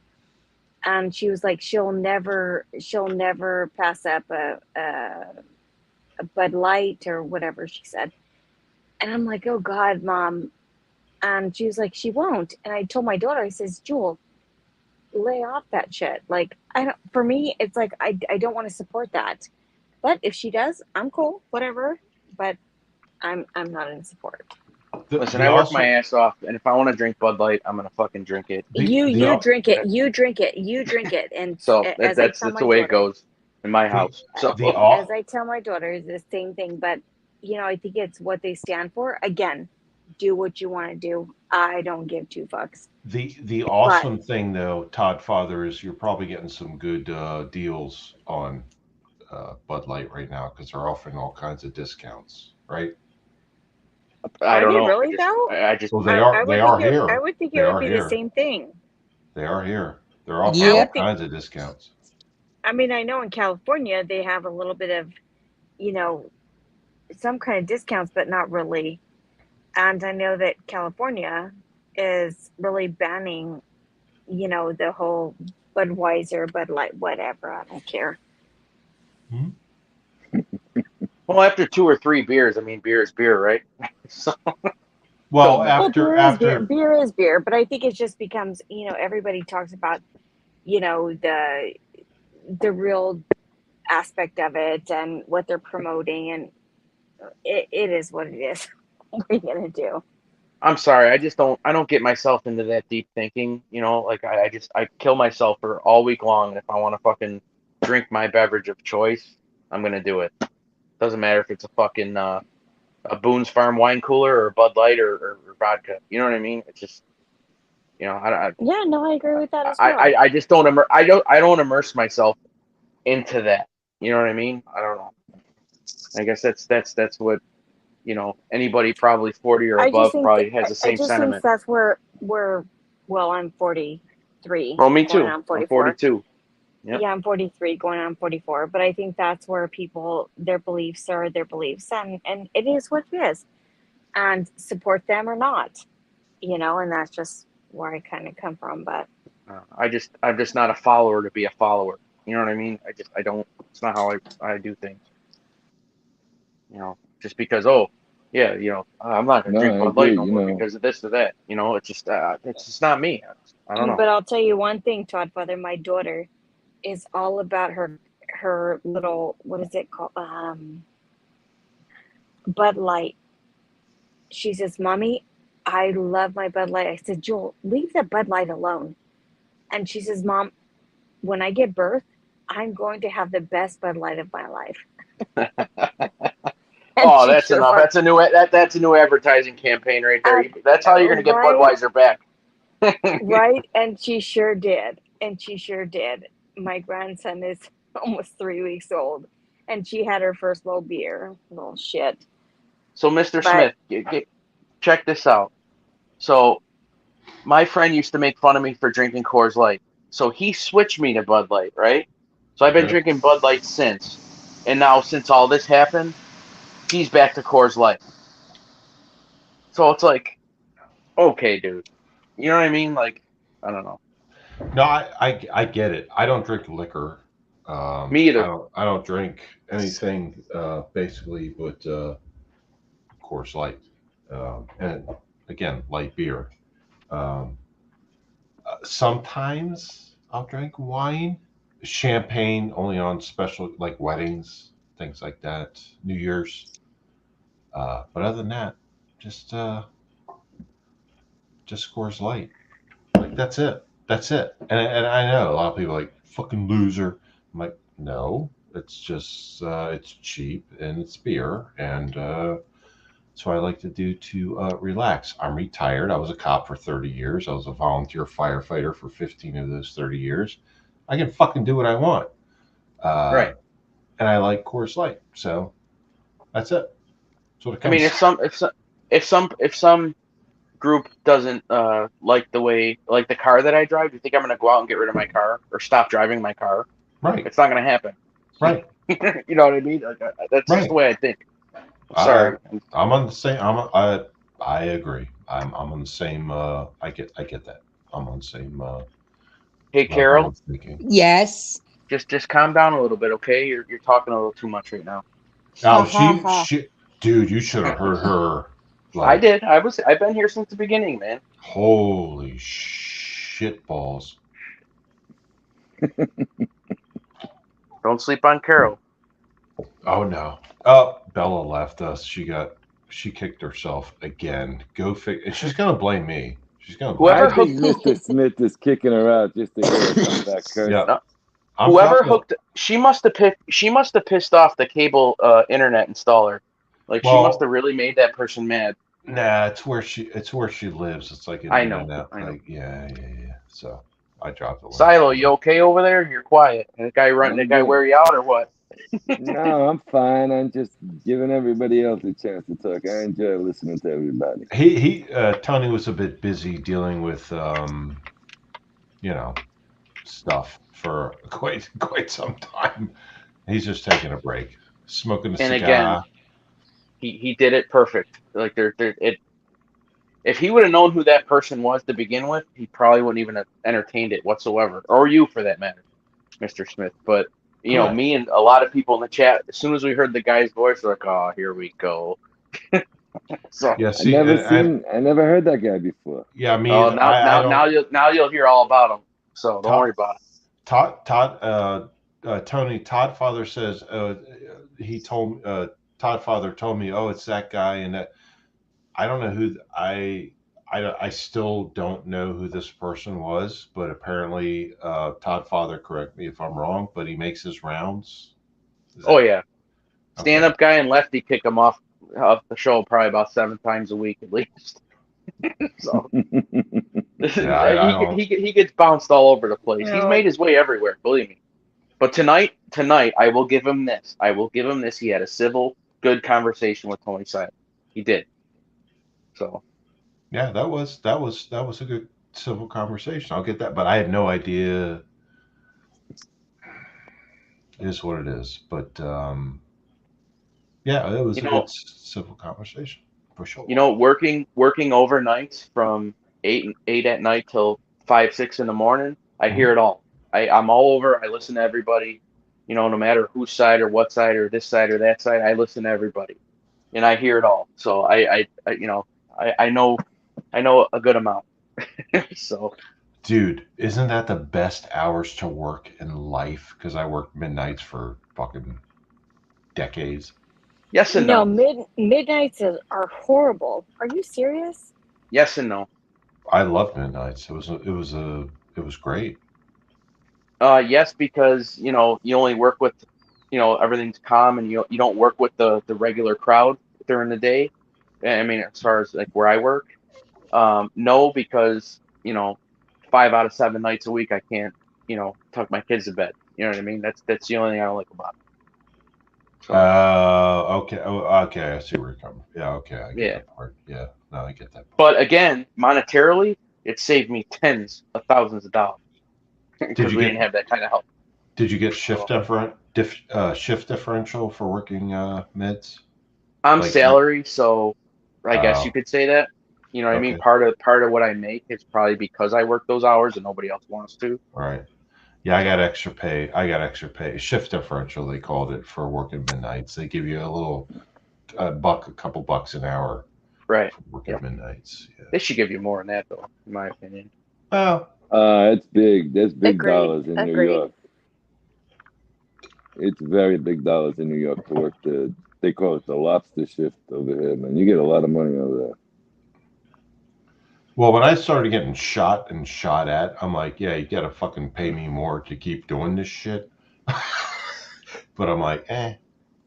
But yeah, shift differential is pretty important, especially when you work the night shift, midnight shift.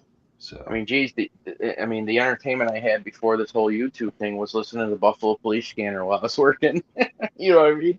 It's crazy. oh, Buffalo's fucking nut. Like I don't. Buffalo's fucking insane. We're a small ass city, but shit goes down here, man. Even in the suburbs, shit goes down. You know So, what's sick? You know what's sick, Todd? My wife and my mother and my stepson are going to Buffalo this coming weekend for a few oh days. yeah, Oh yeah, and they're going to Niagara Falls. Uh, I'm staying home and fucking babysitting pugs because I have no desire to go to Niagara Falls, much less Buffalo. But Mrs. So, Smith will be there. What's today? Thursday, Saturday, Sunday, Monday, and Tuesday. They'll well, be you have there. my phone number now, so if she needs anything or your family needs anything, let me know. You know what I mean? I mean, Yes, sir. Yes, I sir. can, I I can help appreciate out. that. You know, I'm literally 10 minutes from the falls, I literally. I So appreciate that and thank you. What's the boat called? The Maiden of the the the May of the Mist. yes. Yeah, that's Uh, the boat that goes right near the falls. Like it's pretty intense. It's cool. yeah, they'll be doing that. But like literally surrounding the American Falls is like a full ghetto, and then on the Canadian side, it's so much nicer. They It are is. going to the Canadian side. Oh, okay. Well, even They're so, I could just cross the Peace Bridge. You know what I mean? yeah, So, yeah. They're but staying in Buffalo side, but though when they go to the falls, they're going to the Canadian side. that's the better side. It is, and It, and, it, and that uh, that sucks to say that even because I'm an American. But to go like sightseeing and to do the tourist things, it is better on the Canadian side. I told Mrs. Smith, I'm like, can you take this barrel and can you put yourself in it and like go over the falls? There's been people that done it before. We're going for a world record, and I'm like, can you go inside this barrel and go over the? Nobody's laughing. I'm being a No, smart no, ass. no, no. I'm not laughing because it's a thing. There's people who've done that. Many, No, many of I'm people talking who went about over the phone. no, I'm talking about Carol, Bella. Wait a minute. Nobody's laughing Well, because I'm I'm trying to being a figure this smart out. ass. Wait a minute. I was looking at something, but where's Jen? I would like to see Jen try and go over the falls in the barrel. Jesus. No, you wouldn't. No, you wouldn't. It's 170-foot drop into like shards of rock. Like Mhm. it's brutal. Like, I, and I, there was. I'm only kidding. Oh, I would I never know, I want to know, see you go over the barrel I though. know. So I think it was last year or the year before, a car blew into the river somehow, like shot into the river, like they drove into the fucking rapids, yeah. and literally the car was submerged like 10 feet from the falls where it goes down. It was like it made national news. There was two people in the car. One was dead, and the other poor person was sitting next to that dead person and got rescued. And then the car wound up going over the fall. So yeah, it made national news, probably world news. So shit happens like that, man. It's weird. Like they're like you go in the park there, and there's no way you can't just drive a car into the friggin' rapids. Like there's no fences, there's no nothing. Someone could walk right into it if they wanted. Oh, it's Oh, Yankees. It's got to be Yankees. Yankees. Where's Yankees? No. Oh, that was Bella. It was because Yankees Yep. normally sits next to a refrigerator, so that's usually what you hear when he comes on. Nope, that was Bella, and she cut right off when that sound started. I added her. Hold on. Uh-oh. Hold on. She's calling me. Be right back. Oh, she's pissed. Silo, you ever come to Buffalo at all? Did you ever come I've here been at to all? Buffalo. I've been there for a football game, a hockey game, and that's it. I've been there for about 5 days in total. Did you tailgate at that football game? No, no, no, no, no, Oh, no. that's the best part of it. Not even the game itself, the tailgating beforehand, the cooking, the atmosphere, everything. It's crazy. I grew up a mile and a half from the stadium, so You back in see the day, they now, used. you can Go ahead. let people bullshit you all you want. We don't get that kind of tailgating with the Jets and the Giants. We had it a little bit when I was a little kid. Actually, at Shea Stadium when the Jets was still there. But you don't get that in the Meadowlands or MetLife Stadium now. We don't get that experience that you guys all get in other parts of the country. So there's like people who tailgate and then watch the game in their campers. They just literally rent out camper space and just for the tailgate, they just party all day in the parking lot and just watch the game in their camper. Oh, Like it's it's wild. it's I it's went to it's see my nuts. son. My son DJ'd the what is the name of that college? FAU, and then he did some University of Miami stuff. And the tailgate parties they have there, oh my God, it's crazy. And they had like 30, 40,000 people just there for him DJing. And they would leave when the game started. Yep, I believe it. So if you want to have a laugh, just and I don't know if Kane Change is still hanging out here because he lived in Buffalo for a while. So you can Google or YouTube whatever you want to do. Pinto Ron, that's his name or that's his handle. Pinto Ron. So before the game, this dude squirts about a gallon of mustard and mustard and ketchup all over him before every game. I don't know what it is. I don't know why he got famous, but this is what he does every single game, home game, and he's famous. So just if you want a good laugh, just do that. I just So wrote it down. I'm going to do it yeah, after. Pinto round, and the guy. I don't know if he's got a portable shower or they let him shower in the grounds or what, but they broke ground on the new stadium. They knocked down the college, the 2-year college that I started out at, Erie Community South Campus. They bulldozed the whole friggin' campus, and they're Now, building a stadium there. is that an outdoor stadium or a dome? The new one going up. It's supposed to be 60% covered, so it is still considered an outdoor stadium. Okay, because I heard they were going to do something, but I didn't really see anything after the original announcement. Oh, it can get brutal there, man. Oh, I like I'm know telling you, it's. the stands there is, that bowl is loud and it is How did you it's make out with all that snow this year over there? with the blizzard. With that They they blizzard, re yeah. they relocated the one game, didn't they? Yeah, to Detroit. Yeah, yeah. So they've done that actually a few times when that stuff happened. But other than that, they put an ad out for shovelers, more or less. They put it on a Craigslist or I Facebook s- or wherever, all social media outlets, and they do these advertisements for shovelers, and they actually pay them pretty decent. And or other than that, you just plant your ass on the chair and watch the game. You just bundle up. yeah, no, it's crazy. I was watching it on TV and they had Rob Gronkowski on the telephone, and he's sitting there. He's like, "I can't get out of here." It was just wild watching that. But it Yeah, was it's also, how about that little baby that was sick? That was on the news all over the country.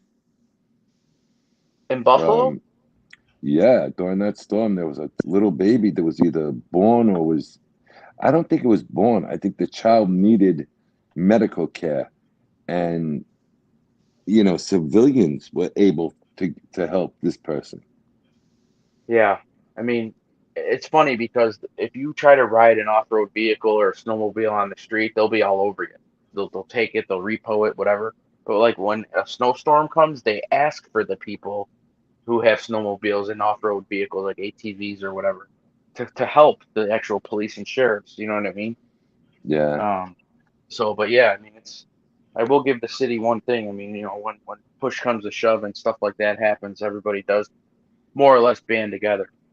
So it is. um, It's, thank God for shit like that because, I mean, you've seen a child that needed medical care and you've seen all these people come together and do it. And I thought that was beautiful.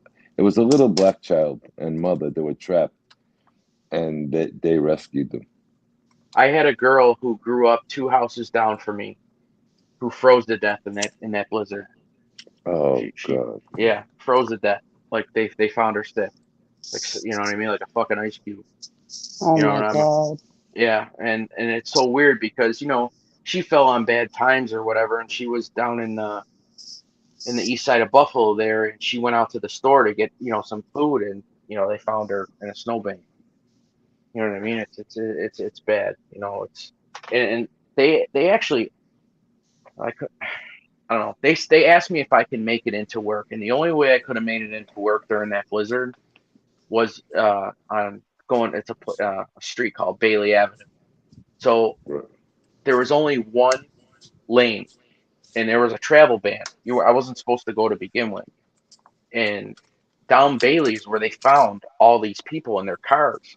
So it wasn't the fact that they ran out of gas or anything like that. They didn't get out of their car and make a pathway for the carbon monoxide to get out when their car was running. You know what I mean? So a lot of these people Oh. just didn't freeze to death. It was from the carbon monoxide poisoning. You know what I mean? So, Mm-hmm. but then what happened was as soon as it gave a little bit, like, because it was like 48 hours straight 70-mile-an-hour winds and snow. It was crazy. And so as soon as that gave a little bit, these people started looting all the stores down Bailey Avenue.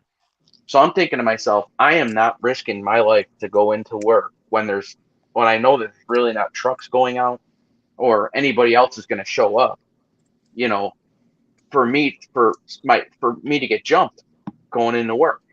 You know No, what I mean? absolutely. You I know what I mean? agree. So I told my boss straight out, I'm like, I'm not going. I'm sorry.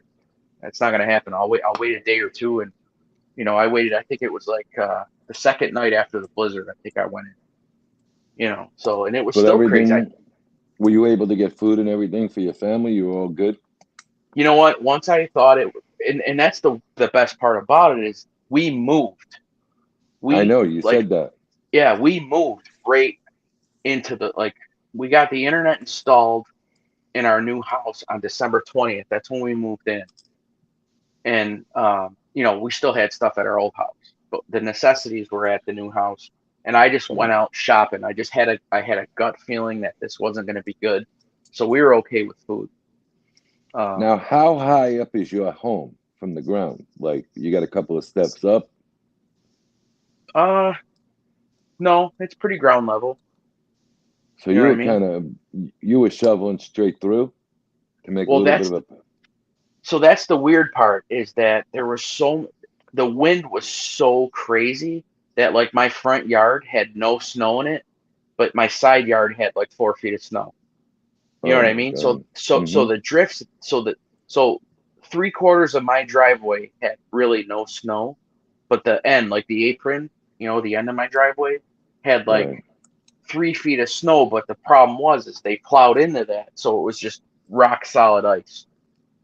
You know what I mean? So me and my Yep. son had to just sit there and just crack at it with the pick and a shovel for hours and hours before we could even get into the street. You know what I mean?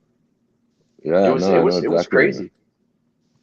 I mean, we It was had, crazy. I gotta I think the worst we go. ever had was maybe 2 feet. Yeah, I mean, I have a YouTube short with me snowblowing, giving everybody the finger. That was right after the blizzard. And I have a couple different videos, like doing a lap around my house. It's got almost 1,000 views, just me walking around my house during the blizzard. It's Jesus Christ. yeah. So it's pretty intense. And the worst part about it was just, I have two little dogs. We had to let them piss and shit in the house. I wasn't taking them out in that. You know what I mean? No, they'll die out there in that Yeah, shit. yeah. So I mean, that was the reality of it. But the good thing was the power didn't go out. The heat, the furnace still stayed intact. Everything was good, and the the exhaust for the heat was out of the roof of my house, which was good. And we just moved in, so I didn't even know. I didn't even think to look where the exhaust from my furnace was, because a lot of times in my old house, the furnace was on the side of the house. So if that snow got over that furnace, all them fumes were going back into the house. You know what I mean? Wow. Yeah, So no, no. so we actually knew a couple people who used to own this house that I'm in now, and we reached out and said, "Where the hell is the outlet from the furnace?" And they said it's on the roof. So because I was walking all over, I put my my gear on and I went outside looking for it. And they wound up saying, yeah, it's on the roof, so you're okay. As long as that's not blocked on the roof, you're all right. That So sucks. I remember when we moved into the new house here on the beach, we had no water. I'm like, whoa, whoa, wait a minute. It's Saturday at 5:30. Where's the water? I had just got back and Jen was taking care of everything. I don't know. She goes, I've been going back and forth all day. I never thought about that. I says, well, you better go back to the old house. I said, because I ain't sleeping in a house with no fucking water, and we were able to get the contract on the phone at like 6 o'clock on a Saturday. I said, dude, where the hell's the water? He goes, oh, open the cabinet in the hallway there. And he goes, just put the switch on, like a light switch. I said, oh, okay. I was like, we look like two morons. I don't do housework and shit like that. I that's don't all it know. was, really? It was one switch. I mean, this house is so state of the art, it's ridiculous. That's It's really crazy. it's ridiculous. Oh, I got They said friends in it's. the Tampa area, and I know Noel. Do you know anybody in South Beach, or is that where you're at down there? I have an apartment in South Beach, and I have a house in Biscayne Bay. Because one of my good friends, he opened up a franchise, a giant franchise pizzeria down in Coral Springs. I think that's what it's Okay, called. Coral Springs is about 20 miles from me, but we go up Yeah, there all the time. I'm right on the beach in both houses. I'm I was gonna literally say, like, so go to if I Just look at Pizza. if I look out my There's window, I'm 20 feet from the water in the house we're That's in right awesome. now. We go to like 3 different houses down here, all within So like 50 miles. no, that's awesome, man. That's crazy. Yeah. But if you're ever in Coral Springs and you think about it, What's the there's a name of place it? called Just Pizza. Just Peace. Yeah, we go to Yeah, Coral Springs all the time. yeah, and that's my friend Noel. He's a good dude. He owned 5-star restaurants here in Buffalo, and he moved down there because he was into the casinos. He was like a food and beverage, director at the casinos down there, and then he wound up buying all the franchise rights to Florida for opening this Buffalo franchise. So I tried to call him the other day. He's like, I'm swamped. You okay? I said, yeah, I'm good. I'm just checking on you, and then he hung up. So Yeah, no, I mean, a good pizza shop down here makes a boatload of money, man, because there no, aren't he's many. gonna do all right. He's gonna do fine. There aren't many. And you know what? The brick oven pizza is good, but it gets played out after a while.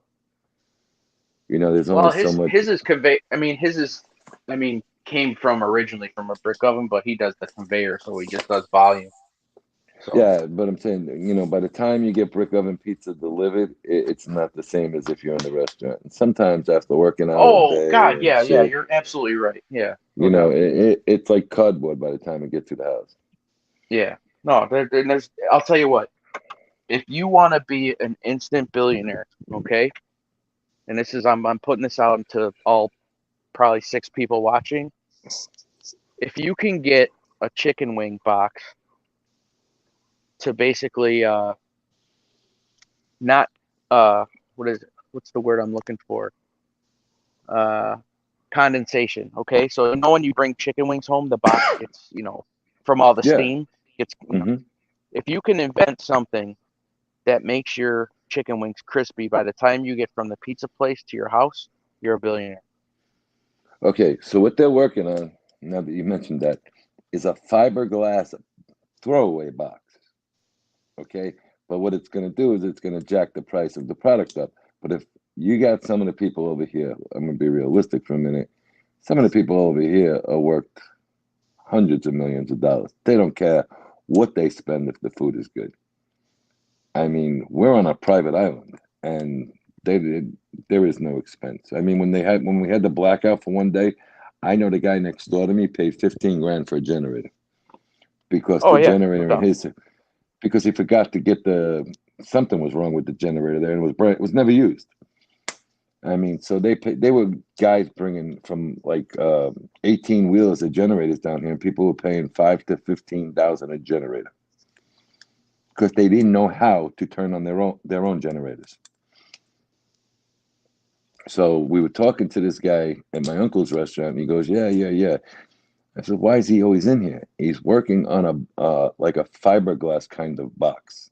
It's insulated, and takes all the condensation out on any kind of food you deliver. So who the hell knows when that's going to be ready? But I found that interesting the other night because even in an Italian restaurant, let's say you put it in the silver tray, right? It's going to condensate to the top of the tray when you put the white cover on it. So it's even with regular food, but I mean with chicken wings, especially because of especially if you put buffalo sauce on it, you know, a lot of them deliver it now down here without buffalo sauce. Forget about that. I mean, we don't eat home that often, and when we do eat home, we usually diet in those days anyway. We're both trying to get back into top shape. Tony, I think it's just you and me. Oh, he left. So how are you, Carol, up in Pennsylvania? There, it sounds beautiful where you are. Oh, it is. I mean, it's peaceful, it's quiet, the way I like it. How far are you from Strasbourg? About 45 minutes. I used to go there to train for fights. Oh, And I wow. used to stay there. And there was a delicatessen there. I'm sure it's gone. Pat and Joe's. They No, had that's one in, still there. is it? They had one in Queens and they had one up in PA. And I used to go there every day for lunch because I knew the owners from Jackson Heights in Queens. Yeah, it's still there because my daughter, well, now she's older, but when she attended East Stroudsburg for college. And in fact, she goes out there every week to meet up with people and stuff. And she knows that place. That's how I know it's still there. Yeah, and I'm going back, well, 35 years ago. Shit. Wow. And then I was in, what's the other place they took me that time to train? Glenwood? Does that sound right? I don't even know where that is. It's a big resort, not too far from the Pocono. Glenwood Resort, Oh, it's called. okay. They've changed that. I Yeah, forget what it's called now because they've got casinos and everything else up here. right. And I went and I used to stay in that resort for like 3, 4 weeks by myself when I was 17, 18 years old to train for fights. Wow. They want you out of trouble, out of everything. So they put me over there and I made friends everywhere. I know those people and they had the people who worked there are the same age as me. So I started hanging out with those people for a while when I was over there. Very nice. You make the best of everything. Yeah. Who is this It's, backup? Is this the gentleman it's from before? Hey, oh, hey, listen, I that's wanted what to it looks like. Oh God. listen. I wanted to. I noticed after I got off the video, I looked at the chat room, and somebody actually busted me for who I am. And the reason why I didn't tell you who I am is I kind of assumed that you wouldn't put me on the video. So if you hold on here, I'm going to turn my camera off for a second. Tony, you already know me as Mad Dog. I'm not going to say anything more. Okay. That should explain to you why I'm pretty damn knowledgeable on boxing. Hold on a second. Okay.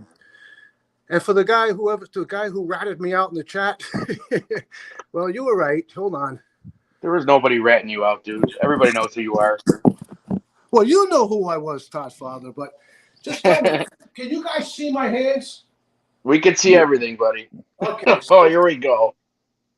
I hope you let out a giant fart when you go up in the air. Now I'm just going to bang out 12. I'm going to do the nose to the floor instead of head to the floor because Oh, you're so strong. motion, and it requires more strength and builds more strength. All right, listen. Here's what I'm going to do while you're doing that. Enjoy. Okay. I'm only fucking around, dude. Oh, enjoy, man. And one more thing I wanted to say to try to cover for who I was. I'm not 53. I'm 63. Okay. Wait, 93? And what part of Brooklyn are you from? Originally Sheepshead Bay. Oh, okay. I grew up in Sheepshead Bay in the 70s. So, at that time it was a predominantly Italian neighborhood. And when Not did you get anymore. out of there? When did you get out of there? Oh, geez, I got out of there when I was 19. I've lived in 8 different states around the country. I had a girlfriend I was traveling with a Broadway play called, well, it doesn't matter. She was working on a Broadway play. It was on the road, so I went with her on the road. So I got an opportunity to live in 8 different states. Nice. And I still go to Sheepshead Bay from time to time. But it's completely changed like the rest of Brooklyn, Not the same. Yeah, it's not necessarily a bad thing. It's just different. Very different. I liked it when they used to have all the seafood restaurants over there by the pier. That's about it. Yeah, and Todd, father, you were right when you said that I've had my moments on YouTube, but just please understand something. As a 63-year-old guy, I'm still not very well versed with social media. And Oh, no, initially, when I I came on this understand. platform, But you're not going to go nowhere preaching politics anywhere you go. I'm sorry. Whether you're right or wrong or indifferent, you're not getting nowhere with politics. No, I know. You I'm know what not I that mean? afraid of politics, but it took a little time to, learn the ropes, so to speak. I get it. But I've learned, like when I'm dealing with somebody face to face, if I'm having an argument, as soon as one of the people starts arguing, they already lost the argument. So people tend to, when they get on YouTube, start screaming over other people.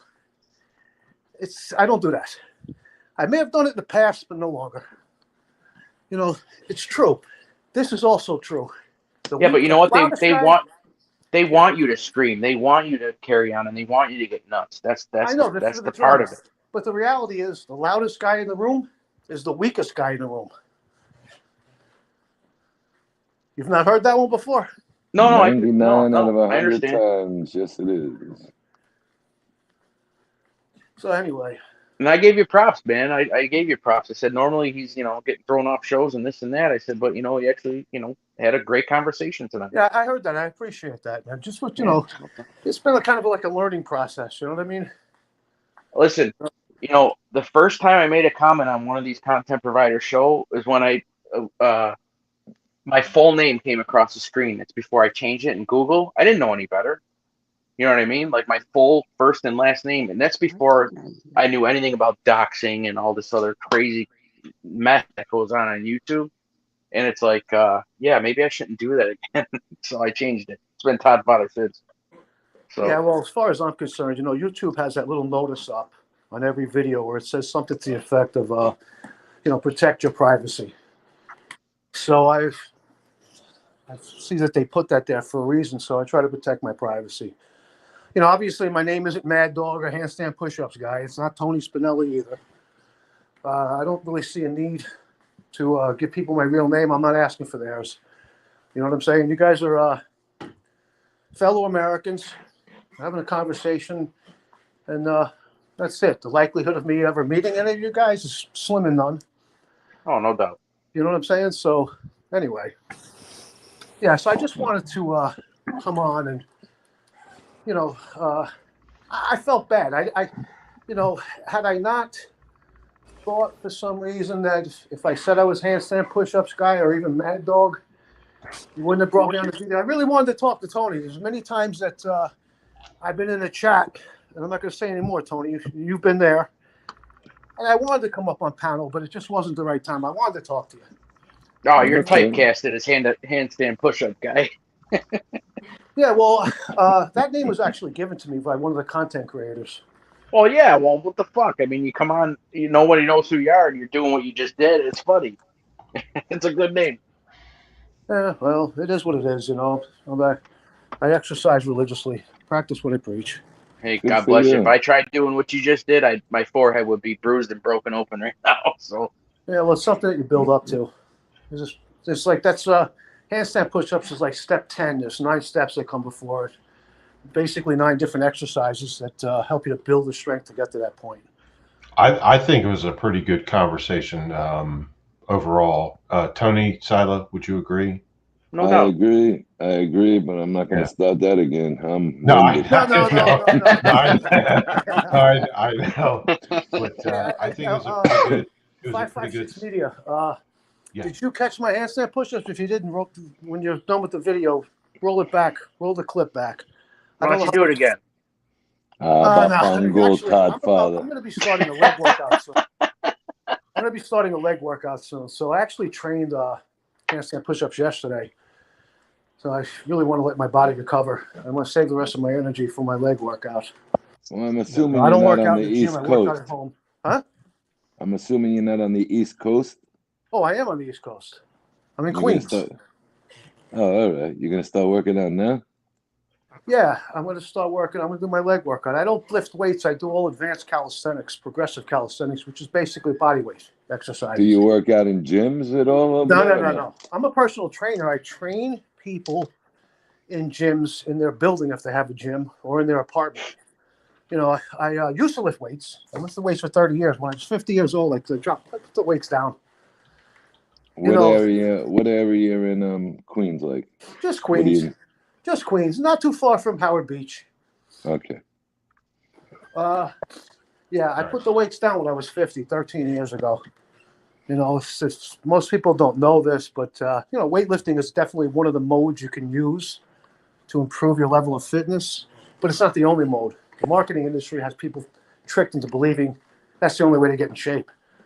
Come in, sign up, pay us monthly membership, use our machines and weights. I do all advanced body weight stuff. I'm in shape. I'm in shape. Round is a shape, so I guess I'm in shape too. Yeah, well, listen, your body responds to whatever you do to it. If you sit on the couch and you eat donuts, you're going to put on excessive amount of weight. If you start an exercise program, slow and steady, you'll lose the weight and you'll improve your level of fitness. It is what it is. I don't No, know if what. I agree, but you also have to enjoy your life. Not everything can be exercise and working out. No, but you know Well, what? I agree, but you know what? The way I look at it, and I'm not telling you to look at it this way. The only thing I truly own in this life is my body. Cars will come and go, apartments will come and go, women will come and go, but I'll have my body till the day I die. let me ask you a question. Wait. You got kids? No, Huh? kids, no kids. All right. Well, listen. When you have 2 kids going to little league and dance and horseback riding and everything else, you think I give 2 fucks about my body 24/7? You know what I mean? I care about them more than myself. I You hear know what I you. mean? So that's why I can't be in the back. Yeah, people have different priorities. You know what I'm saying? I'm a personal Oh, do we trainer, but lose people? I'm not an exercise. I mean, What happened? an exercise. I'm not a social media influencer. I don't push exercise. When somebody wants to learn how to work out, then they call me. I don't go around trying to convince people to work out. Tony Spinelli, Yes. you've been very respectful. You've had very good conversation on here, but there's other people that want to come on and talk. I appreciate you coming. I'm not being sarcastic or disrespectful to you. There's other people that want to have a word or two. Absolutely. You guys all have a good night. You too. No, you too. You too. Okay. Thank you for coming on. You're welcome. Ciao. All right.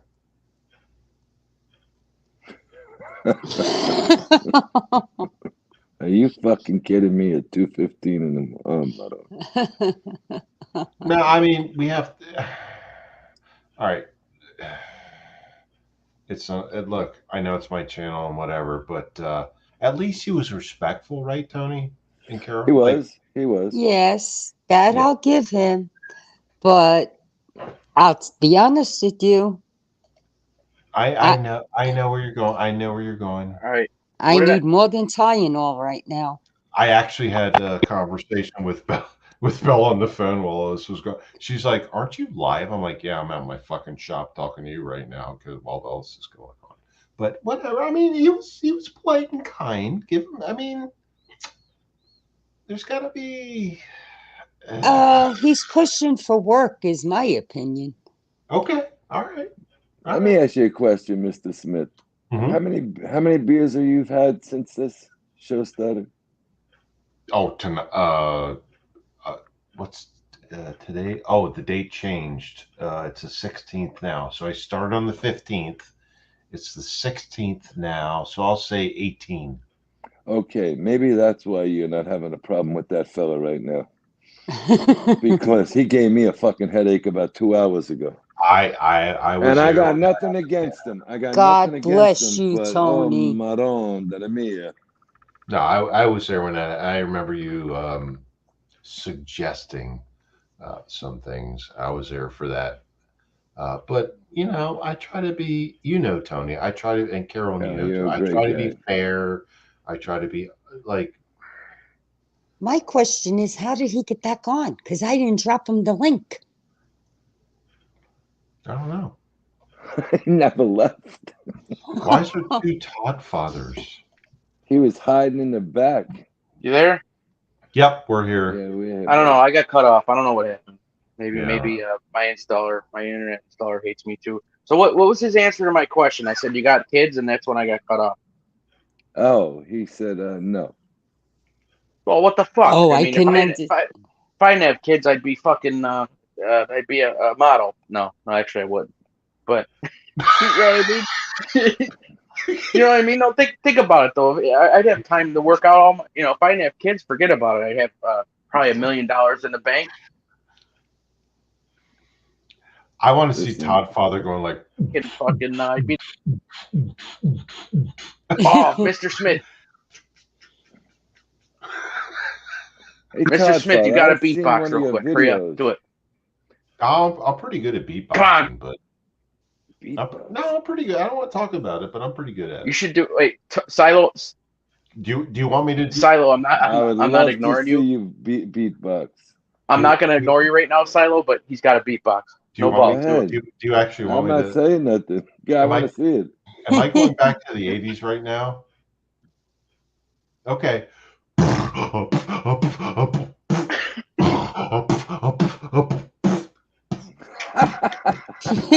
right, I'm done. That's it. That's all you You know what get. this guy does now that That's he's all you get. retired, right? Yeah. That's all you So get. That's all you get. Listen, that's how we used to get the freaking criminals to go easy. He used to beatbox for them. Yeah, no, I'd You roll got up the with my right gun up. to. I'd roll up with my Glock out and my cock out, and I'd be like, "You're yeah, under you better clean your computer screen right now. It's probably all full of fucking spit. I know, totally. It's horrible. I need a paper towel.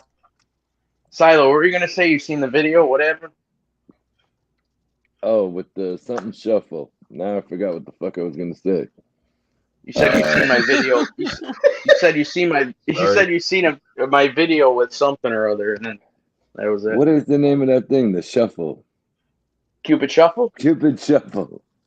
Oh yeah.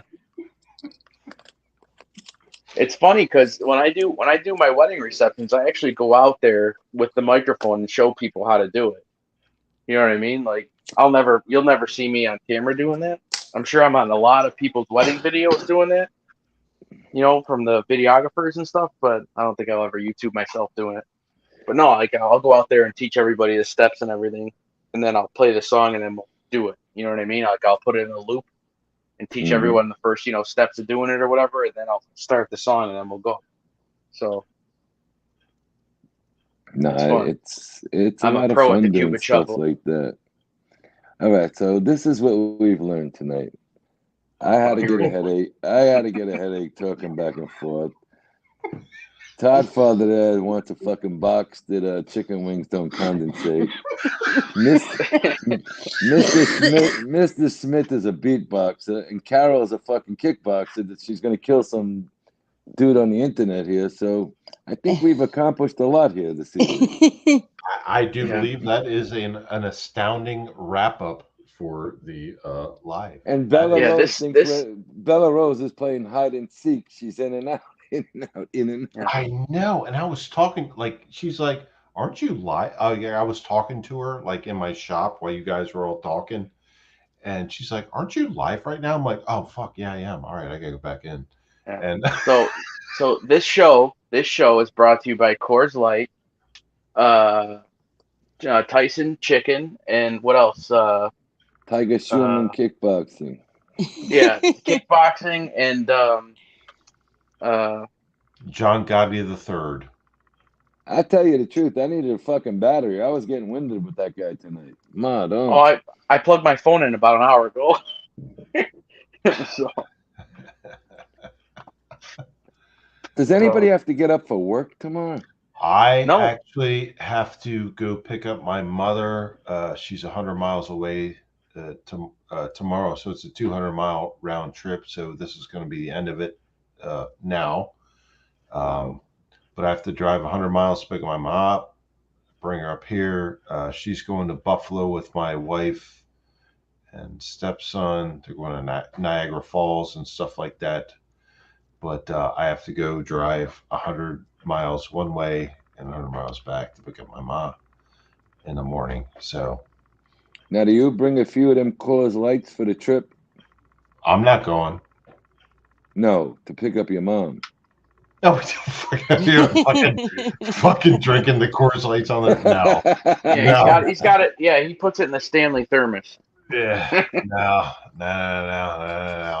That's why I bet you his hand to his back pocket getting that badge out gets a lot of exercise on those rides. Hey, my badge is retired. I'm kidding.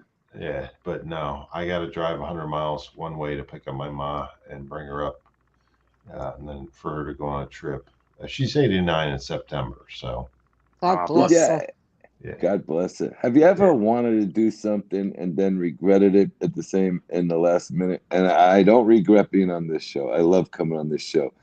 But I said, "Oh, go live," and I got fucking stuck with the sit-up man there. It was stand up, push up, fucking. Oh God, what are you doing to me? He's not a bad guy. I'm gonna say that he wasn't a bad guy, but Don't You do I need give him a lot. you need Tylenol. You do need I Tylenol. give him a ton of credit tonight. I Yes, really do. Carol. From past experiences and what I've heard, I give him a ton of credit tonight. So Tony, just Yes, do me ma'am. a favor, please. Absolutely.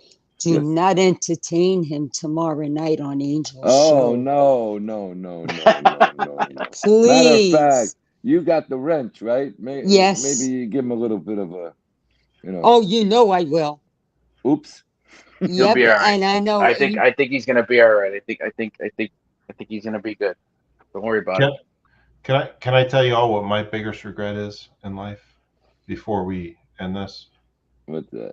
Do you need theme music first or? no. Oh, This is okay. All right. this is actually true.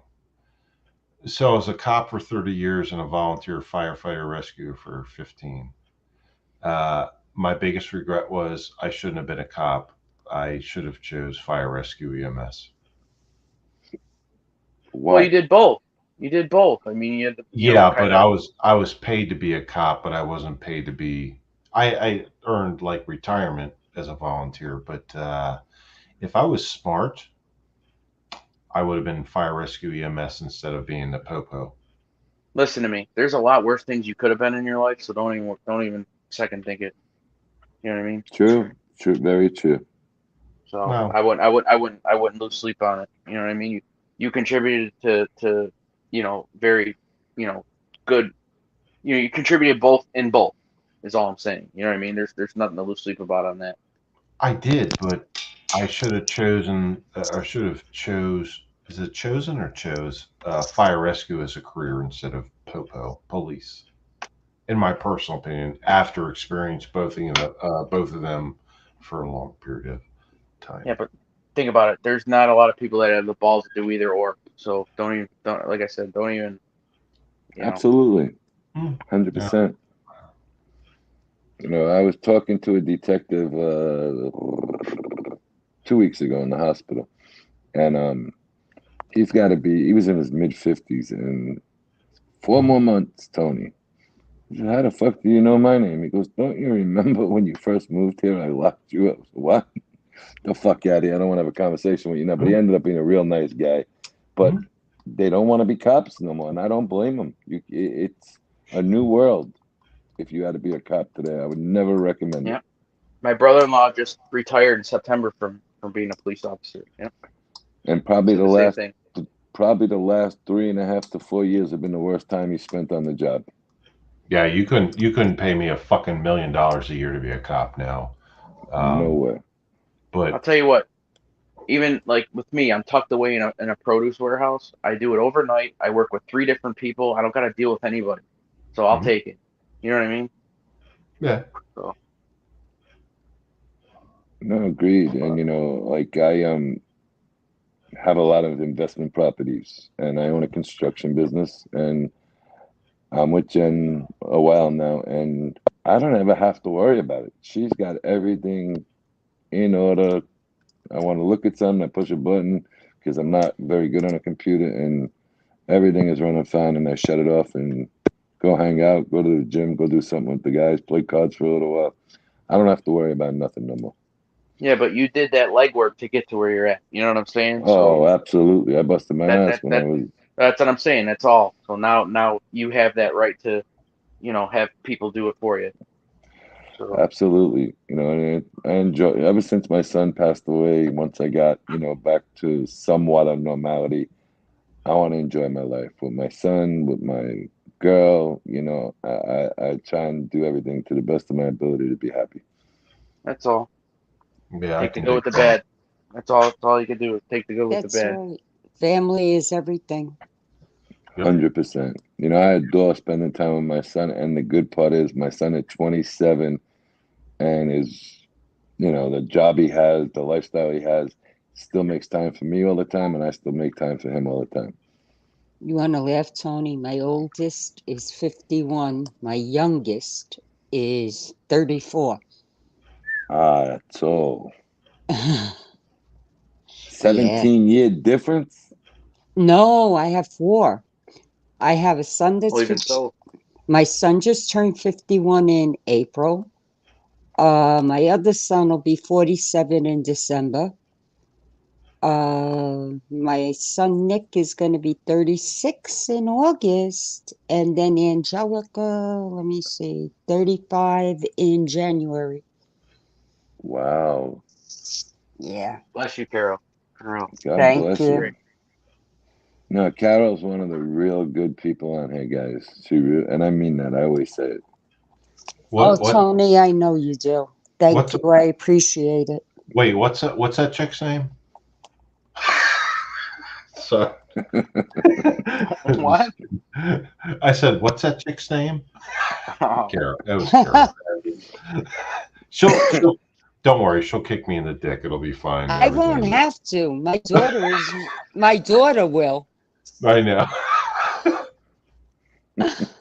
In But fact, we already have my 7-year-old granddaughter in judo yeah, and gymnastics. yes.